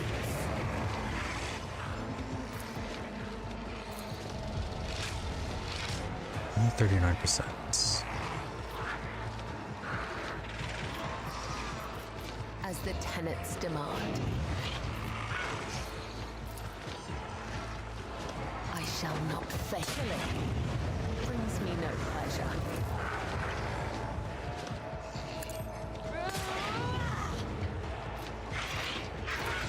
My blade whispers your name. Death is a blessing.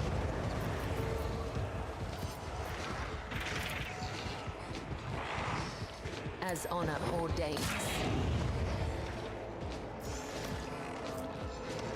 No point using Death Waltz.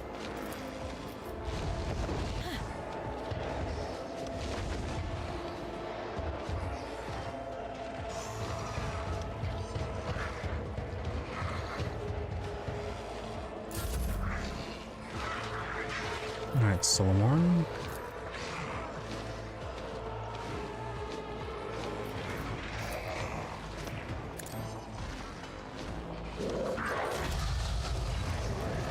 Got them to split.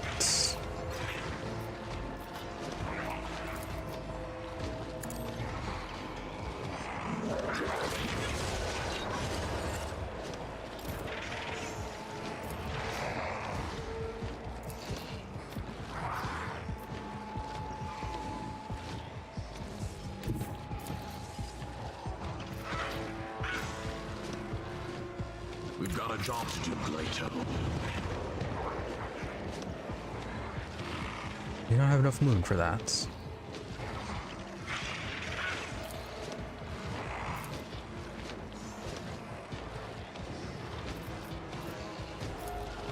The order is clear.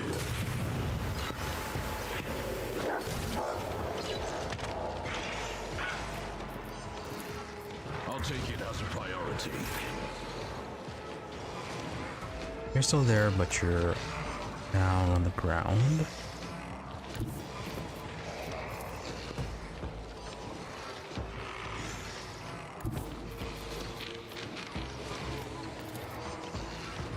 Emperor, give me strength.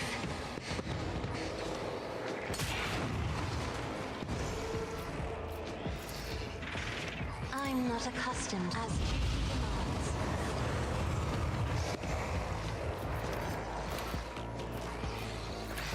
Isn't this a job for the serfs?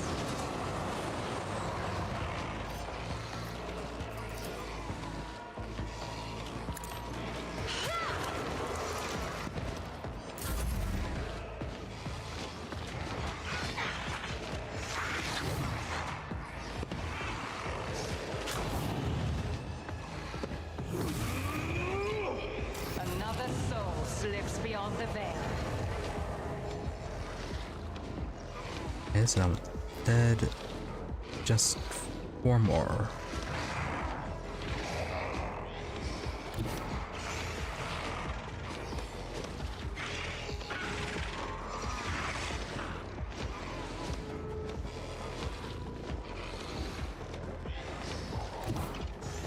Let's never help out with these ones.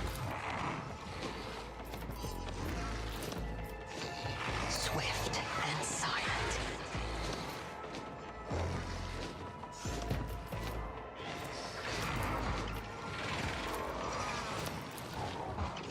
I am not your pet monkey. Somehow he survived.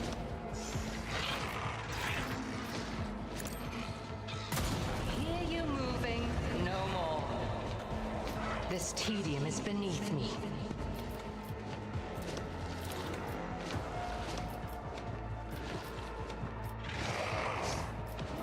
I am not your Xenos pet monkey.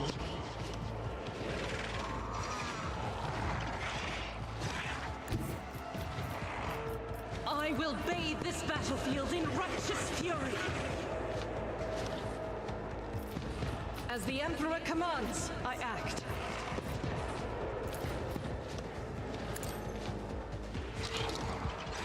None can escape the Emperor's justice.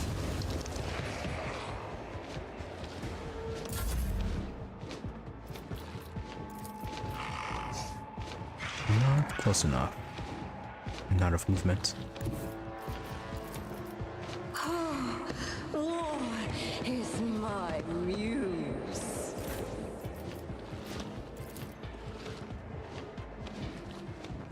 I am a navigator, not a servitor.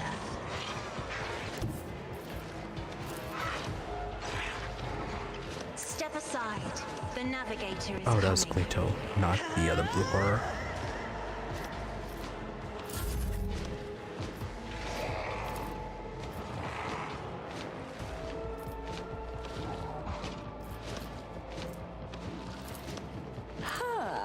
What if? Let's see.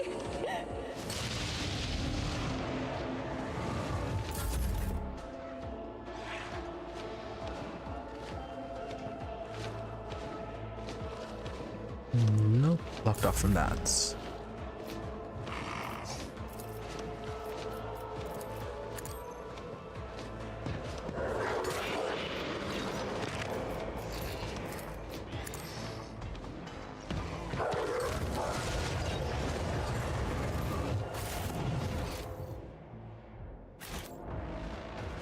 Alright, there we go. And doesn't look like there's any loot. There will be no peace in my wake.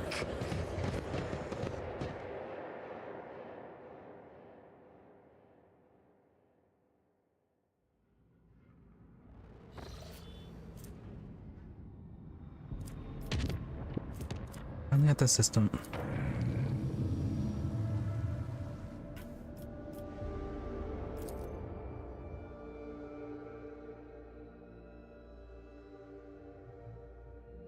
See what's inside of here, then end it there. Lord Captain, according to our telemetry, we have arrived at the coordinates you specified.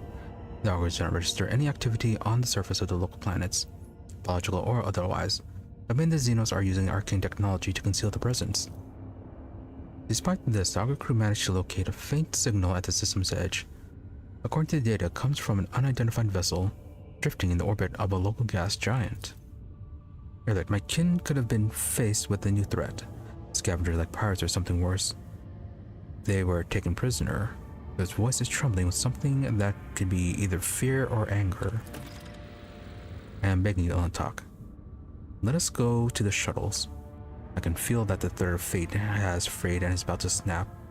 I cannot miss what may be the only chance to solve the mystery behind the disappearance of my home. Okay. So, something here, don't know what, but that will have to wait till next week. Yeah, we'll continue this next week. Had a lot of good progress today. A lot of talking, but still progress. Got the coronation over and done with. And I think actually we're in chapter 3 right now as well, because of that cutscene.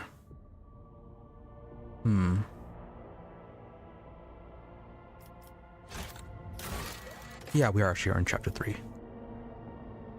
So yeah, continue this next week, see what chapter 3 is all about, and what is going on here, and what we are supposed to do.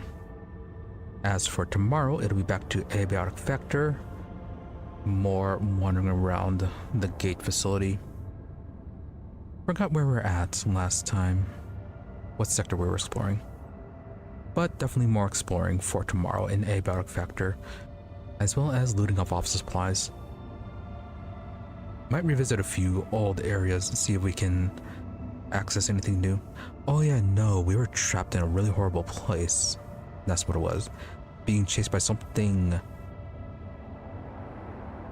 quite horrifying. That's what it was. Yeah, we're gonna be trying to find a shortcut back to the office area so that we can get access to our base. That's what it is. But anyways, yeah, that's for tomorrow. Then Friday we'll be back to Silk Song, which is going to be more backtracking since we got a new ability. So we're going to see what sort of areas we can access now. But yeah, more Silk Song on Friday. So, anyways, Thank you all for watching. Be sure to follow or subscribe to the channel so you can wait for watching with me on Twitch or on YouTube for notifications when we're online. Otherwise, those are my social media for updates and notifications. Twitter is at Emery_EE, IMRE_EE, and Blue Sky at Emery-EE. More or less the same thing, just there's between dash or underscore depending on where you prefer to go. Otherwise, if you do not use social media, I do try to stream every day at about the same time between 12:30 a.m. to 5 a.m. US Central. Usually give or take 30 minutes. And regardless of those odd start and end times, towards the middle is a bit more reliable when I'm here. As I said, I do try to stream every day. So, nothing else. Thank you once again. Thank you all for watching. Thank you to those who happen to stop by the stream live, as well as a thank you to those who made up watching the VOD. Hope you're all reasonably entertained and that you have a good day or night, whichever may happen to be, and that you stop by again next time. With that, thank you and goodbye.